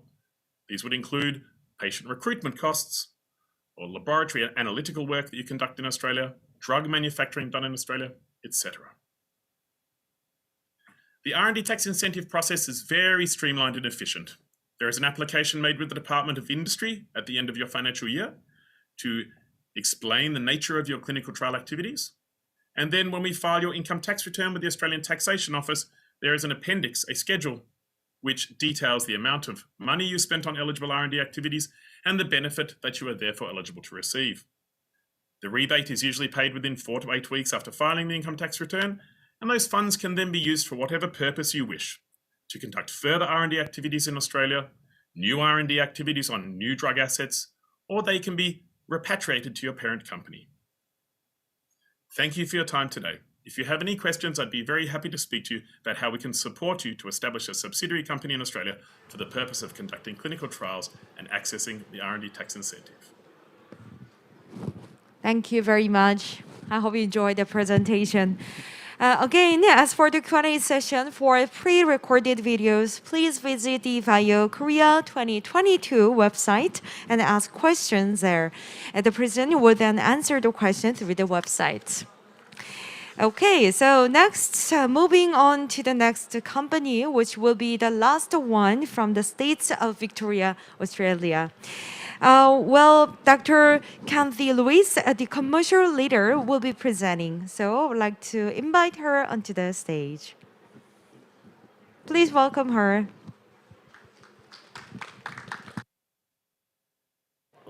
Thank you very much for the opportunity to speak today. So I'm from Specialised Trials at Australian Clinical Labs, and we are a pathology company. We're one of Australia's leading pathology companies with services provided across all states and territories in Australia. We have centrally located laboratories in Melbourne, Sydney, Adelaide, Darwin, ACT, Perth and Brisbane. And we now have over 1,300 collection centres right across the country. We service over 90 hospitals, have a total of 80 NATA accredited laboratories, and very importantly for this, we have one national unified pathology system linking all our laboratories into one information system. So our national footprint is accessible and convenient. We pride ourselves on ease of accessibility for our collection services. And we have a vast and experienced courier network ensuring that samples from all over the country make it to our central laboratories in a timely fashion for the turnaround times required. This is something we are really utilising in ensuring that we can provide services for teletrials and decentralised trials that are operating around the country. So all clinical labs laboratories are accredited by NATA, the National Association of Testing Authorities, ensuring all our results are of the highest accuracy. NATA is the Australian body responsible for GLP accreditation in Australia, and our two dedicated clinical trials laboratories in Victoria and Queensland are fully staffed by GCLP certified scientists and project managers. So our dedicated clinical trials laboratories are located in Brisbane and Melbourne, and Specialised Trials is our dedicated clinical trials unit that operates around the country. We service phase 1 to 4 clinical trials, and our sample analysis includes enrolment and screening testing, as well as routine safety testing. We function as both a central lab or a local lab, depending on your trial requirements, and our full suite of services include kit production, logistics, sample storage, as well as data extracts. So just want to touch on a couple of these. These are some of our services, but we have a full range of standard pathology testing, as well as specialised testings for many indications and diseases. And this is also made possible through our connections with over 90 hospitals around the country and many research centres. Study setup is conducted to IHC GCP guidelines. We have a wide range of logistics services. We set up data transfer agreements with customised data extracts, including from multiple clinical sites using clinical labs nationwide. We can also provide interfacing or direct data capture by various sponsor or CRO EDC systems. We're also supporting teletrials and decentralised trials with home collections possible in many areas across Australia, including for enrolment, pre-screening tests such as COVID-19. If you do have special requirements for decentralised or teletrials, do come and speak to me about that, because we do offer quite a number of tailored solutions. So for data security, we have rigorous security measures in place that ensure that blinding is maintained and data security is maintained right across the country, even for home collects and drop-ins at our 1,300 collection centres. Results and reports can be delivered via secure HL7 messaging directly into client subject management systems or via a secure web portal. We are the only pathology provider in Australia to use one laboratory information system right across the country. and this ensures seamless service to all of our clients regardless of location or number of locations. This unified approach assures quality control and is a key feature of our nationwide service for our clinical trials customers. This unique Australia-wide laboratory information system allows us to provide single consolidated data extracts from ACL clinical sites across the country, even when conducted through multiple independent clinical sites, hospitals or doctors' practices. Lastly, although we are a premium provider for later phase trials, we're also the #1 provider for phase 1 clinical trials in Australia. We support extremely fast turnaround for safety review committee review, and we are located extremely closely to a number of phase 1 units in Australia. We are a registered Oz industry service provider, meaning that our services are eligible for the R&D tax offset of up to 43.5%. We have a comprehensive range of services, and we provide services to quite a number of phase 1 units. So whether your study is a single site, phase 1, or a large multi-centre nationwide or global study, ACL and specialised trials have a solution. Thank you.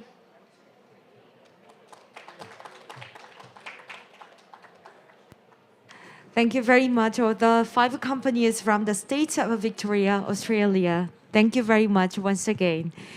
And the next Australian session will be in 2 parts from the states of Western Australia. Avicenna Systems and PYC Therapeutics will join us online. CEO and co-founder of Avicenna Systems, Tony Fitzgerald, will commence the presentation. So please welcome him on the screen. Hello. Good afternoon, and thank you very much for the chance to participate in Korean Bio. I'm very sorry that I couldn't have been there to present in person, but very happy to be presenting to you online. If I could commence the presentation by just talking a little bit about the last 2.5 years, which has highlighted globally the limitations that we have on current pathogen screening technologies and their limitations and inability in many cases to be able to deal with pandemic scale infections. And that was the rationale behind the formation of Avicenna 2 years ago. The company has developed a novel, very high throughput, very convenient, low cost and rapid pathogen screening system using direct saliva samples. We have validated that system and shown it to be equivalent to PCR in detecting infectious levels of COVID using LAMP chemistry in an overall process that's less than 40 minutes and where we can test up to 4,000 individuals an hour on current equipment, and on the new generation machine, which is coming out in 3 months' time, over 5,000. We have rapidly expanded out of Western Australia and now have a presence in Europe, in North America, and hopefully, as part of this presentation, a presence in Asia. And we have in-house expertise ranging across biochemistry, robotics, electrical and mechanical engineering, cloud software, and all of the backup services necessary to launch a system like ours. The need for accurate, scalable pathogen screening has been amply demonstrated during COVID, and we should be remembering that there are things coming after COVID which we should be preparing for. There is much fear about what the next influenza season could look like, other variants of COVID, or potentially new pathogens. And there are some key areas that we would like to target: protection of the workplace, and we'll give some examples of that later in the presentation here in West Australia, because widespread infections from COVID or other types of pathogens can lead to dramatic loss of output at key industries and cripple economies. And very importantly, protecting vulnerable communities. So people who are working in hospitals and their infectious status is important for the health of the patients, people who are residents in aged care facilities, in our own country, Indigenous groups, people who are immunocompromised, and then, of course, the need to enhance border security and be able to protect countries from the introduction of new pathogens that might be very damaging. So biosecurity has been sort of re-examined in our system. PCR, as a very accurate system, can be slow, however. It can be expensive. It's somewhat difficult to scale, and there's a problem in deploying it at scale in any sort of remote locations. And the antigen tests, which are commonly used now at scale around the world, unfortunately are not sufficiently accurate for people with low viral loads, pre-symptomatic and asymptomatic people, and the publications are showing an average accuracy of around 60%. So you're potentially missing a lot of asymptomatic people if you're using RAT as the method of screening. So what we tried to do was take the best features of PCR, nucleic acid amplification technology, of which LAMP is one, and try to take that level of accuracy, but try and get the convenience and the speed that's currently being delivered via RAT antigen testing. You would have seen similar types of material before, but it just shows you that you are contagious in a period when you may not be detectable. And in LAMP and PCR, you can be detected very early on in infection, but unfortunately with RAT, you may be out in the community, in a hospital, in an aged care facility where you are infectious, but you don't become positive on a RAT for several days. And we found that both in our own business and certainly with the people that we've been screening for. So the COVID testing landscape is quite simply, you have one lot of technologies which are high accuracy, PCR and LAMP. You have another lot of technologies which are relatively rapid, but unfortunately not as sensitive. And what we're trying to do is combine the two, and we believe that we've done that very successfully to date.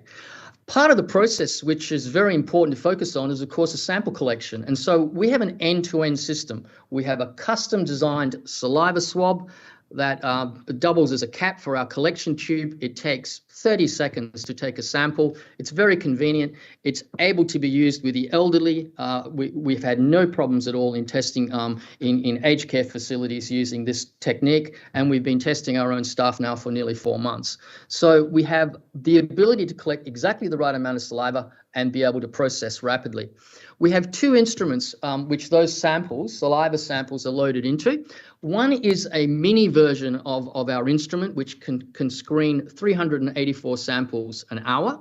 It's mobile, it weighs 35 kilos, and it can be taken to multiple locations.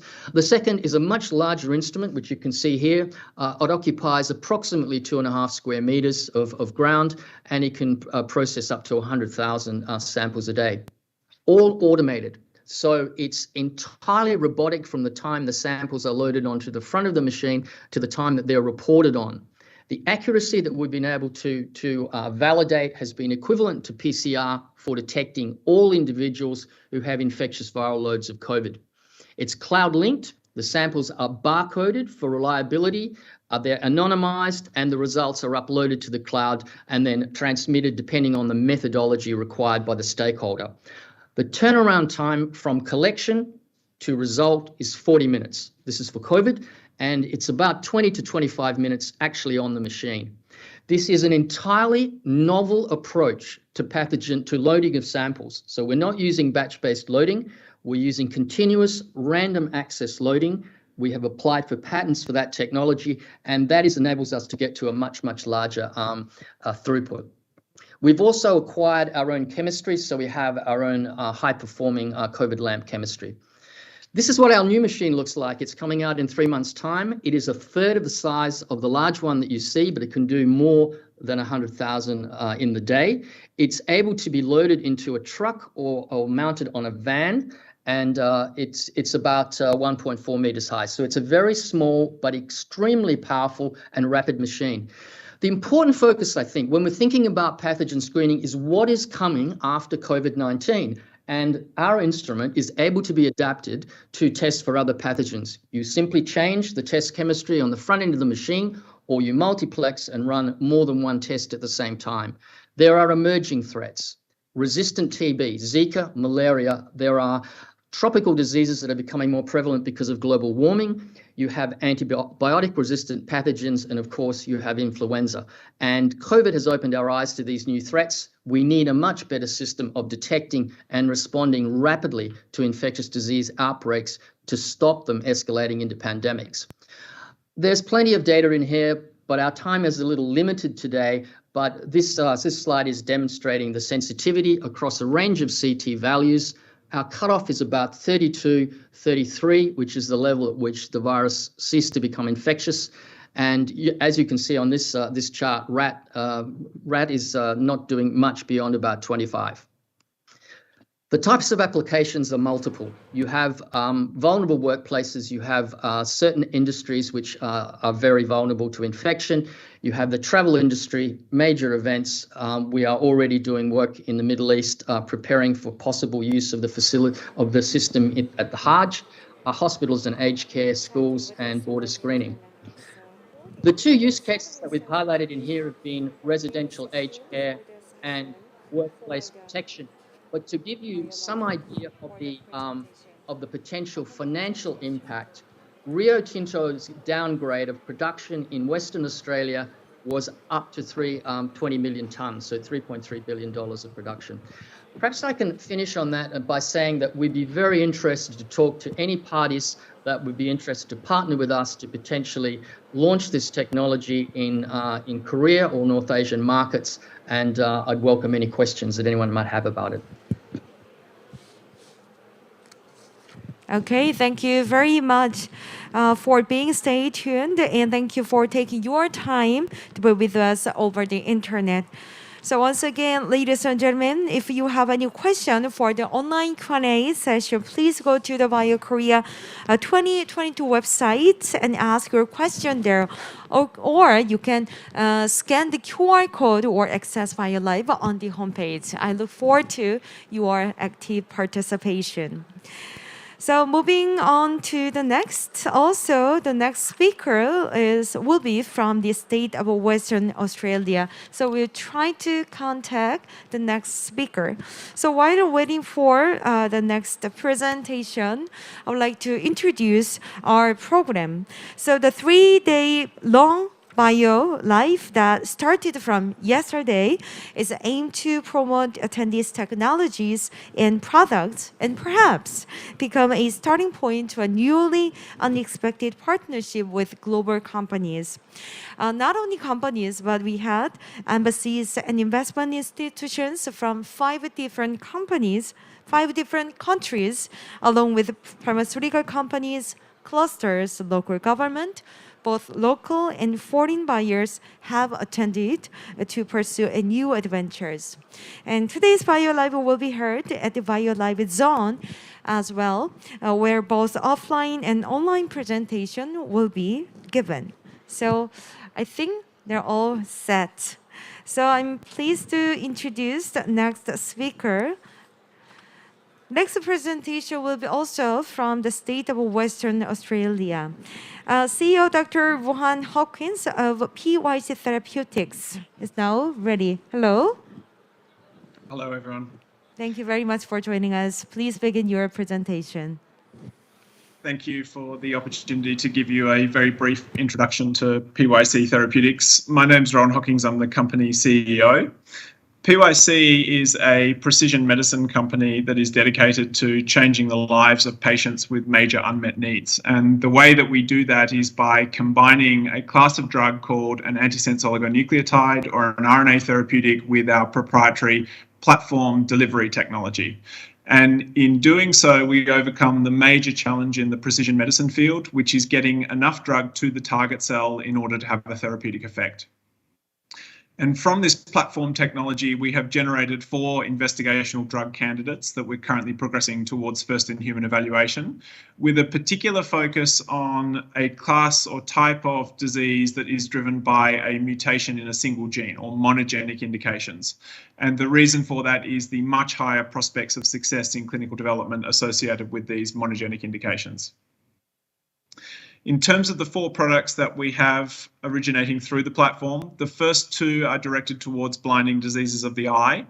The third is focused on a central nervous system disorder, and the fourth, it's currently undisclosed, but it's a disease in the kidney. I'm going to focus mainly today on our most advanced asset, which is an investigational drug candidate for a blinding eye disease called retinitis pigmentosa. We are scheduled to file an investigational new drug submission, or an IND, with the US FDA in November of this year, which will enable us to progress through to a combined phase 1/2 study at the start of next year. In terms of why we're excited about the outcomes of that clinical study, I thought I'd show you some pictures here of what they call a retina in a dish model. And this is a very nice tool that enables us to take a skin sample from a patient who has the target disease and turn that cell backwards into a stem cell, and from that stem cell grow all of the different cell types in the eye. And those cell types then self-organize and create what we call an optic cup, or a retina in a dish model. And what you see on the far left-hand side here in bullet point number 1 is what the retinal pigment epithelia, or the outer layer of the eye, looks like in a patient who has no disease process occurring. You can see what they describe as a nice cobblestone road appearance, where you have these RPE cells of regular morphology that form a very tight junction with one another to create a barrier on the outside of the eye. What you see when you grow a retina in a dish model from a patient with retinitis pigmentosa is you lose that morphology. And here you see in bullet point number 2, the loss of the structural components of the RPE cells, and consequently the functional deficits that we see in these patients, which will lead them to go blind typically by the age of around 40 years old. And why we are so excited about the prospects of the lead program in phase 1/2 clinical trials early next year is that you see on the far right-hand side here the impact on the patient's eye after a single 5 micromolar, so a close to the anticipated human therapeutic concentration that we are seeing in the non-human primate non-clinical setting. You are seeing complete resolution of the morphology of those cells and restoration of the outer barrier. So in summary, we're a precision medicine company that is about to undertake the transition to a clinical stage company. We are a multi-asset company, and we have an underlying platform technology. We are interested in talking to Korean companies who have similar interest in the RNA therapeutic space or are looking for a facilitated delivery technology for their drugs. Thank you.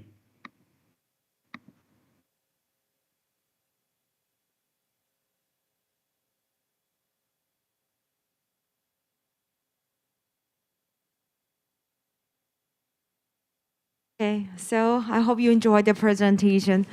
So quickly moving on to the next, there will be 2 presentations from the state of Queensland, Patheon by Thermo Fisher Scientific and QIMIR, Berkeley will present. And firstly, Koji Tanimoto, the Senior Director, Head of Business Development Asia Pacific and Japan of Patheon by Thermo Fisher Scientific will present. So I would like to invite him onto the stage. Please welcome.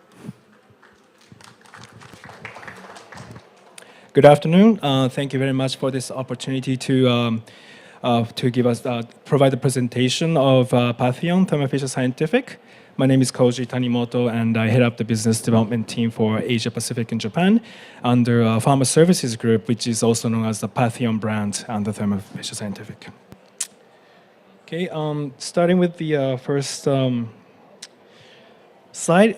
Just quickly about our company. So Thermo Fisher's mission is to enable our customers to make the world healthier, cleaner, and safer by providing various different types of value-added products and services and solutions to life science industry. We currently have over 100,000 employees globally, and roughly about 6,000 of those employees are R&D scientists and engineers. And we have been spending about $1.4 billion of R&D investment every year. And the global revenue right now is about 40 billion. And actually, Patheon company was acquired by Thermo Fisher back in 2017. And back then, the revenue was about 20 billion. So we have been growing exponentially in these past 5 years in terms of revenue through various strategic acquisitions. So under Thermo Fisher Scientific, we have different primary brands. Maybe you're familiar with a few of those brands. I represent the Patheon brand under Pharma Services Group. Most recently, we acquired a CRO company called PPD last year. So we are really expecting to create lots of synergy between CDMO and CRO business from this acquisition. So our services are basically patient-centric focus by providing a true end-to-end solutions to our customers through life cycle of a product drug development from a very early stage like preclinical phase, drug substance and drug product, clinical trial manufacturing, packaging, labeling, distributions, and logistics, and all the way to the commercial manufacturing and packaging. So we support true one-stop service for in the clinical space, and then even post-approval of the product, commercial manufacturing, packaging, and as well as the life cycle management, including the biosimilars and generics. Most recently, we have been expanding quite significantly in this cell and gene therapy field. So we are able to offer viral vector manufacturing, plasmid DNA manufacturing, and cell therapy, including like CAR T cells manufacturing. So a quick snapshot of our some scale. So we currently work with about 1,200 customers globally, and roughly about 80% of those customers come from the emerging pharma segments. So in Korea, I think emerging biotech is a really growing market for us. We have been successfully working over 20 biotechs in Korea these days across different types of services. We were able to get about 117 approval, new drug, NDA approvals in these past 10 years.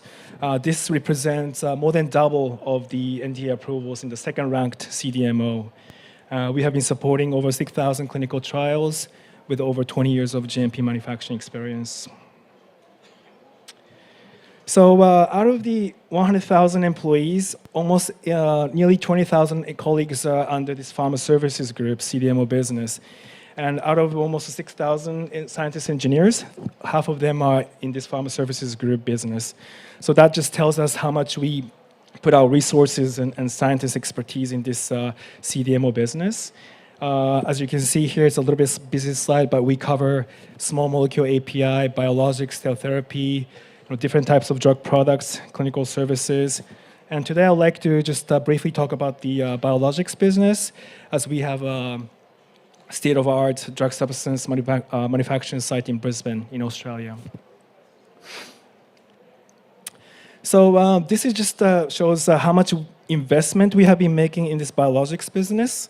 So as you can see here, this is the situation in the market. So on the drug substance side, we have been making about $170 million of investment in this past 5 years since the acquisition of the Thermo Fisher. And on the drug product side, we have been making almost $320 million of investment. So altogether, roughly about $500 million in this biologic space. Without having a Thermo Fisher's acquisition, we weren't able to have this kind of investment. So we're really proud of being as part of Thermo Fisher Scientific. So this is our Brisbane site in Australia. So it's a state-of-the-art monoclonal protein biologic manufacturing site, supporting from phase 1, phase 2. Hopefully, we're running a few commercial products in the coming years.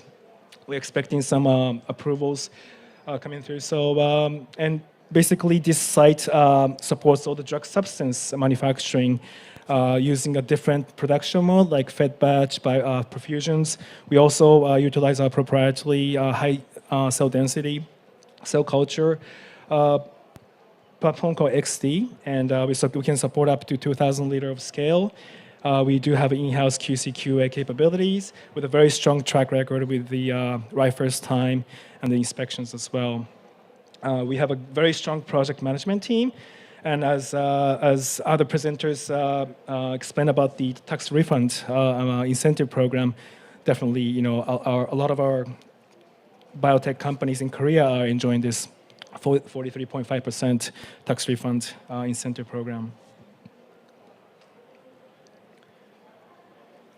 This is going to be my last slide. So we do have a few platform programs for this drug substance biologics business. What we call is quick to clinic program. So if customers are okay to use our standard platforms, we can start from the receiving of DNA sequence up to the release of drug product within 13 months of time frame. So this is significantly lower than less than the standard program that we typically work with, which is 22 months. So it's 9 months of saving the customer can enjoy if they are able to, if they allow us to use our standard platform technologies.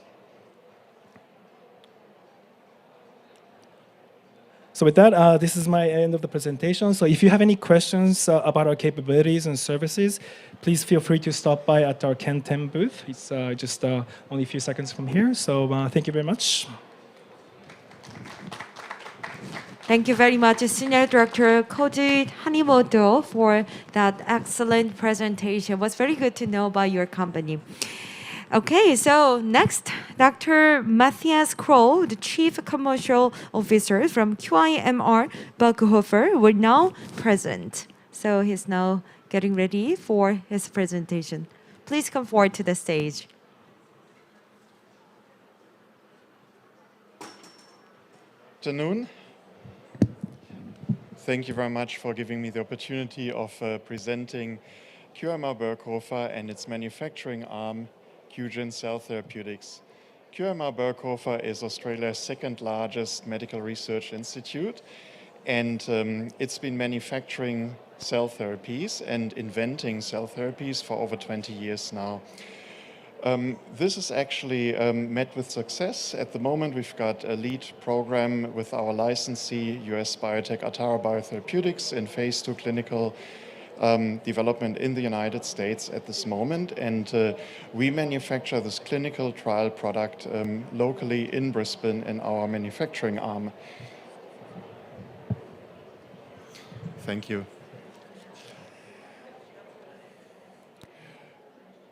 So more than 20 years of excellence in T-cell manufacturing, and we are a trusted partner locally and also internationally, as we manufacture autologous and allogeneic therapies with a complete on-site QC capability. We've got dedicated facilities and competitive pricing. We do international collaborations and commercial partnerships. So beyond our internal pipeline, we've got a fast expanding portfolio of external customers. And it's obviously very interesting. I'm touting the same as my colleagues from the other Australian organizations. It's very interesting for an East Asian company to actually use Australia as an inroad into global development because of the high quality of clinical data, the ease of access, and the economic benefits which you've heard about.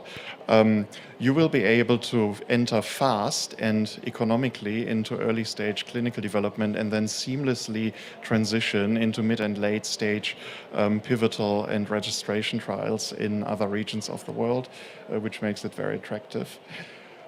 So we've got 15 clean rooms. It's an over 2,000 square meter facility.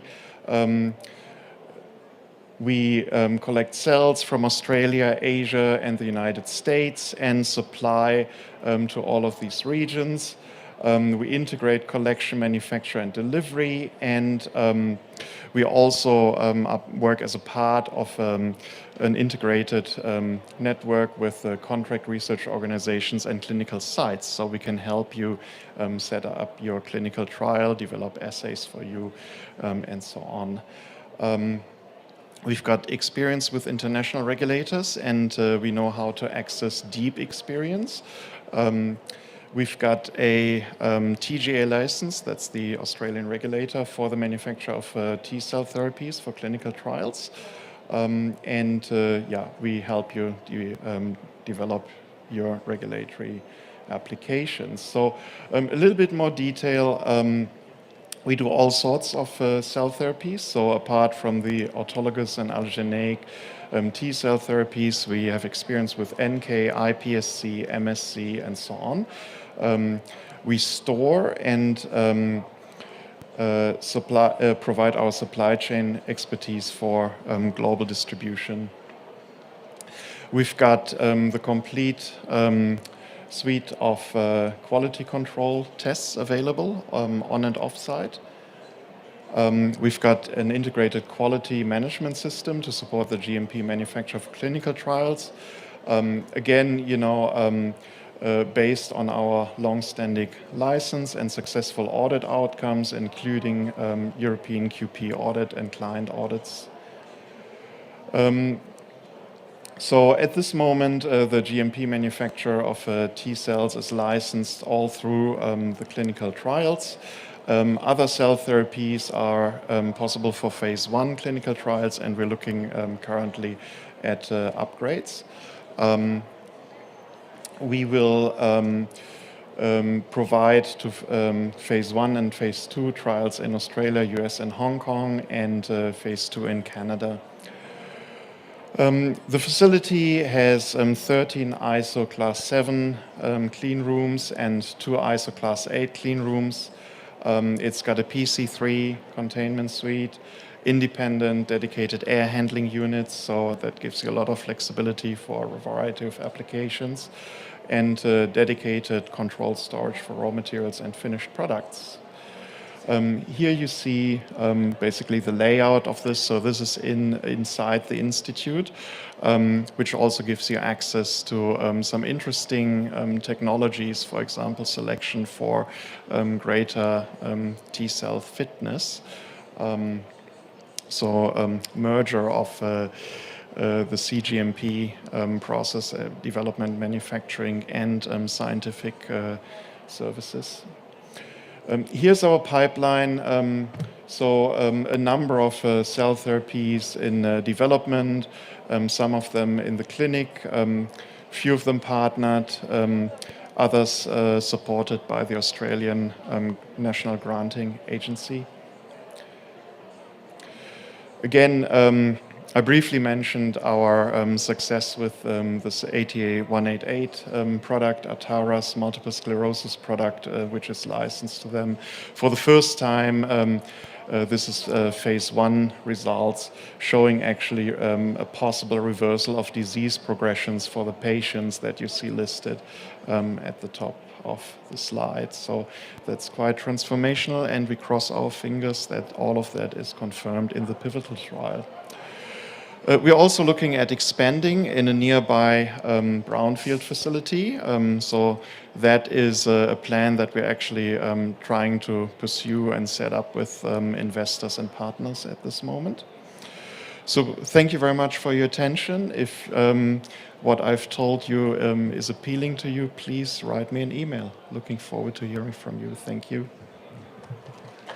Thank you very much, Doctor, for your presentation. That was very excellent. I enjoyed that. Okay, ladies and gentlemen, the following session will be from the state of South Australia and will include 3 companies. All 3 companies will present through their pre-recorded videos. So I'd like to introduce the first company, Dr. Mohamed Tani Tabin from the Health and Medical Industries Department of Trade and Investment, South Australian Government will speak. So please turn your attention to the screen. Yes, it is. Yeah.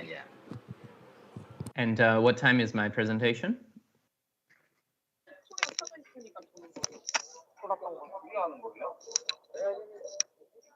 Your medtech, biotech, clinical trials, manufacturing, and R&D needs. In South Australia, we have a world-leading health and life sciences innovation ecosystem. So we have a world-class, highly connected health and life sciences precinct where we do a lot of high-quality R&D, which is connected to the developed clinical trial ecosystem. We have the world's fastest pathway to FDA approval, and which is supported by GMP biomanufacturing and Industry 4.0. We have the largest concentration of clinical trial in the Southern Hemisphere, including biomedical and medtech. And what we have in South Australia is also Australia's best longitudinal clinical data set. With this clinical data set, we are able to use AI and data-driven analytics for health innovation. We have the MIT Big Data Living Lab, which is the world's #1 data analytics capability, located here, as well as the Australian Institute of Machine Learning, which is number 2 in the world. Adelaide, what you see here is a picture of Adelaide CBD. We have a world-class, highly connected health and life sciences precinct. Adelaide is a beautiful place to live and work. Adelaide is the most livable city in Australia and the 3rd most livable city in the world. It is big enough to be complex, while small enough to be accessible. We have only 1.2 million people in the city-state. It is centralized and has an advanced economy. The photo shows Adelaide's Biomed City, including the area where the Adelaide Biomed City has been built over the last 5 years and still growing. At the Adelaide Biomed City, we have the largest concentration of clinical research in the Southern Hemisphere, including biomedical as well as medtech. South Australia is also the leading state for aged care and healthy aging R&D in Australia. South Australia is the home to Global Centre for Modern Aging, Aged Care Centre for Growth and Translational Research, as well as the Centre for Excellence in Frailty and Healthy Aging. As mentioned before, we have a highly developed clinical trial ecosystem, which has the world's fastest pathway to FDA approval. We combine speed with quality, as well as lower cost, and with most experienced companies providing clinical trial services. The combination of these qualities actually give us major Australian advantage, where time, streamlined ethics, and regulatory framework actually shortens the time, and where a study can start within 5 to 6 weeks from the contact of a sponsor. In terms of GMP biomanufacturing and Industry 4.0, the South Australian ecosystem brings together Australia's leading capabilities for FDA-accredited GMP manufacturing with AI-driven Industry 4.0 research and innovation. With Main Pharma and Biosina, South Australia is the only state with 2 FDA-accredited companies for GMP manufacturing from R&D to commercial scale. The Line Zero factory of the future connects industry with enabling technologies and research capabilities to transform manufacturing through advanced robotics and customized technology. These capabilities are supported by the Australian Institute for Machine Learning. The Australian Centre for Augmented Reasoning, attached to AMO, is leading the next generation of the research and development of new AI-driven augmented systems. This research focus including factories where people and machines work together seamlessly without the need for constant reprogramming of software. As mentioned previously, in terms of AI applications in health, South Australia is leading the nation. Adelaide is Australia's home for AI and data analytics-driven innovation and is leading the nation in AI in healthcare. The Australian Institute of Machine Learning, ranked 2nd globally for computer vision, is Australia's largest AI capability. The Massachusetts Institute of Technology, MIT, Big Data Living Lab links South Australia through to MIT's world-leading data analytics capabilities. Together, they are the foundation of the state's knowledge ecosystem, generating new knowledge and technologies. The Australian Research Centre for Immersive and Virtual Environments, IVE, completed more augmented reality research than any other institution or university globally and adds world-leading capabilities in research visualization and human-centered design for our innovation ecosystem. What we also have in South Australia is Australia's best longitudinal dataset, clinical dataset. South Australia has the best system because our health system is unique due to its size, its connected single health system, and stable population. South Australia has a single electronic medical record and a statewide single patient identifier that helps the state use health data more effectively. Clinical data is refreshed every 40 to 60 seconds, allowing clinicians to access real-time data, which opens opportunities for AI and machine learning. South Australia's enterprise-wide approach allows the development of a longitudinal view of a single patient across the health system, which improves the ability to provide personalized care and precision medicine. The Australian Institute of Machine Learning has established clinical research-focused partnerships with both state-funded and commercial organizations. AMO is Australia's only member of the Global Alliance of AI Centers in Medicine. The alliance includes Stanford University, Harvard University, Mayo Clinic, Cleveland Clinic, Duke University, NYU Langone, Children's Hospital of Orange County, and University of Bern. Global pharma and biotech companies are also partners: Roche, GSK, Siemens, MIT Big Data Living Lab, Amazon Web Services, and LBT Innovations. AMO's local clinical research partners include SA Health, South Australian Health and Medical Research Institute, SAMRI, the Royal Adelaide Hospital, Women's and Children Hospital, SA Pathology, SA Pharmacy, SA Medical Imaging, and Breast Screen SA. AMO's clinical areas of focus includes clinical trials and drug development, proteomics, lipidomics, metabolomics, genomics, and immunotherapy. These are some of the global companies which have set up in Adelaide. Some of the world's most innovative and forward-thinking organizations such as Amazon Web Services, Google Cloud, Microsoft Azure, Nokia, Accenture, Deloitte, PwC, MTX Group, and Telstra Health have established operations in South Australia focused on delivering AI innovation. By partnering with AMO and MIT Big Digital Living Lab, these organizations will leverage innovations developed in Adelaide to deliver their competitive advantage and further their global ambitions. With these companies, more than 5,000 jobs have been created in Adelaide in the past 12 months. Feel free to contact me or my director, Mark Wheeler, should you like to discuss collaborations in medical devices, biotech, or AI in health collaborations. Thank you very much. Thank you very much. Okay, and next is the video from CMAX. Chief BDM Joe Harrison will be presenting. Please look at the video. Hi there, this is Zoe Harrison and I'm speaking to you from CMAX Clinical Research. Unfortunately, I can't be there in person at BioCareer this year, but I'm delighted to introduce you to CMAX, where I'm proud to say I've worked for the last 12 years. I'm the Chief Business Development Officer at CMAX. CMAX is an early phase clinical research facility located in Adelaide, South Australia, Australia's most livable city. It's a city of just over 1.3 million people, and it has a diverse but stable population which supports trial recruitment. The unit is located within Adelaide Biomed City, a life sciences cluster containing many key opinion leaders and specialist services to support our trials. This newly built precinct includes the flagship Royal Adelaide Hospital, one of the most advanced public hospitals in the world. So our key strength is our early phase experience. With over 28 years of operations, CMAX was the first established early phase unit in Australia and also the first to conduct a first time in human healthy volunteer study. Our medical director, Professor Saper Shakib, heads up our principal investigator team, and he's been an investigator with us for over 20 years. He's developed a particularly strong group of clinical pharmacologists, as well as specialists in many indications such as dermatology, anaesthetics, and allergy. So what sort of studies do we complete at CMAX? Well, as I mentioned earlier, much of our work is in the first in human space, typically single and multiple ascending dose studies, as well as trials requiring intensive PK or PD collections. For example, drug-drug interaction studies, food effect and bioavailability studies.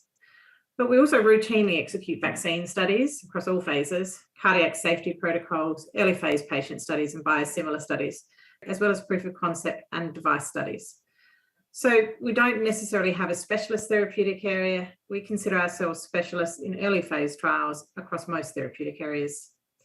And likewise, we've trialled most molecule types, small and large, gene therapies, and most routes of administration. We also have a newer business arm, Fusion Clinical Research, for later phase trials. In this business, we have staff embedded at community medical clinics where the trial activity takes place. So who are we working with? Well, we work with sponsors from all around the world, from small virtual biotech companies to large pharma giants. With over 90% of our work being conducted for international sponsors, we're really a globally oriented company.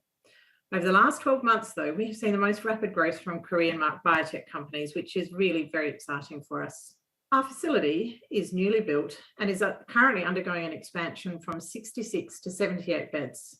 And we operate 24 hours a day, 7 days a week. We can conduct long studies or short studies as you need.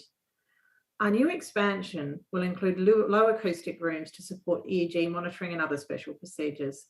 Plus, we will have some more negative air pressure isolation rooms, ideal for nebulized drug administration.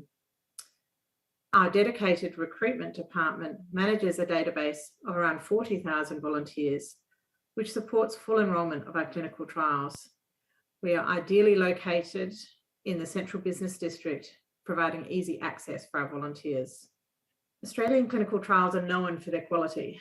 We have robust quality management systems and the data we generate can support international regulatory submissions. In Australia, you do not need to have an open IND to commence a clinical trial. This means sponsors can achieve quick first-in-human data, which allows earlier go, no-go decisions and can support future fundraising activities for biotech companies. In Australia, IRBs or ethics committees provide both scientific and ethical review and have authority to approve the study to start. And after ethics approval, the TGA, Australia's regulatory agency, is simply notified that the study is about to commence under the CTN scheme. Finally, Australia has a very attractive research and development tax incentive scheme, which makes trials cost competitive. And CMAX's international sponsors routinely take advantage of this scheme. So thank you for listening to this very brief introduction to CMAX. I only wish I could be there to meet you in person. We believe there's many benefits to working with CMAX. We pride ourselves on honesty, transparency, and really do consider ourselves a part of our sponsors' clinical development teams. Please do stay in touch with us and reach out with any questions, even very high-level questions. And we'd love to stay in touch via LinkedIn. Thank you so much to BioKorea and also to Austrade for allowing me to speak to you today. Take care. Thank you very much. So the last video of the state of South Australia will be from Michael Burfield from Bentley's R&D. Please enjoy the presentation. Hi everyone, my name is Mike Burfield and I'm the Managing Director of Bentley's R&D Incentives, and we are experts in setting up and managing your Australian presence to enable you to claim the R&D rebate. So by way of overview, as we all know, Australia is one of the most attractive destinations in the world to conduct clinical development work, and this is in terms of cost, capability and overall regulatory efficiency. Further, refunds from the R&D incentive are available to non-Australian owned and controlled entities, and this can provide a cash refund of up to 43.5% of your Australian R&D expenditure. This very short presentation will introduce you to this opportunity and provide a quick overview of the R&D incentive and general eligibility, implementation and key steps, our overall capability, and some additional considerations that you need to think about. So about the R&D incentive. The R&D incentive is a rules-based self-assessment tax program where eligible companies incur eligible expenditure on eligible R&D activities. To be an eligible entity, you must be an Australian company. But importantly, it is not required that that Australian company is Australian owned or controlled, and also that intellectual property resulting from the R&D activities in Australia does not need to be owned by the Australian company.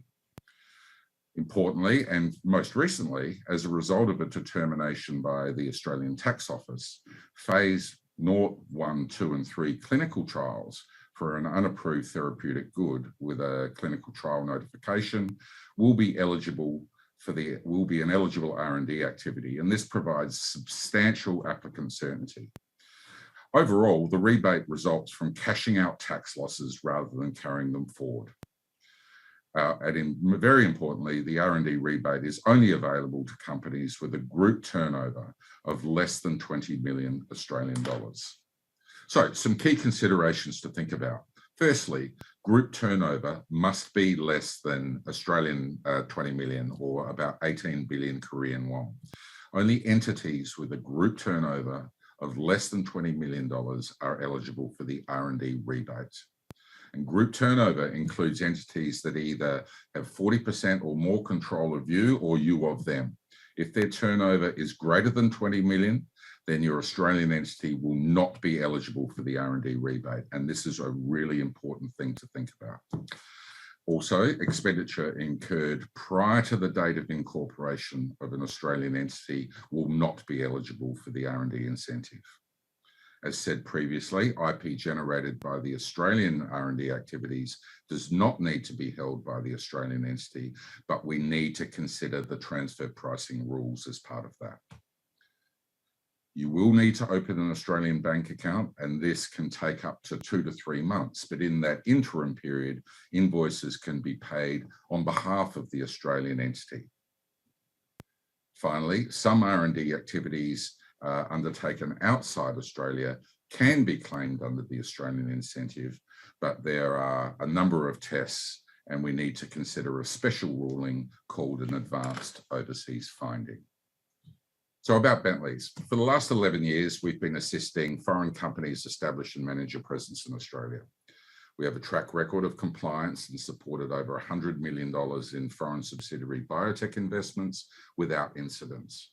For us, we provide a low-cost, cash flow optimized one-stop shop of services that include the company setup, resident director, intercompany agreements, R&D incentive claims, and full tax and accounting services under one roof.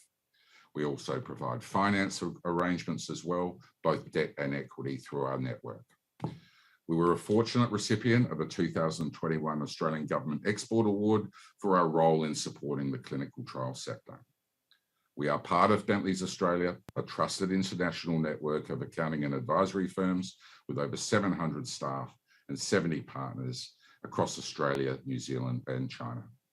We're a member of Allineal Global, the third largest international association of accounting and consulting firms in the world. Thank you for your time. We would value any questions and answer as many questions as you like at no cost or obligation to help you make an informed go, no-go decision in terms of establishing a presence in Australia. Thank you.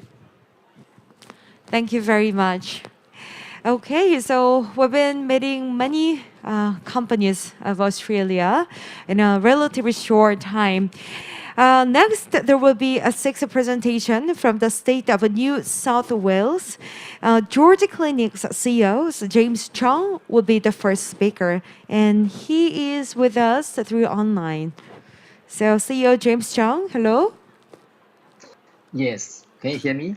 Yes, please go ahead. All right, thanks very much. So firstly, good afternoon to all the colleagues in Korea and online. I'm James Cheong, CEO of George Clinical, and it's my pleasure to present to you in the next few minutes about the general capability of our company, as well as how we can support you in your clinical development needs in Australia and across the globe. We are a full-service CRO with our headquarters in Sydney. We have been established for more than 20 years, and during this time, we have expanded beyond Australia, and now we have our own offices in Asia Pacific, the US, and Europe. And during this 20-odd years of delivering high-quality clinical trials, we have experience across most of the therapeutic area, but we have especially strong expertise in renal and metabolic, oncology, cardiovascular, and chronic diseases. And what we bring is a unique combination of science and operational excellence. George Clinical is part of the George Institute for Global Health, a renowned medical research institution to improve the health of millions of people worldwide.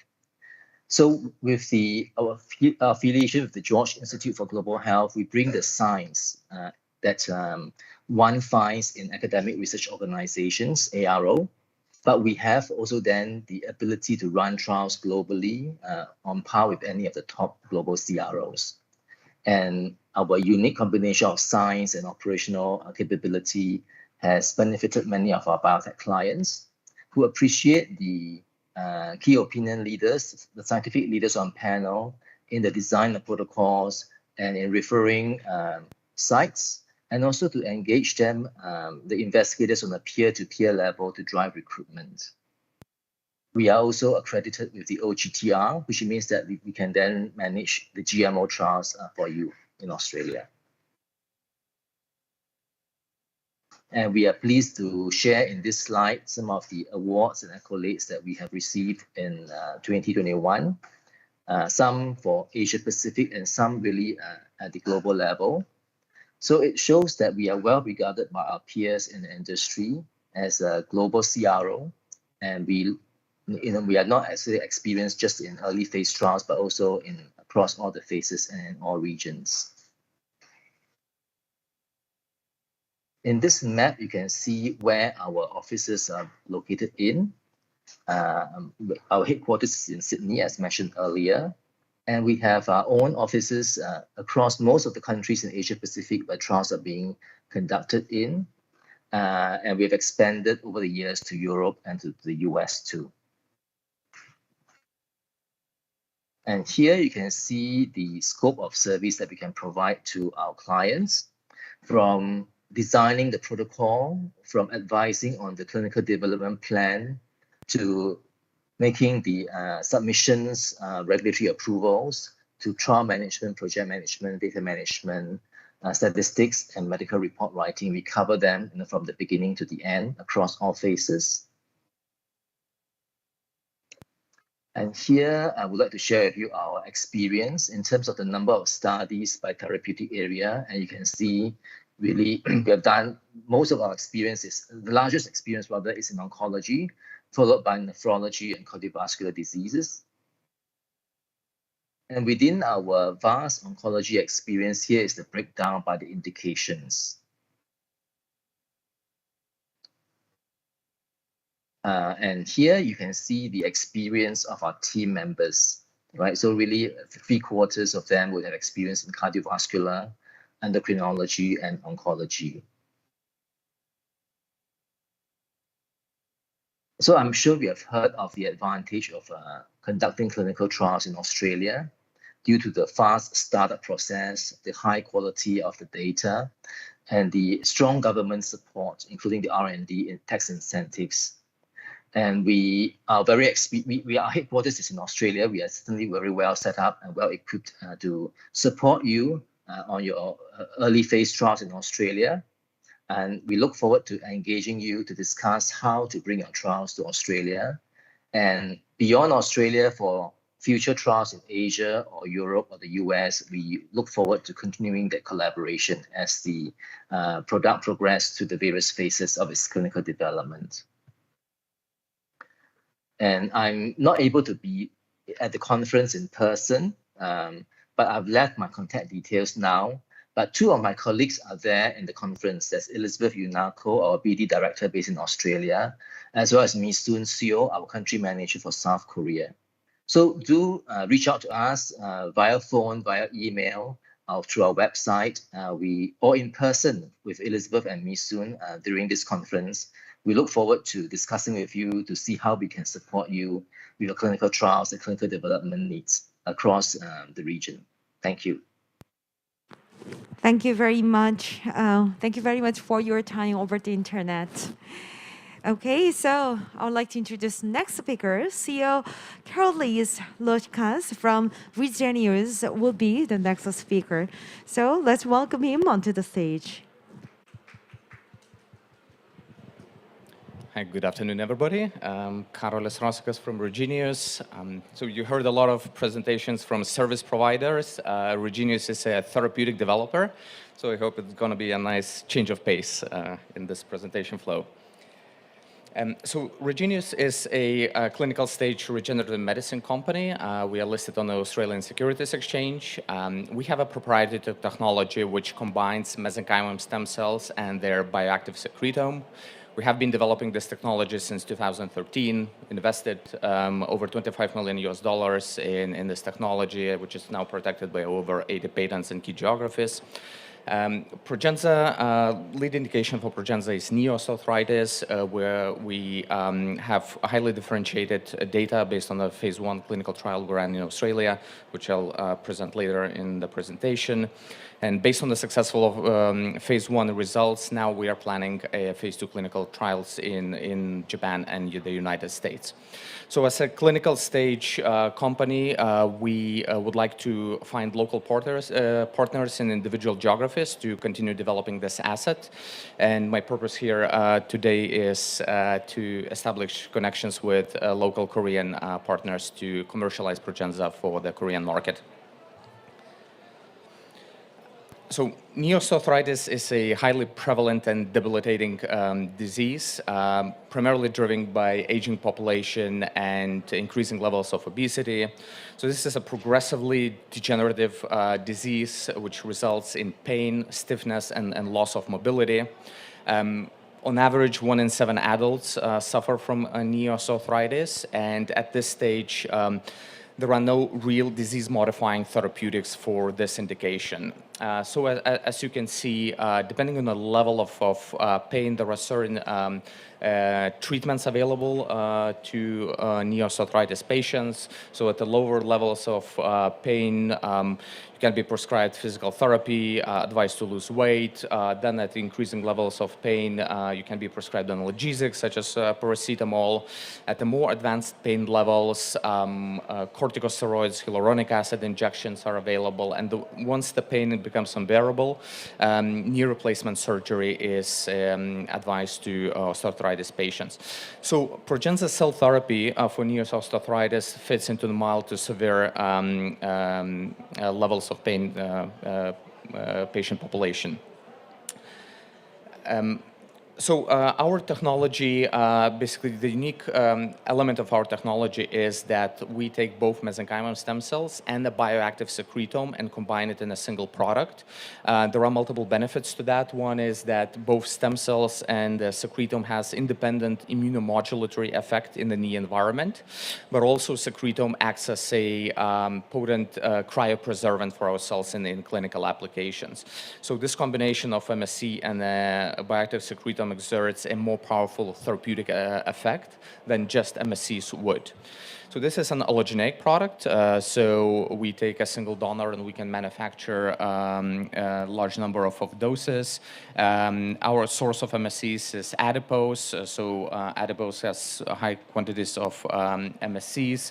So it is highly scalable manufacturing process. Generally, MSCs are immune privileged cells, so which escape the immune system. So the safety profile of Progenza is very strong. And based on the phase 1 data, we have a strong conviction that it can be the first-in-class disease-modifying therapeutic for knee osteoarthritis patients. So a bit about our phase 1 results, which based on the study which we ran in Australia. So it met primary endpoints of safety and tolerability, but in addition, it met secondary endpoints demonstrating efficacy. So firstly, we were able to demonstrate a significant and durable pain relief relative to placebo out to 12 months. So most of the current therapeutics available in the market, they provide only very short-term pain relief up to 3 months. And cell therapies have a potential to demonstrate a longer lasting pain reduction. In addition to pain reduction, we also measured cartilage volume quantitatively for our patients in the phase 1 trial, and we were able to demonstrate that our therapy can potentially stop cartilage degeneration. So average knee osteoarthritis patient experiences around 5% cartilage loss a year. And so cell therapies such as Progenza has a potential to halt that cartilage degeneration, which basically changes the disease progression and can become a first-in-class disease-modifying therapeutic. Thirdly, we saw a very high responder rate for our therapy. So we measured our pain reduction response of more than 30% pain reduction, and we saw the response rate of 88%. And if you can compare that to, for example, hyaluronic acids injections, which offer around 74% responder rate, but at the lower threshold of over 20% pain reduction. So we have an established and highly optimized manufacturing process where we can manufacture over 100 million doses from a single donor, so which leads to a highly homogeneous product and with a potential of relatively low cost of goods. So in terms of defining Progenza's market opportunity, so we are targeting moderate to severe knee osteoarthritis patients, initially who failed the course of hyaluronic acid or corticosteroid injections, and the patients who are seeking a deferral in knee replacement surgery. So worth noting that most of the osteoarthritis patients are relatively old individuals, who 60, 70 years old. So for them, knee replacement is a highly invasive surgery, so any new therapies which would enable delay of knee replacement would be highly accepted in the market. So given that it's a highly prevalent indication, there is a large also commercial opportunity for that. So there are over 2 million treatments, OA treatments just in Korea. So the addressable market is really large, and that's why we would like to find a local partner to work on developing this asset further for commercialization in Korean market. So in terms of considerations for a strategic partner in Korea, so we're looking for a standard out-licensing model with upfront milestone fees and then royalties. So we would grant a license for knee osteoarthritis indication in the Korean market and work together to run a pivotal phase 2 trial and commercialize the product after the approval. So I'm here today and tomorrow. Here you can find my contact details. So in case any one of you would be interested to discuss this opportunity for the Korean market, I'm available to speak. Thank you very much for your attention. Thank you very much, CEO, for that excellent presentation. Very detailed information. Thank you very much. And moving on to the next, also from the state of New South Wales, and Jeremy Dobrowski, the CEO of Inventia Life Science, is now joining us through online. So hello, CEO. Hello. Hello, can you hear me? Yes, hear you. Yes. Just one small thing. I'm the sales operations manager at Inventia. In charge of all the sales and operational activities at Inventia.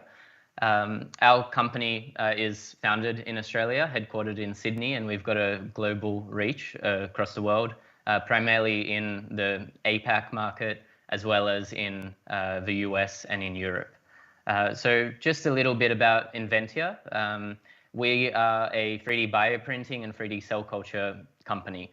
So we're really interested in helping researchers, particularly cell biologists, transition from working in a traditional 2D setting into a much more representative and physiologically relevant environment, such as 3D cell cultures.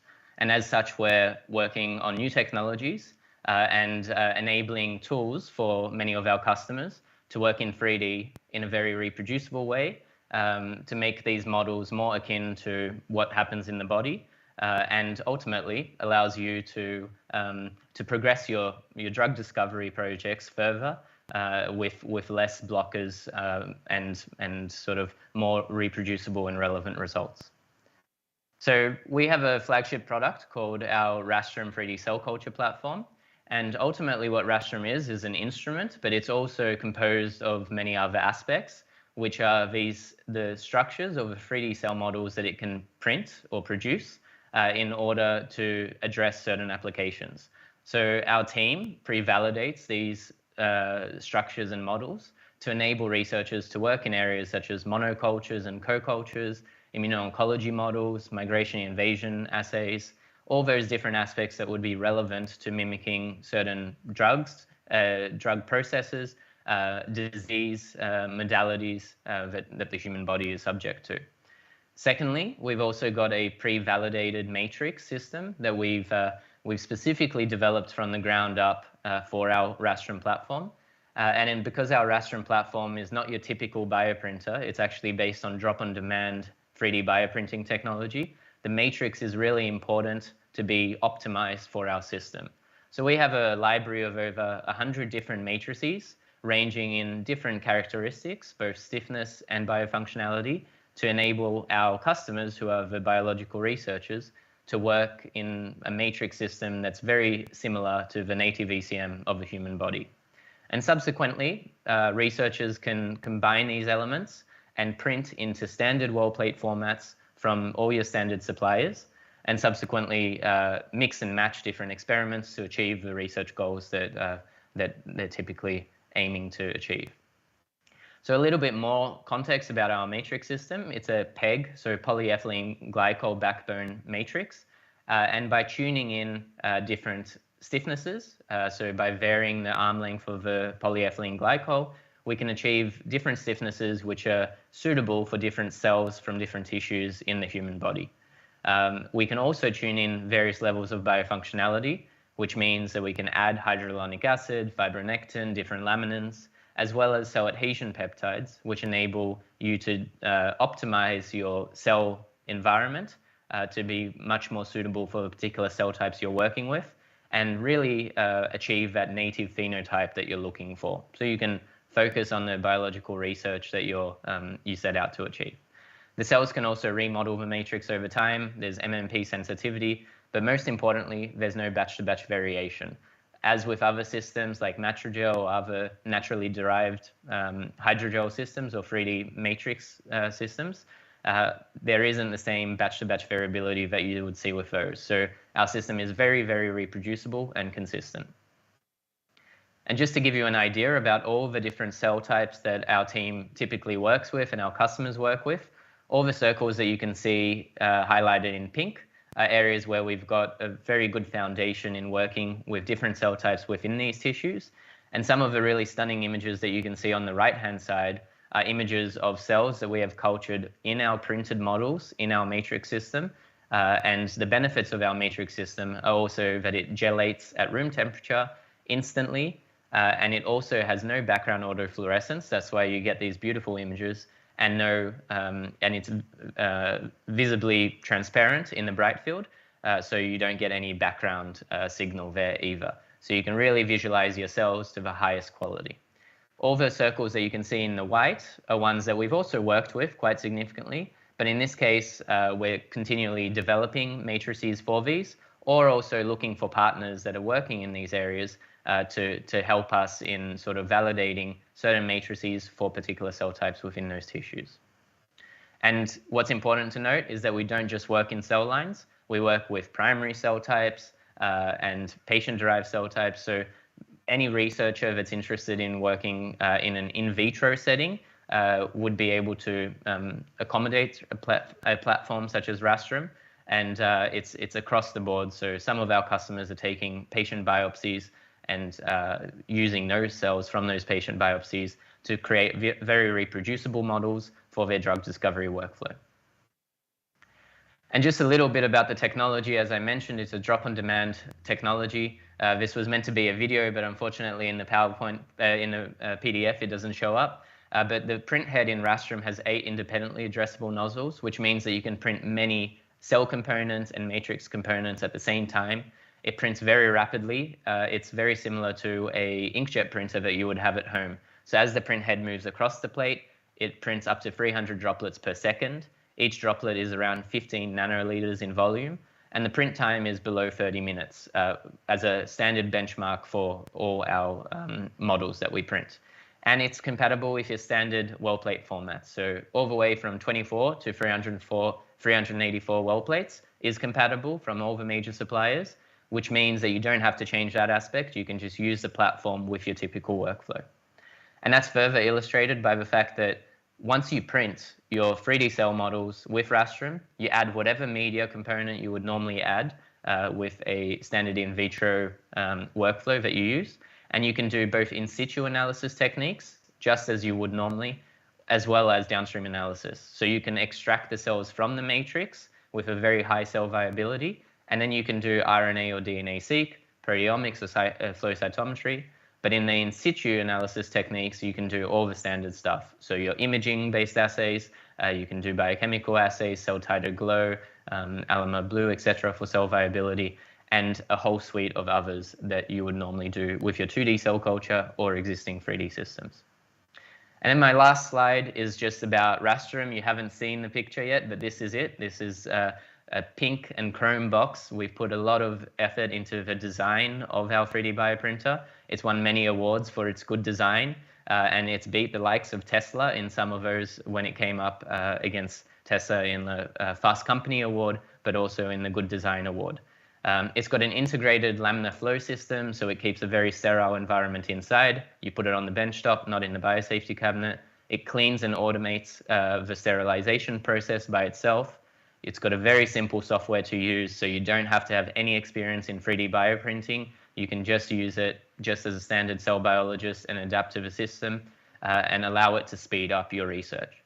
And most importantly also, it has a plug-and-play cartridge So you insert the cartridge, you print the well plate that you plan to print with the 3D cell models, and then subsequently take it out, throw it in the bin, and it's ready for the next person. So if you would like to learn more about Inventia, it would be a pleasure to speak to you. Please contact us, visit our website, inventia.life, and thank you very much to BioKorea for inviting us to do this presentation. Wonderful. Thank you very much. And also, we hope to see you in person next year in Seoul. Excellent. Okay, then we have 3 more companies left from Australia. And the next presentation is Southern Star Research's Corporate Development Director, Chris Stellatos. So he's here with us. I would like to invite him onto the stage. Ladies and gentlemen, please join me in welcoming him with a round of applause. Wonderful. Go ahead. Thank you very much. Look, it's a pleasure to be here. Last year we did this virtually, so it's good to finally meet you in person. I won't spend too much time on this.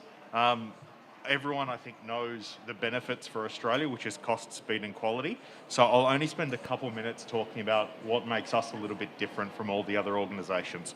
So Southern Star Research, we're a full-service CRO, and we have all of these capabilities in-house with our own direct employees. We work specifically with the biotech community, and we are an early phase biotech specialist CRO. We take the time to understand our sponsors' needs, and we create a bespoke solution specifically for them. It's really about being an extension of their team, and we can really guide all of our sponsors into the Australian ecosystem. You can see these are the regions and markets in which we cover, which is Australia, New Zealand, parts of Southeast Asia, Europe, and North America. And we can obviously also expand into other regions and jurisdictions where our sponsors may not necessarily have a presence. This is our broad therapeutic experience. You can see we very much focus on phase 1, phase 2. Our friends with some of the other CROs who will be joining shortly will have a very similar slide, no doubt. But again, biotech early phase is where we specialise. I've spoken a little bit about this already. I won't spend too much time on it. Again, it's about speed and agility when you're working with the biotech community. We know that we need to be flexible and adaptable. And again, ultimately, the Australian ecosystem really does present some high quality data that is suitable for EMA and FDA applications. So there's absolutely no need to repeat studies in other jurisdictions. We don't like surprises. We don't have a change order model. And it's about helping sponsors really design the right study that's actually going to be key for their overall program. Now, the promise that we make is that we take ownership over the projects. We're reliable and we're experienced. It's about having a customer-first culture, getting the right result, and getting things done as quickly as possible, but remaining responsive, pragmatic, and efficiently and successfully developing the projects. So, thank you very much for your time. I know we've got a couple other people presenting, and thank you for the opportunity to present.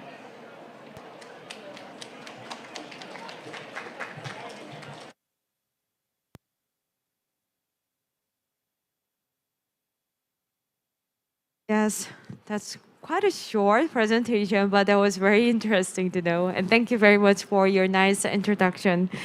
And next will be the presentation from Barry Murphy, the Chief Commercial Officer of the Novotech. So please come forward to the stage. Ladies and gentlemen, please welcome him. Okay, 안녕하세요. So who's still with us on a bit more on Australia? I'll be as quick as I can. I know we're running a bit over time, and our friends from Turkey are here ready to go.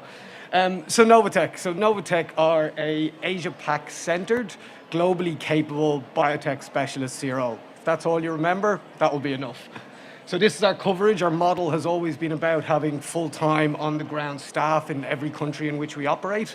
Every country we went into in Asia, having started in Australia, we went in with a very experienced country leader and then built out experienced clinical operations and regulatory teams around them with a big emphasis on site and PI and KOL relationships.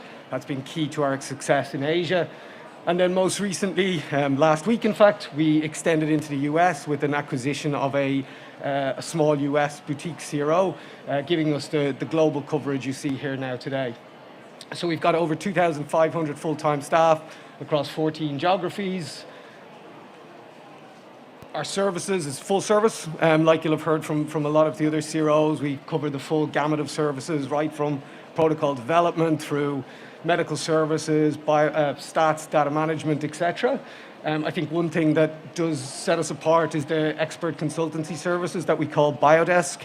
So a lot of our Korean clients have availed of this service. It's a in-house regulatory consulting group that do a lot of work with gap analysis, clinical development planning, IND, pre-IND submissions. So that's something that we've worked quite a lot with our Korean clients on as they look to enter the Australian market.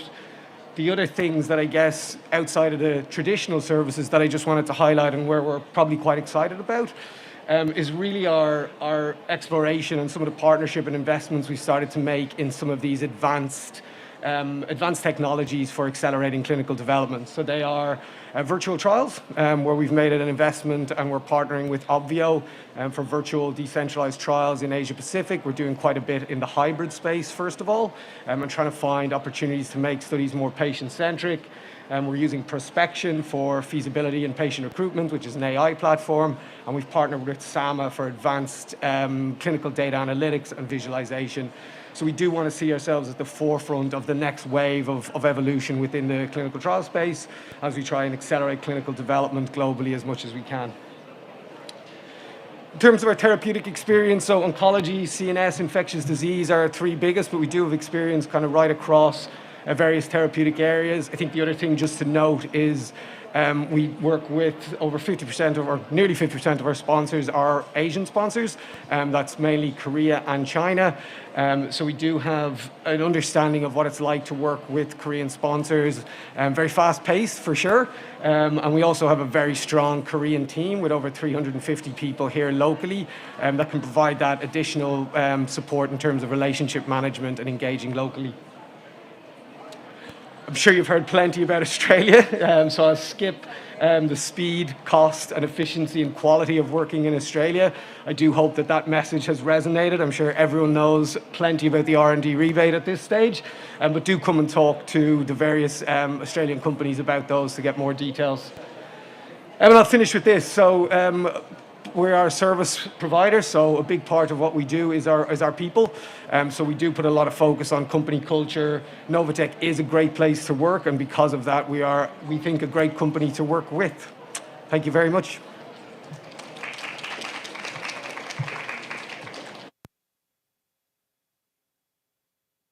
Thank you very much for your kind introduction.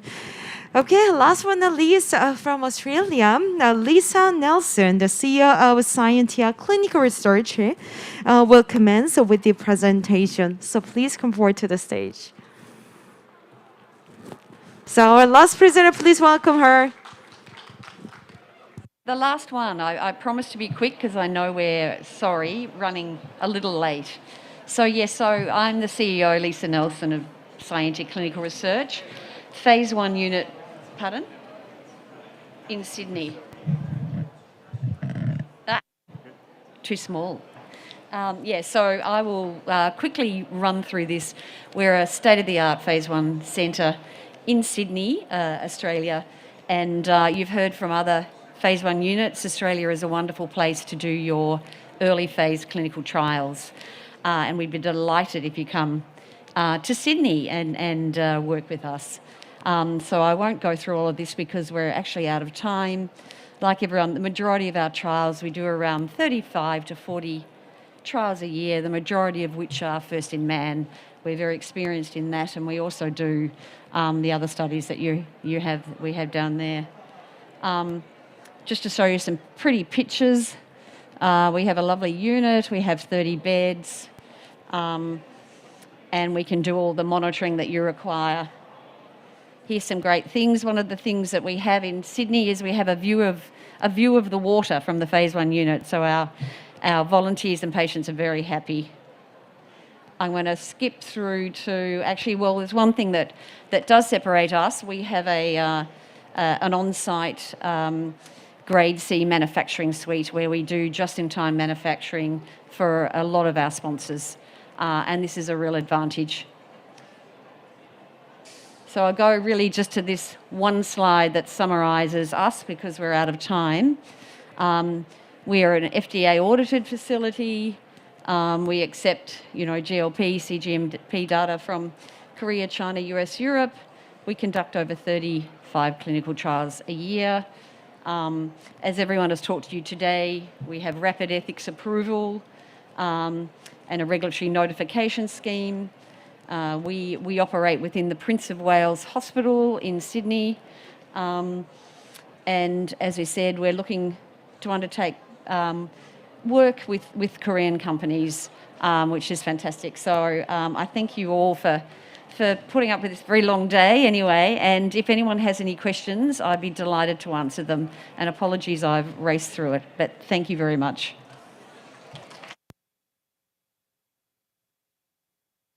Thank you very much, CEO Risa Nelson, for that excellent presentation. So this is the end of the Australia session, and looking forward to the next Turkey session. We'll be starting at 3:10. So please wait a moment. I'll see you soon at 3:10. Thank you.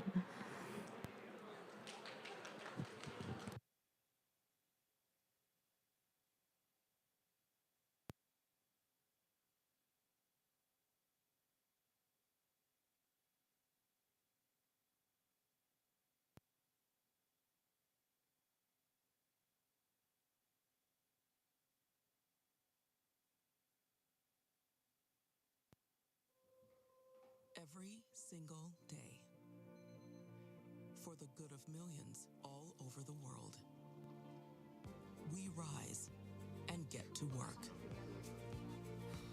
so we can help bring you better tests.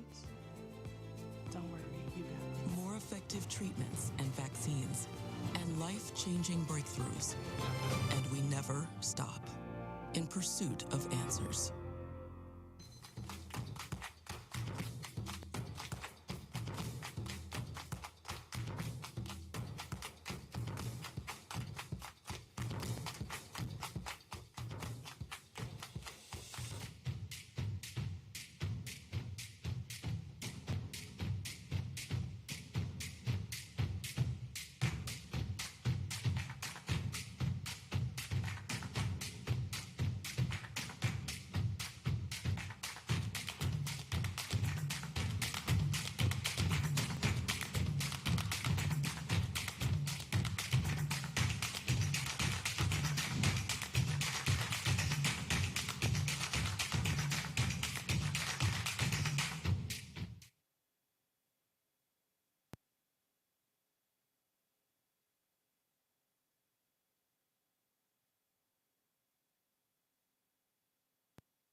Every single day, for the good of millions all over the world, we rise and get to work so we can help bring you better tests. Don't worry, you got it. More effective treatments and vaccines, and life-changing breakthroughs. And we never stop in pursuit of answers.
every single day for the good of millions all over the world.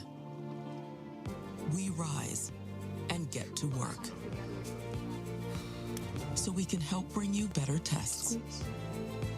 Don't worry, you got this. More effective treatments and vaccines, and life-changing breakthroughs. And we never stop in pursuit of answers.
Okay, welcome back, everyone. So the last session of BioLife's Day 2 will be from the Turkey Investment Office, which we've been all waiting for. And this is the last session for today. To start off, the country advisor of the Investment Office of the Presidency of the Republic of Turkey, Mr. Taha Saran, will present. And also, he will be moderating this whole session. Ladies and gentlemen, please welcome him onto the stage.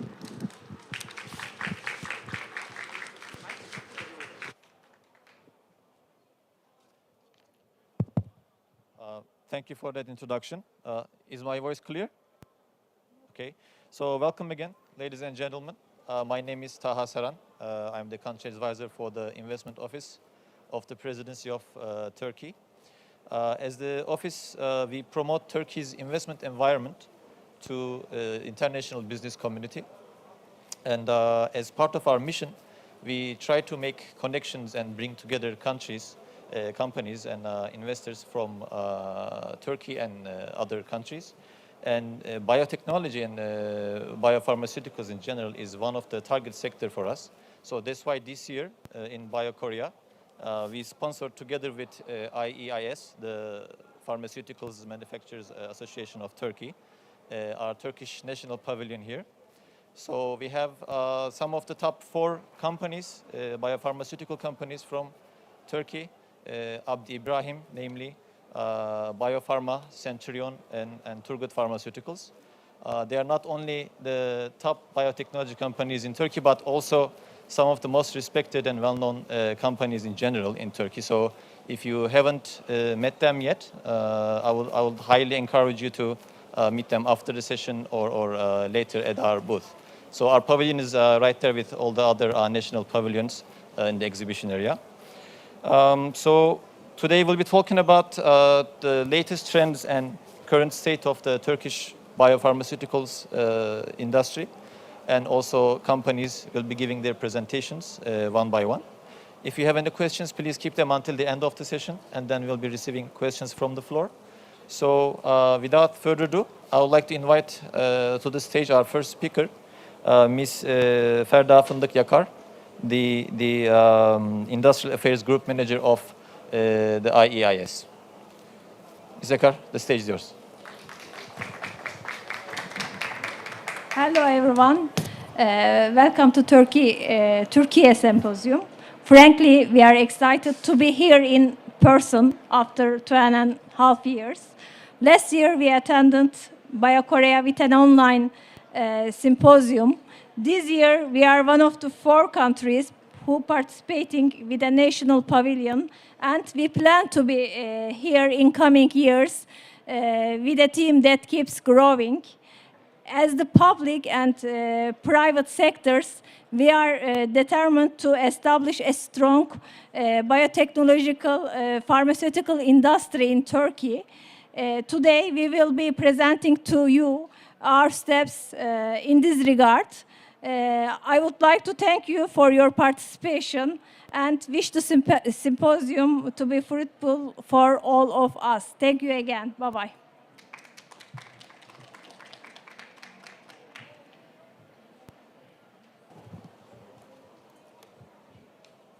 Thank you, Ms. Yakar, for the opening remarks. Now, I would like to call to stage Mr. Tunç Turgut. He is the chairman of Turgut Pharmaceuticals, and also he is at the board of Turkish Biopharmaceuticals and Vaccines Platform.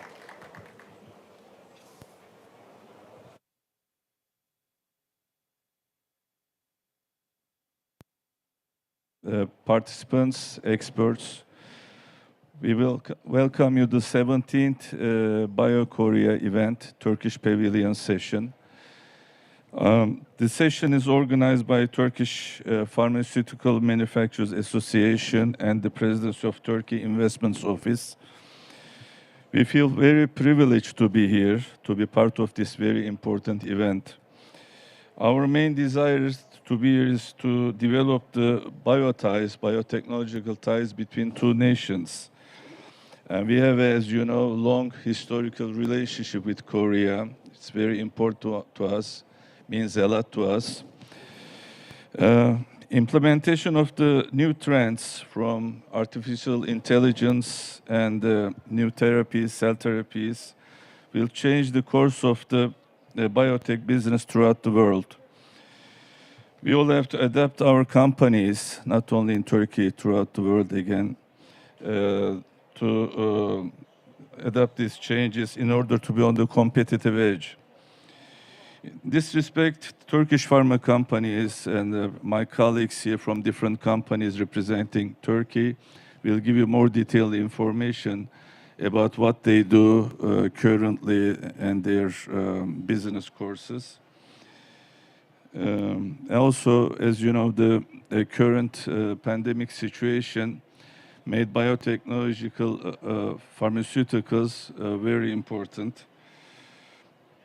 And this way, I don't want to take your time, but I would like to express our gratitude, part of Turkish Pharmaceutical Manufacturers Association, to Mr. Ethem Tokgözlü, is the director of representing Turkish Presidency Investments Office. Mr. Taha Saran, again, the moderator and the organizer, and also Mrs. Ferda Fındık, also representing Turkish Pharmaceutical Manufacturers Association, International Affairs Manager. If you have any questions throughout the course of this session, we'll be more than happy to answer. Thank you very much.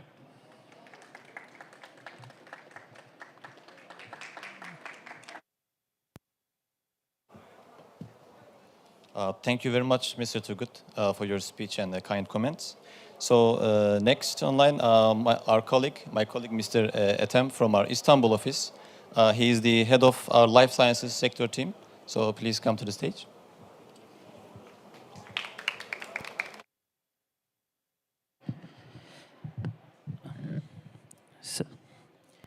Thank you, Taha Bey. I would like to welcome you all. It's a very great pleasure to be here at the 17th of BioKorea 2022. Last year, as Ferda Hanım said, we had a chance to attend this event online. We had a panel with 5 Turkish biopharmaceuticals company, and it was a great honor for us. This is our second year here, and please stop by our national pavilion and discuss about potential that we can develop further between the two countries. And I would like to start my presentation with just a short executive summary. Actually, during this presentation, we will have a chance to see the latest developments in the Turkish biopharmaceuticals industry, and we will see the developments in the favorable investment environment that we would like to highlight, and the robust growth in the sector that also drive investments from the international and domestic players. And we believe that this growth makes it possible to do business between the multinational companies and Turkish domestic companies in order to support the well-being of the people living in the Republic of Turkey and in the region. And actually, in the last part, we will see the we will see some developments and opportunities in the subsectors. We will see more insights in biopharmaceuticals business, and you will also have a chance to see the latest investments in this field in Turkey. I would like to start with a short outlook on the market. Actually, Turkey is now the 18th largest pharmaceutical market in the world.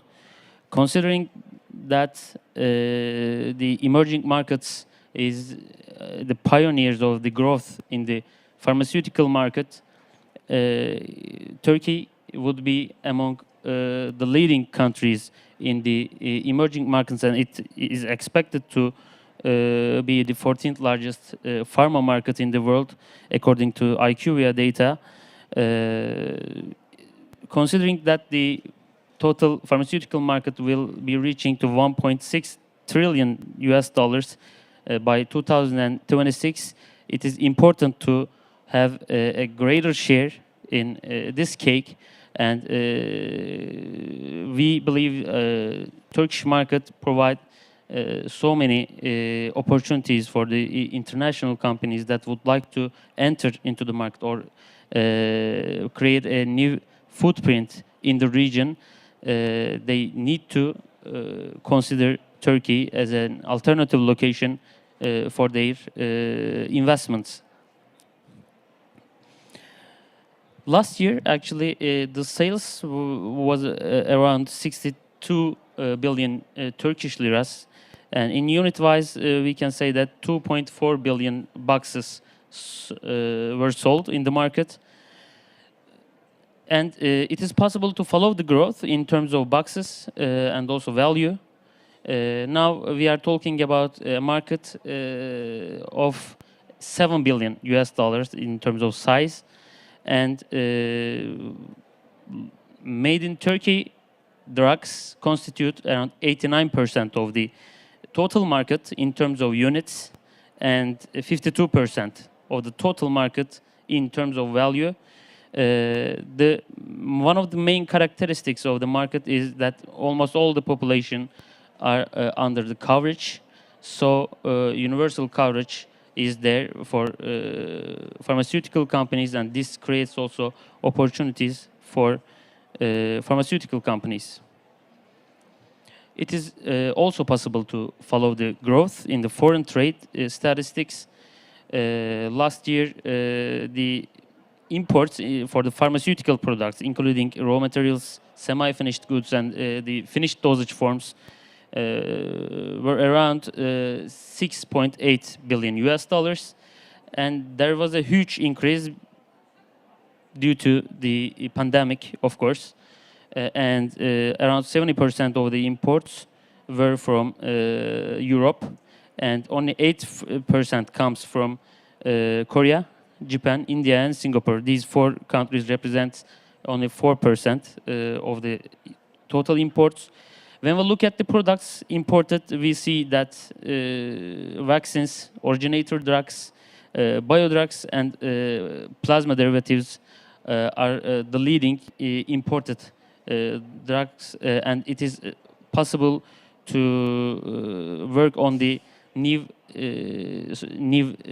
alternatives for these areas. And since Turkish government is aiming to localize most of the production, and they invite all the domestic and international players to localize their operations, drug operations in Turkey. And actually, Turkey is located in a very strategic position where it is possible to reach to a market of around $300 billion in terms of import size. Actually, when we check the trade statistics, we see that Europe, of course, is one of the leading markets, and Turkey has the customs union agreement with the EU. It is possible to export freely to the market if you have related certifications. And apart from that, we have signed free trade agreements with 28 countries, 28 different countries. This also makes trading is much more convenient for the international companies, pharmaceutical companies as well. And this also makes export grow,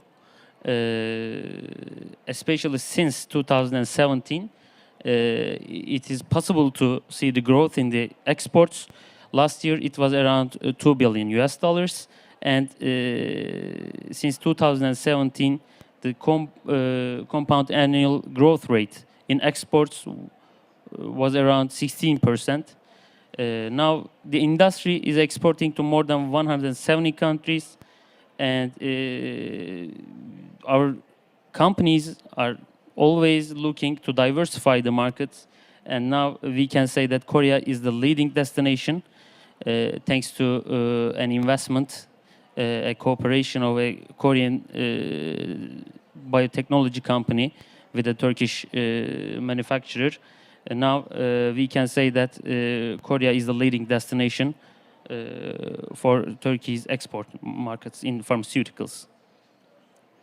And all these have been achieved by these players, actually. Successful multinational and domestic players have achieved a lot. There are more than 80 pharma companies in Turkey. Around 20 of them belongs to multinationals. They are doing manufacturing activities in different types. And more than 12,000 products are on the market. They are registered. And more than 42,000 people have been employed by these companies. There are 39 accredited R&D centers where all the R&D operations are being supported by the supports provided by Ministry of Industry and Technology. R&D is the source of growth for the next years, next decades. We believe in this, and the Turkish government provide numerous support mechanisms for companies doing their R&D activities in their facilities in Turkey. This actually moves us to the growth drivers that make the growth possible for multinational and domestic companies. Turkey is the 11th largest economy in the world in terms of GDP purchasing power parity.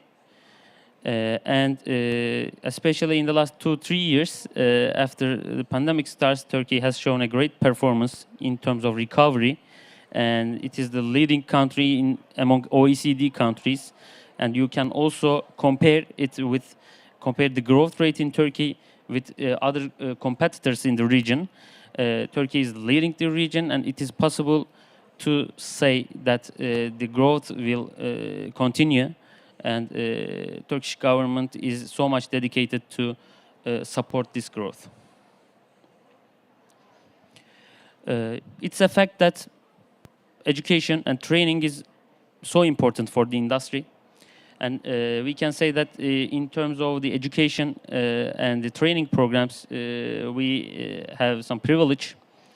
Turkey is one of the leading countries in terms of number of university students and graduates.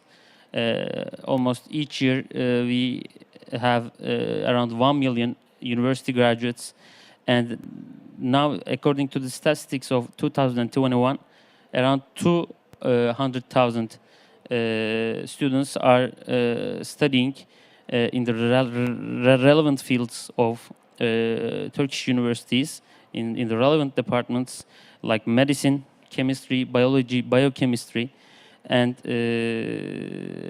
apart from that, pharmacy is of course an important branch, an important department, and around 40,000 students are studying pharmacy in Turkey, according to the latest statistics.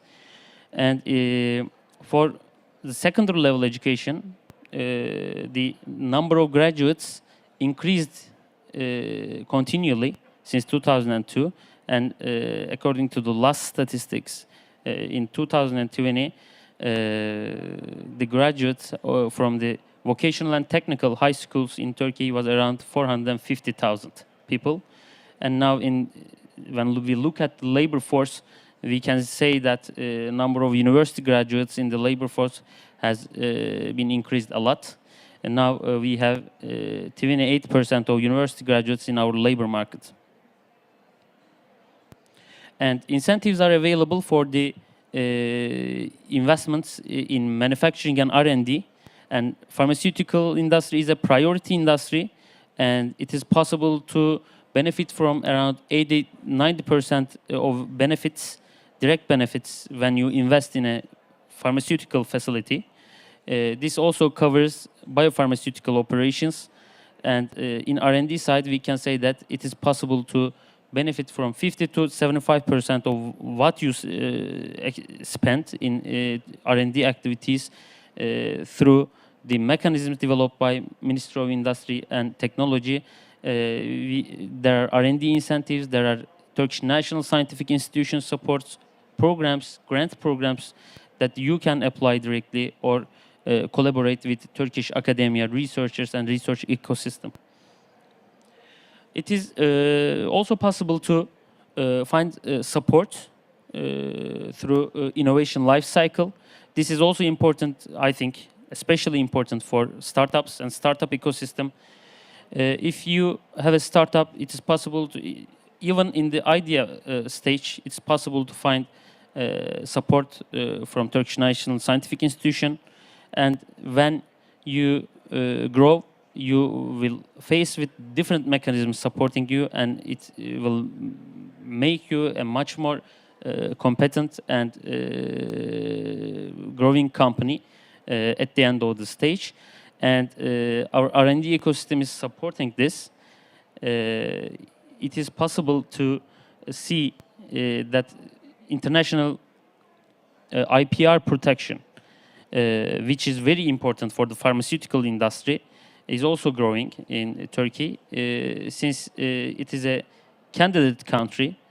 Especially in the last 2 decades, Turkey has achieved a lot in terms of establishing new mechanisms to support IPR protection.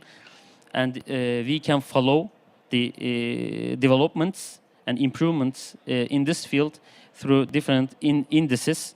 And we just used Property Rights Alliance Index to show you the growth since 2007.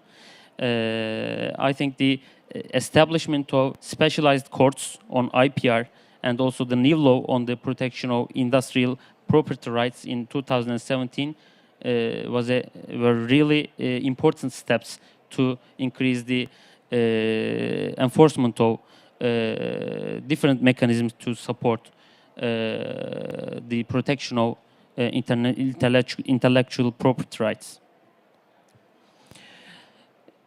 When it comes to the opportunities in Turkish biopharmaceuticals industry, I can say that there are different mechanisms that can be leveraged to grow the business. Price reference system of course, if it is used as a tool to develop the pharmaceutical ecosystem, it's a very useful tool. And Ministry of Health and Turkish government would like to highlight the importance of this system to develop new mechanisms and the spread of the new infrastructure in healthcare, like city hospital projects, provincial hospital projects made through PPP mechanisms, public-private partnership mechanisms are important. And there was a huge increase in the number of doctors and number of health professionals in across the country. It's possible to follow the growth, and when you actually sum up, you will see that the healthcare expenditure per capita has increased a lot since 2003. Actually, the healthcare transformation program made it possible, but of course there are some challenges like managing the budget, public budget, to finance all these projects. And now we are trying to invite more investors to help us to provide quality services, to cooperate with our successful domestic companies, pharmaceutical companies, and increase the cooperation. In biopharmaceuticals, we can say that there are a few dynamics that drives, actually, it is according to national development plans, it's a priority, it's a strategic sector, and new incentives, new mechanisms are now supporting the initiatives in this area. And through these mechanisms, our companies are investing a lot. We see the share of biopharmaceuticals increasing. It is around 18% of the total prescriptions. It is so close to world average. And around 15% in terms of value is belonging to biosimilars.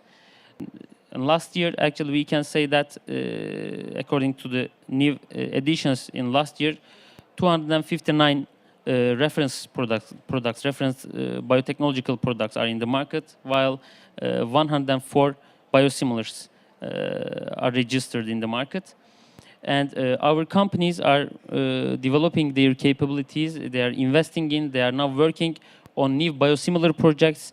And by 2024, it is expected to have more than 40 products on the market launched by Turkish pharmaceutical companies. I just would like to add some data that show you the market structure. In terms of the units sold in the market, biopharmaceuticals, among biopharmaceuticals, biosimilars share is around 35%, and it has been increased a lot since 2010.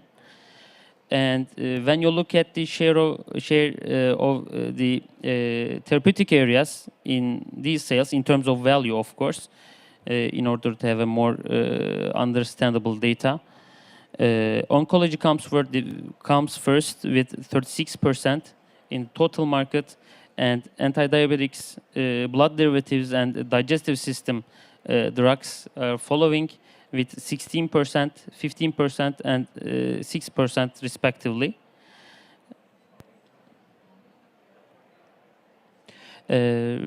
Local production is important. Of course, we prioritize this, and we have several programs supporting the localization.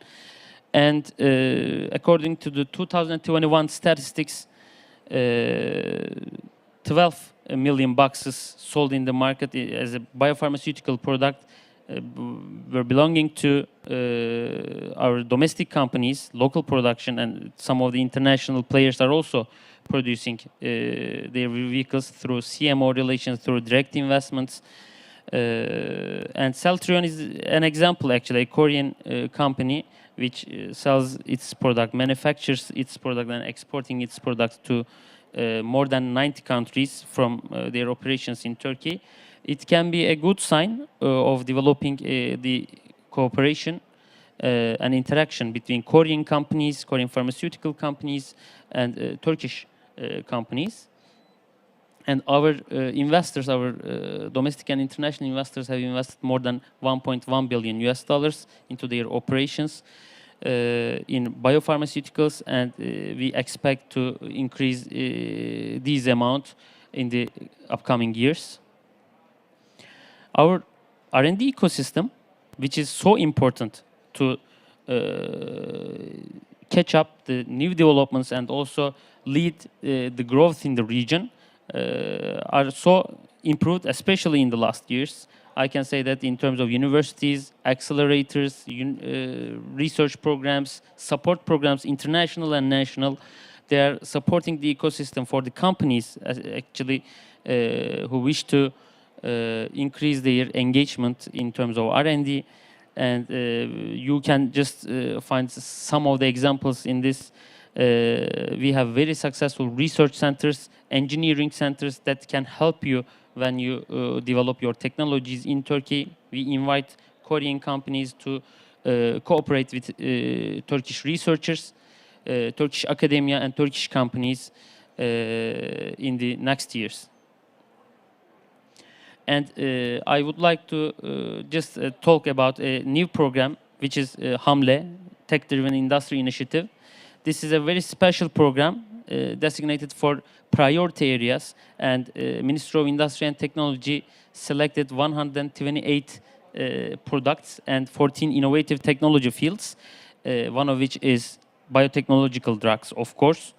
If you would like to invest in these areas, R&D and manufacturing investments are can also apply to these schemes.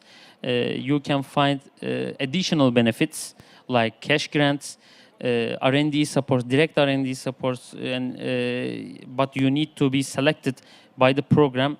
It can take around 7 to 8 months, 7 to 10 months after the application. And first calls was in the last September, and now we are waiting for the next call. We invite all our Turkish companies and international companies and Korean companies, of course, to come and contact us to have more information regarding HAMLE, Tech-Driven Industry Initiative, which is a quite new and supportive program.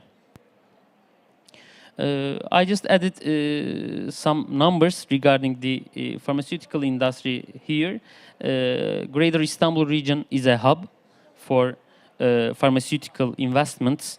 It's possible to find many locations where you can do your manufacturing operations, research operations, etc. In the Greater Istanbul region, but we can say that there are also other hubs in Turkey that are developing. Ankara, for example, we have Centurion here, for example. They have a very successful operation based in Ankara. Their manufacturing operations are there. We have new regions that can develop in the coming years, and I can say that some costs, land costs, transportation costs, sometimes logistics alternatives can differ across these regions, and we are trying to develop new areas for pharmaceutical industry to have the alternatives for the next investments. And in the last 15 years, we have seen, according to the data published by FDI Markets, according to the last 15 years data, we see that 48 greenfield FDI projects were there. The total value of these projects was around 819 million US dollars, and these projects created 3,000 new jobs. You can see some of the companies invested during these periods, like capacity expansion or greenfield investments. Novartis, Exaltis, Sanofi, Pfizer, Recordati, Amgen, and Menarini are among these companies. And in the brownfield investment side, we see many projects, many M&A deals. And since 2010, we can say that Amgen's acquisition of Mustafa Nevzat Pharmaceuticals was the leading one with around 700 million US dollars, and they continue investing.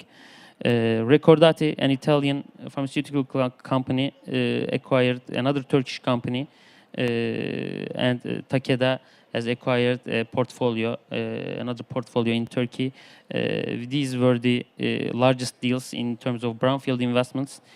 Thank you for listening. You can always get in contact with us, get in contact with our Korea office or our office in Turkey. We would be more than happy to support you during your entry into Turkey or introduce you to our stakeholders in Turkey.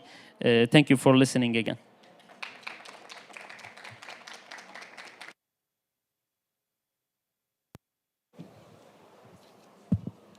Thank you very much, Mr. Toközlü, for the insightful presentation. So next, moving on to our first company presentation from Abdi Ibrahim. Please welcome Ms. Elif Ulku, Business Development Manager in Pharmaceuticals. Hello everyone, I'm Elif. I'm working as Business Development Manager in Abdi Ibrahim, responsible from biotech and CMO, so welcome. Thank you for hosting us in your lovely country. I will be presenting our activities as Abdi Ibrahim to you in around 10-15 minutes. So thank you for listening. Abdi Ibrahim is a very old company, 110 years old. It has been established as a pharmacy by the grandfather of our current chairman. And there has been a lot going on since then.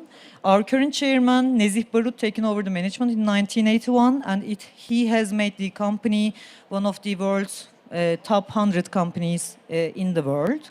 And we have been the market leader since 2002 in Turkey, and we are keeping our market leadership for the last 20 years in Turkey. So Abdi Ibrahim has been the largest pharmaceutical local company in Turkey for the last 20 years.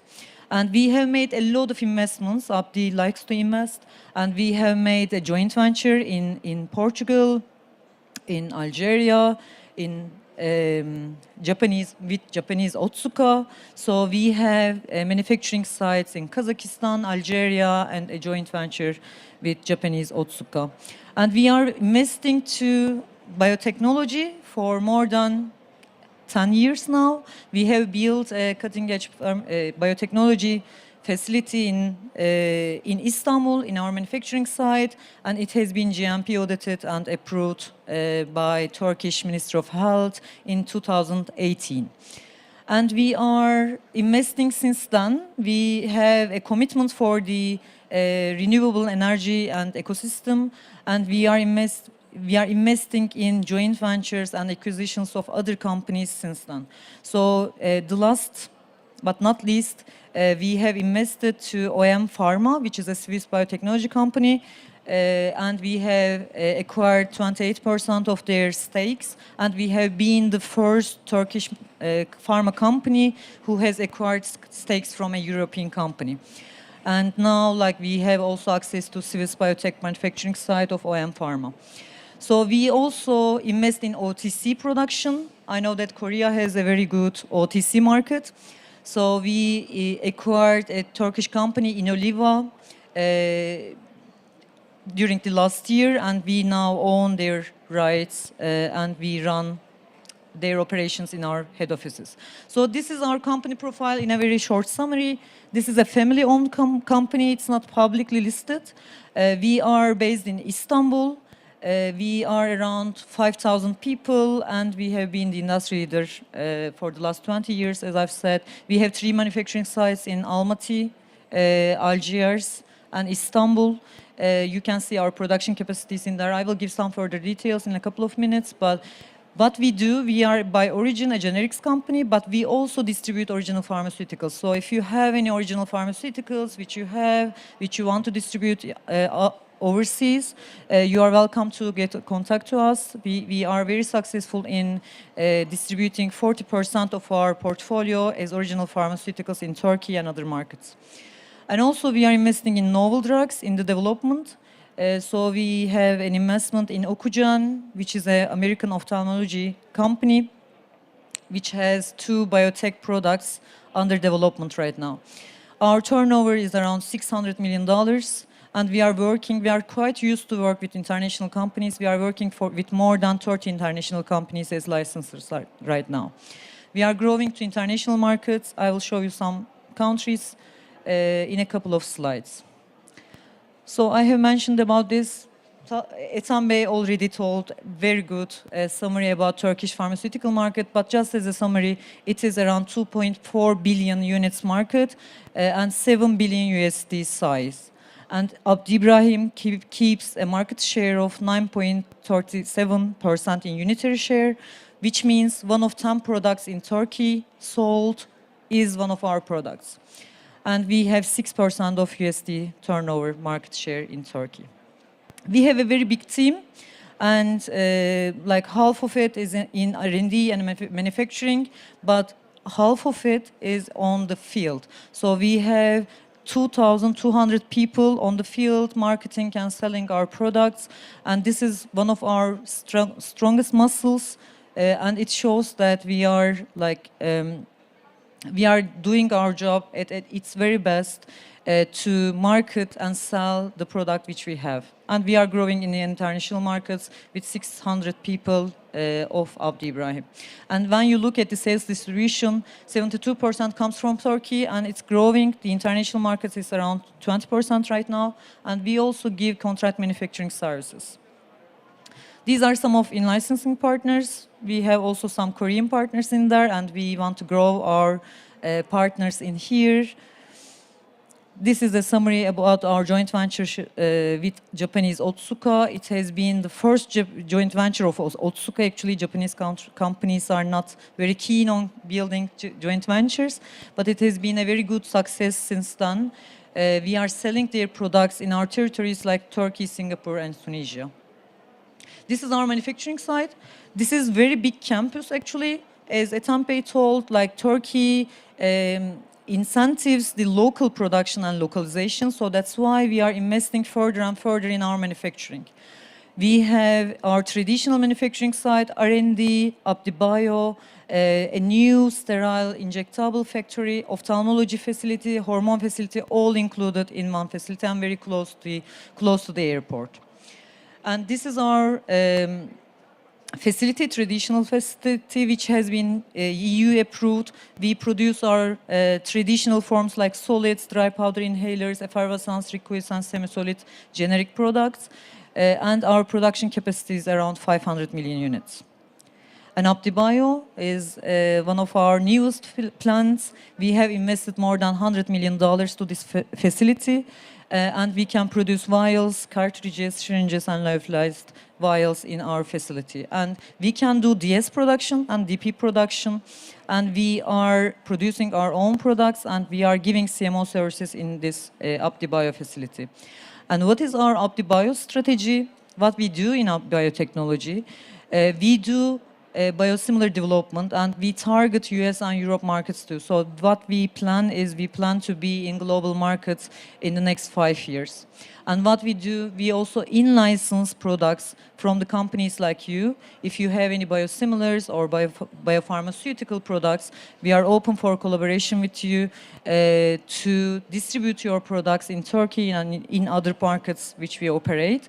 And right now what we have is we have 3 biosimilar applications which are ongoing, and we have 4 biosimilars approved in Turkey. And we have captured around 20% market share for the ones which we have launched in the last couple of years. And in the international markets, we also have some biosimilars launched, like insulin glargine and trastuzumab in Algeria. And we are investing in Okujan, which I mentioned a couple of minutes ago, and we also invested to OM Pharma. And this is our new facility. I would like to mention about this because this is also an extension area for our biosimilar biotech production, let's say. But we are focusing to oncology and sterile production in that facility, but it's a modular one. So any project comes, we are ready to extend our manufacturing capabilities in there. These are some of our GMP certificates. We have many GMP certificates. I can say that except US, we can apply and we can receive the certificates right now. And for US, we are planning this in a couple of years. And what we do, we also give CMO services. These are some of our partners which we are working for more than 20 years. You will see here V4, AbbVie, AstraZeneca, GSK. Like these are the global companies which are working with us for more than 20 years. We have a dedicated technology transfer team. So if we build a collaboration where we localize your product, where we produce or where we give you CMO services, you will have a dedicated team which is serving your needs. And right now, 36% of our manufacturing is coming from contract manufacturing. The last slides, which I will have, is about in our international markets. We have 15 countries where we operate with our own forces, mainly Turkey, Algeria, Kazakhstan, but we have just opened our Dubai and Germany offices in the last year. And we are developing and selling products to more than 60 countries worldwide, which you can see in this slide. And these are some of our out-licensing partners. So if you are also interested in products which you would like to take from Turkey, we are ready to share with you our product list and share with you our licenses for you to sell in Korea or Asia or in any markets which you might be interested. So this is some information about our Kazakhstan facility. This is one of the first modern manufacturing facilities in Kazakhstan, and we are quite knowledgeable about this market.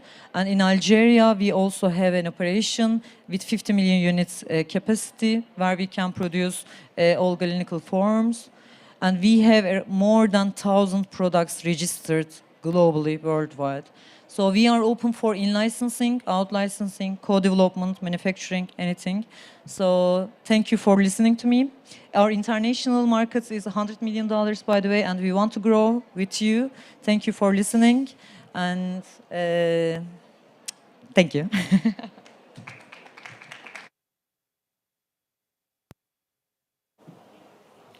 Thank you, Ms. Ilku, for the presentation.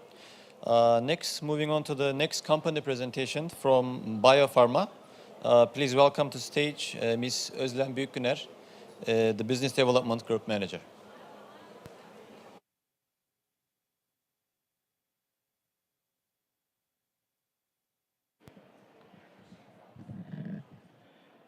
I handle it. Okay. Hello, this is Özlem from Biopharma Pharmaceutical Turkey. I'm dealing with business development activities, contract manufacturing organization activities. So thank you for your attendance. We love Korea very much as Turkey. And I would like to initiate my presentation for introducing Biopharma.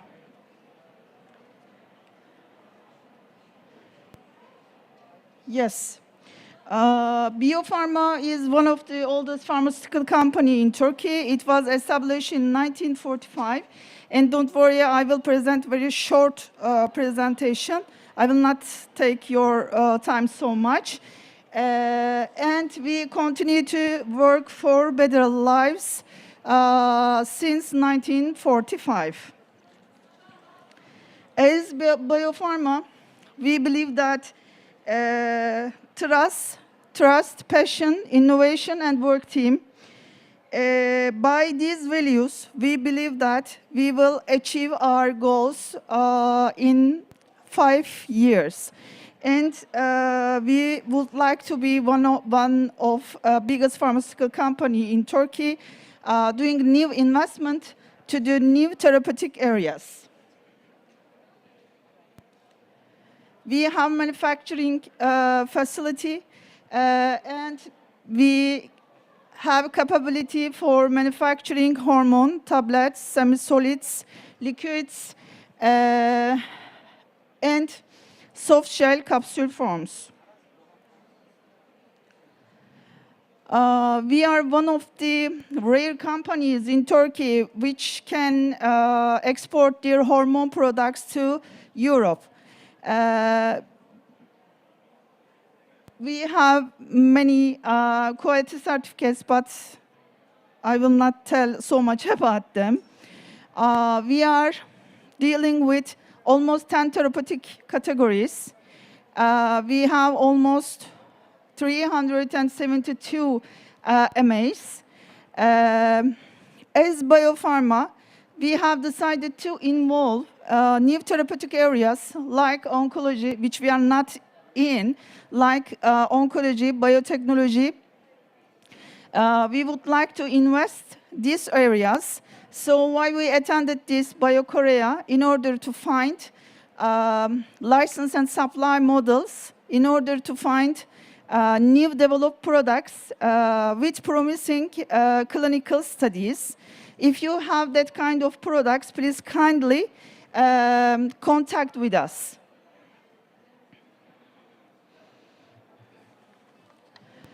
As a business development team in Biopharma, we are very flexible in terms of the business models. So you can communicate easily with us. We have also international market team, and our team is exporting almost 21 countries. And this is all. Thank you for listening and attendance. Hope to collaborate with you.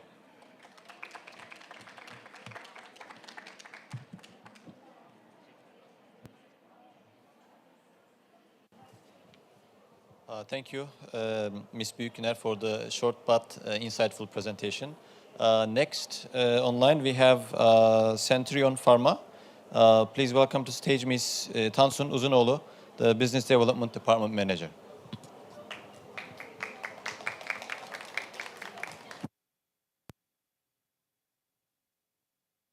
Thank you very much for the introduction.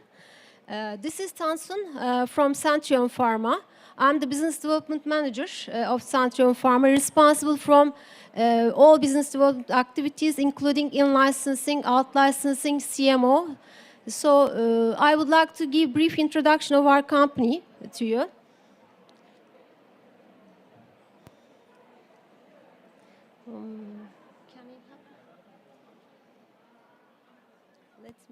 Okay, here it is. Here it is. It's again a very established company in Turkey, founded in 1949, as a wholesaler, and then we have invested to our manufacturing facility. It's been established in 2018, sorry, and we are specialized in manufacturing sterile injectable products, actually, and small molecules. Orphan drugs are our specific areas that we are active. And we have also an R&D center that's approved in 2021 as a R&D central approval received for the site. And also we have a molecule ongoing for COVID clinical studies ongoing. It's in phase 2 trial at the moment, and we're expecting the phase 2 trial results very soon. And we are very excited about this new molecule because it's for the pharmaceutical market in Turkey. There are very few companies who have the ability to invest in clinical studies, and this is very important for, I think, for the establishment of the market. And other than that, we have received European GMP approval of our manufacturing site by beginning of this year. This means that we are now very much open to give service to companies, especially interested to enter into regulated markets after receiving our EU GMP certificates. I think this is one of the main reasons why we are present in this conference at the moment. And we have many different companies, partners all around the world, as you will see. And we have all historical connections with also the Korean companies. As you see here, GC Pharm is a pharmaceutical company active in Korean markets. And also many different companies around the world we are actively working with. We are targeting biologicals, orphan products, vaccines, and small molecules. At the moment, we are specialized in different therapeutic areas, especially hematology, oncology, neurology, allergy, immunology are our core areas that we are active. And we are also active in the vaccine area. This is one of our core areas too. As you will see here again, we have different business units focused to promote different kinds of products. in Turkey. We are very much experienced, especially in the orphan drugs area in Turkey. And this is our manufacturing facility located in Ankara.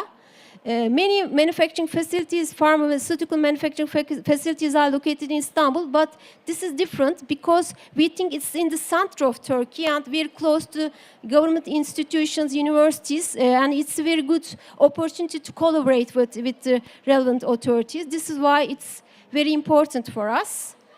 And also we are able to, of course, manufacture biologicals, and it's, I think, very critical to be focused on some areas. We are in sterile injectables, and we are able to manufacture biologicals, vaccines, and this is, I believe, very much important to focus. And as you will see, we are able to manufacture liquid products, vials, lyophilized products, PFS, cartridges in our facility. And yes, it's actually a very new facility, state-of-the-art facility. As I mentioned, we also received EU GMP certificate very recently, which is, we are very excited because now Europe is our target market. We are starting to export our products to regulated markets after that approvals. So it's, I believe, and we, as I mentioned, I would like to say it again, we are very much open to CMO, give service to Korean companies for manufacturing reasons. So there are many different products in our portfolio, as you will see. Some orphans, biosimilars, vaccines, and we are also on niche generics, niche hospital generics areas. So, and thank you very much for listening to us. And you can directly get in touch with us in Turkish Pavilion. We are going to be still there tomorrow, in case you would like to get more information. Thanks again. Bye.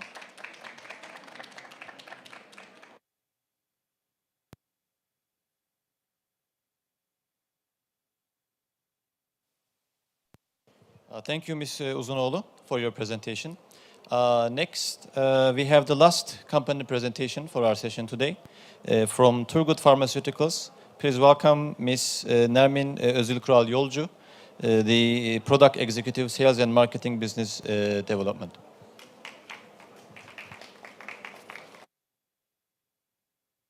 Hi, hello everyone. Yeah, it's exciting to be here actually, the first time. Thank you very much at first for listening to us. Today I want to introduce you to Turgut Pharmaceuticals and what we do in biotechnology and try to be very short.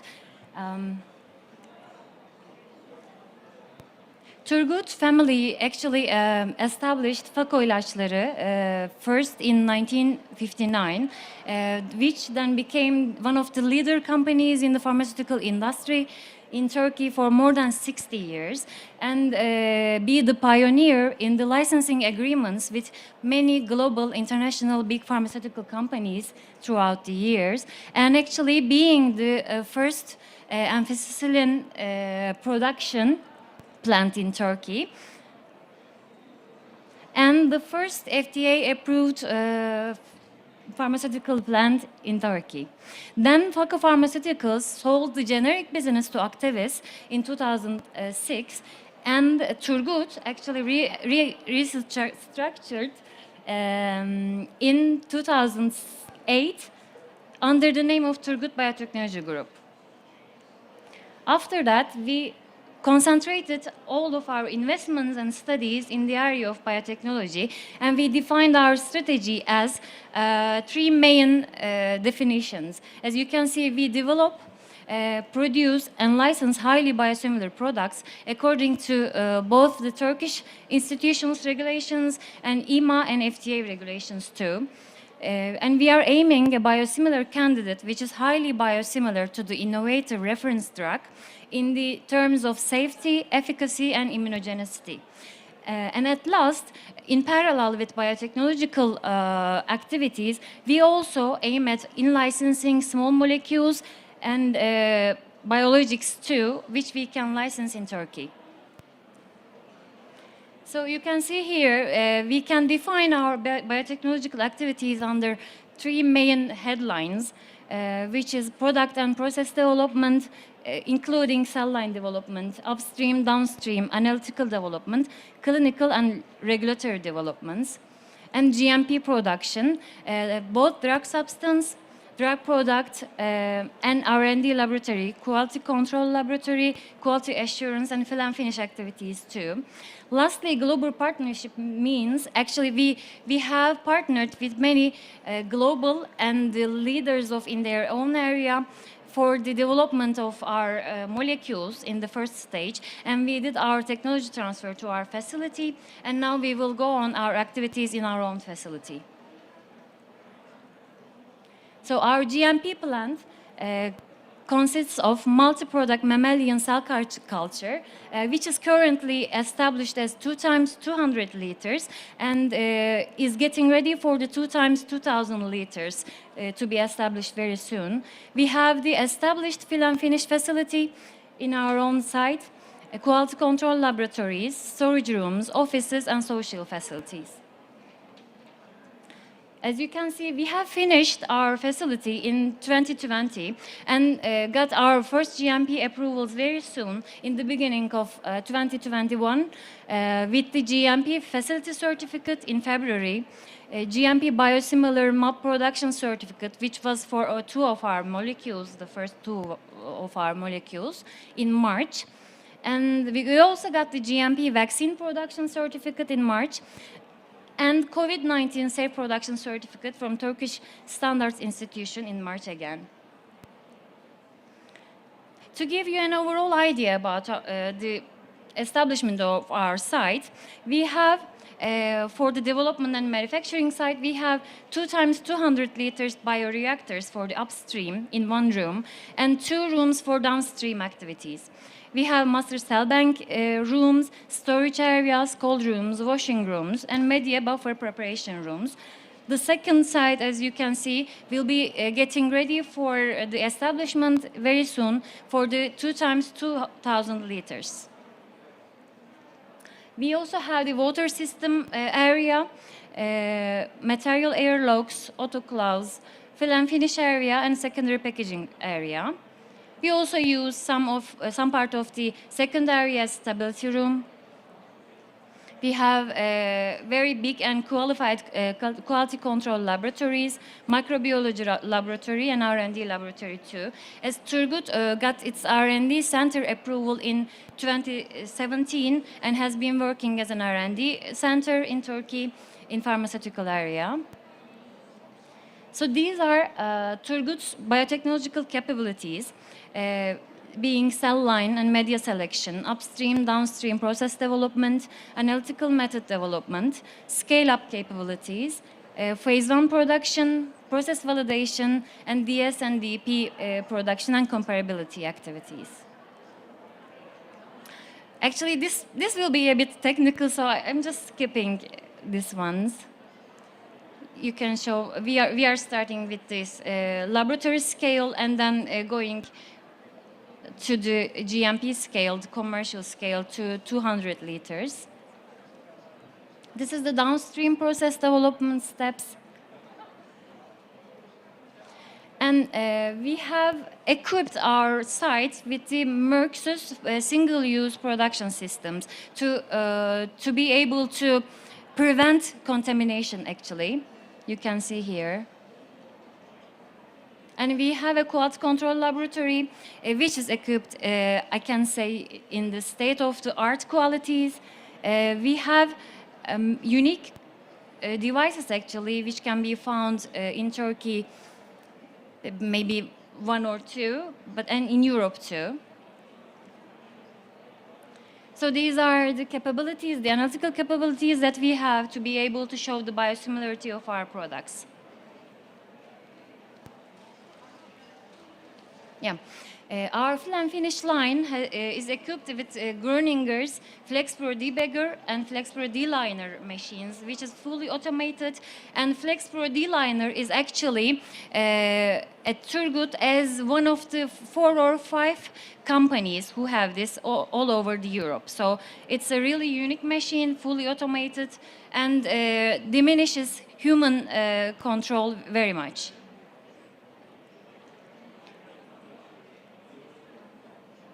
So our site has been completed, has been established, and is getting ready for with all the airing systems and air conditioning systems, getting ready for the GMP approval, and we will be getting our approval in the last quarter of this year.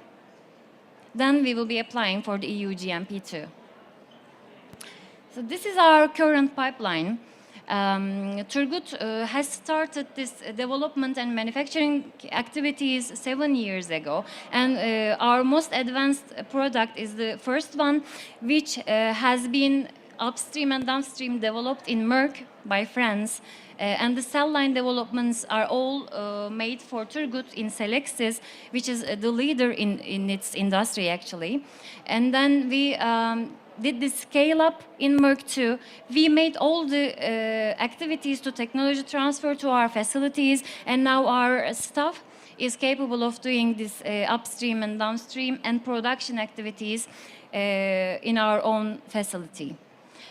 We have made the phase 1 clinical trial in Berlin with Parexel, and the results showed high biosimilarity to the innovator drug. Now we are ready for the process validation in Turgut's facility, and we'll be getting to the phase 3 clinical trial stage very soon. The second one actually was developed in-house. We completed the upstream and downstream processes, and now we are at GMP scale. We'll be ready for the clinical trials very soon, and we will be doing the trials in Europe too. The third molecule is partnered with KBI, but the ownership is 100% Turgut. Upstream, downstream, and phase 1 production was done by KBI, and we did the technology transfer to Turgut. Now this product is ready for phase 1 trial, and we are about to sign our contract with the CRO. We'll be starting it soon. Fourth and fifth molecules is, again, Selexis' cell lines, but the small-scale process development, and the rest of the stages will be done in-house in Turgut. So, to sum up our services and capabilities, we can divide it actually under 3 categories: the development and manufacturing part, the analytical part, and the filling and finishing part. So we are a mammalian cell-based facility, so we are able to do the protein development and upstream, downstream process development, and 200-liter large-scale manufacturing in our own facility. So these are our analytical capabilities: high-resolution mass spectrometry, label-free biomolecular interaction, in vitro cell-based assays, and pharmacopoeia methods for general analysis, macrobiology safety analysis, and orthogonal purity analysis. In sterile filling, actually, we are very proud of our facility, actually, so we want to talk about our firsts. So, as I said, it was the first line in Turkey which has the fully automated D-liner. And also, the first machine in Turkey, the microcurrent HVLD IPC container closure integrity system, it will be the first in Turkey, and hopefully there will be more. So, we have European and Japanese pharmacopoeia comply visual inspection tables, ionized hydrogen peroxide fumigation systems, automatic D-liner equipped filling line, and we are able to do both nested syringe and vial filling in the same line in our facility. And all of the formulation and filling steps is single use, and it's just to prevent contamination. So our facility is capable of, fill and finish facility is capable of doing the 1 milliliter long syringes, 10 million a year. And for the vials, depending on the size of the vials, it changes from 2 to 5 million per year. So, as I said, I will talk about it shortly because it's bio. We are doing the small molecules in licensing in Turkey. For now, we are in licensing them as finished products. We have 6 molecules under registration approval right now to be getting ready on the market very soon. So, we are actually open to any kind of partnership or collaboration about in-licensing, out-licensing biosimilars or CDMO activities as you can see the capabilities of the site, and also in-licensing small molecules if any opportunity arises. So, thank you.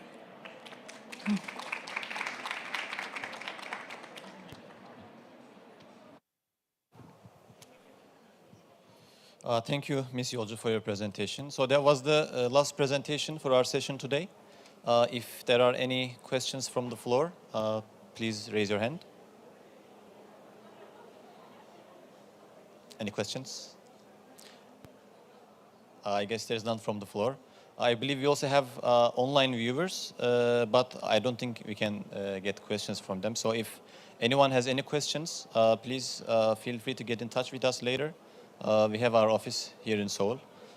If you simply search Toki Tujachong in Korean in Naver, our website and our Naver blog comes up. We have a Korean personnel here in our Seoul office as well. Miss Kim Sujong, she's also here with us today. So you can feel comfortable speaking to her directly in Korean. I myself also speak some level of Korean, so you're always welcome to contact with us. So once again, I would like to thank, first of all, BioKorea for giving us the opportunity to make our presentations. Also, I'd like to thank the Turkish Pharmaceuticals Manufacturers Association, and of course, thank our companies. Without them, we wouldn't have these stories to talk about. And also, thanks to all the audience for your time and your attention. Thank you very much. All right, thank you very much. So it was very great presentation. Also, they provided insights on the current status and prospects of the global biohealth sector, especially in Turkey. So thank you very much once again. Also, my special thanks to go to Mr. Tasaran, from country advisor, for the hard work. Thank you once again. So, ladies and gentlemen, that brings us to the end of the second day of Bio Korea 2022 Bio Live. We would like to thank all the presenters and everyone who has joined the session from 10 a.m., right? And Bio Live will continue tomorrow as well at the same location from 10 a.m. We have also excellent companies presentation are waiting for you. And we ask for your continuous interest and participation for tomorrow's session as well. Then this will be the end of the day 2 of Bio Live. I'll see you tomorrow at 10 a.m. Korean Standard Time. Thank you very much.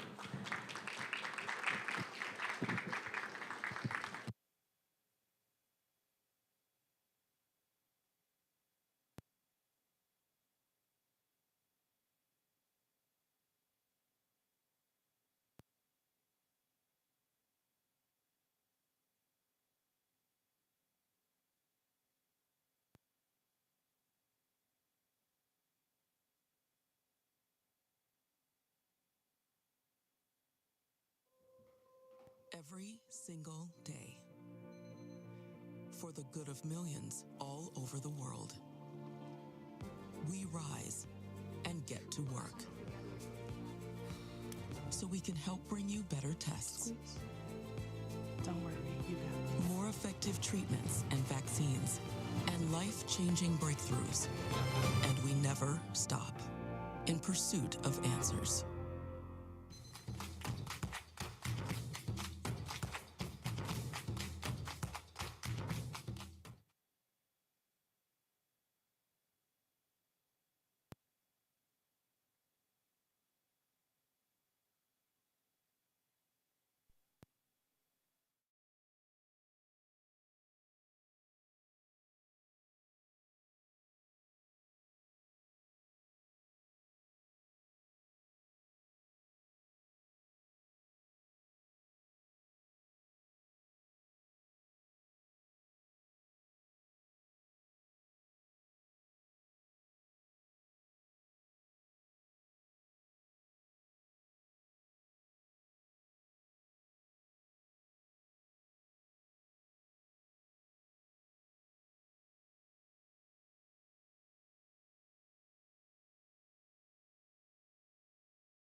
every single day for the good of millions all over the world. We rise and get to work so we can help bring you better tests, Don't worry, you got this. more effective treatments and vaccines, and life-changing breakthroughs. And we never stop in pursuit of answers.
Every single day for the good of millions all over the world.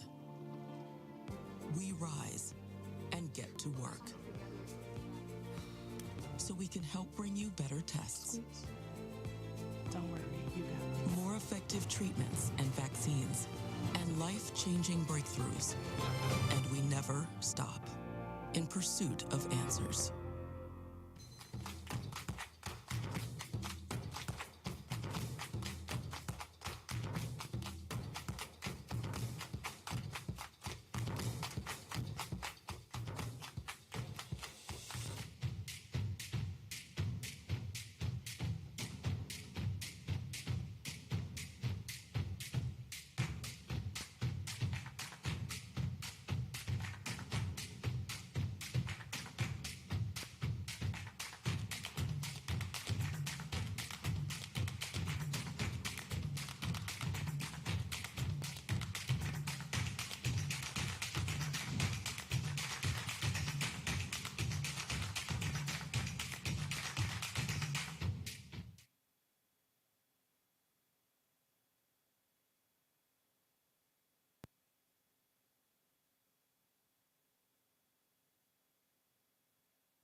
Every single day for the good of millions all over the world.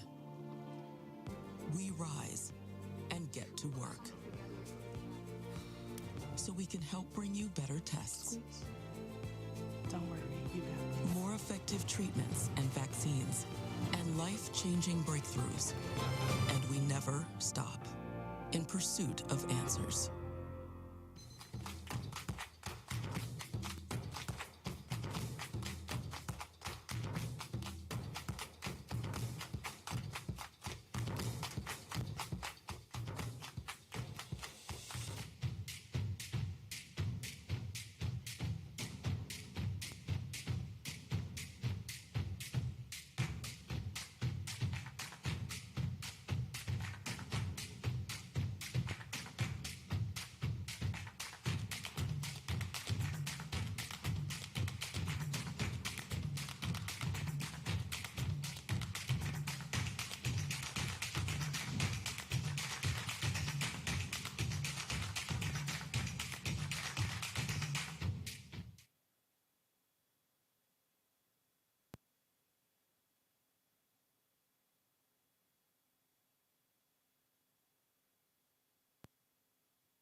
every single day for the good of millions all over the world.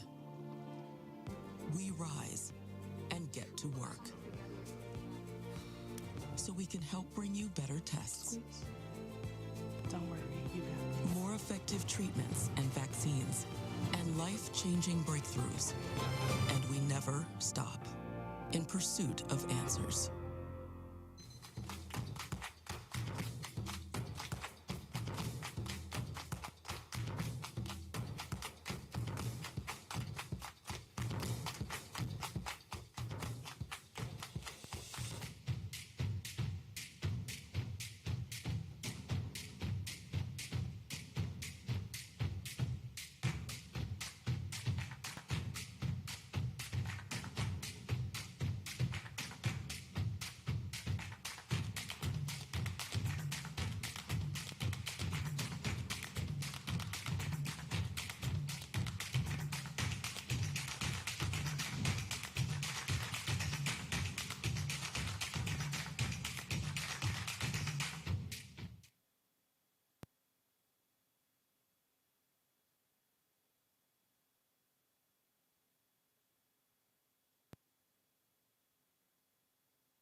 Every single day for the good of millions all over the world. We rise and get to work so we can help bring you better tests, Don't worry, you got more effective treatments and vaccines, and life-changing breakthroughs. And we never stop in pursuit of answers.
Every single day for the good of millions all over the world.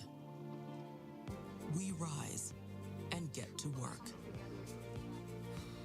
so we can help bring you better tests, Don't worry, you got more effective treatments and vaccines, and life-changing breakthroughs. And we never stop in pursuit of answers.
every single day for the good of millions all over the world.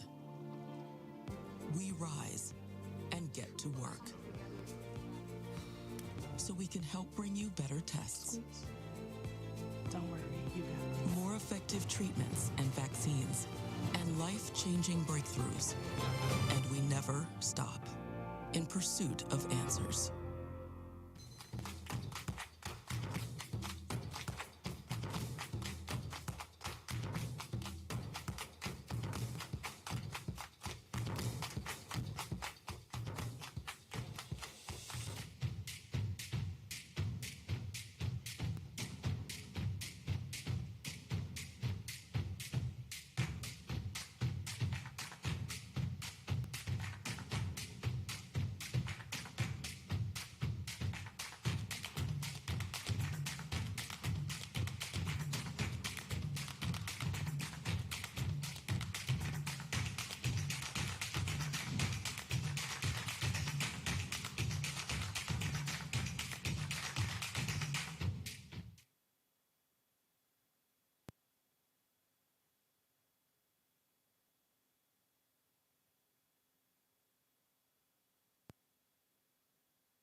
Every single day for the good of millions all over the world. We rise and get to work so we can help bring you better tests, Don't worry, you got this. more effective treatments and vaccines, and life-changing breakthroughs.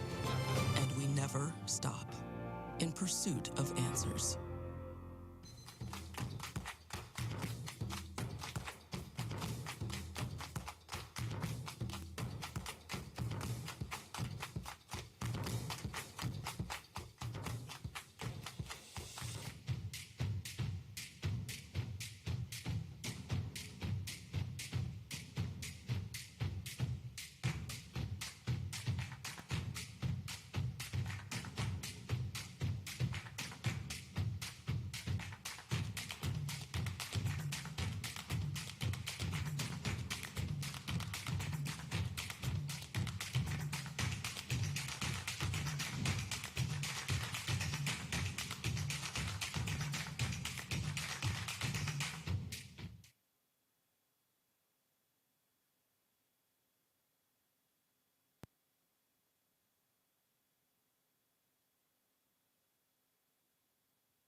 Every single day for the good of millions all over the world.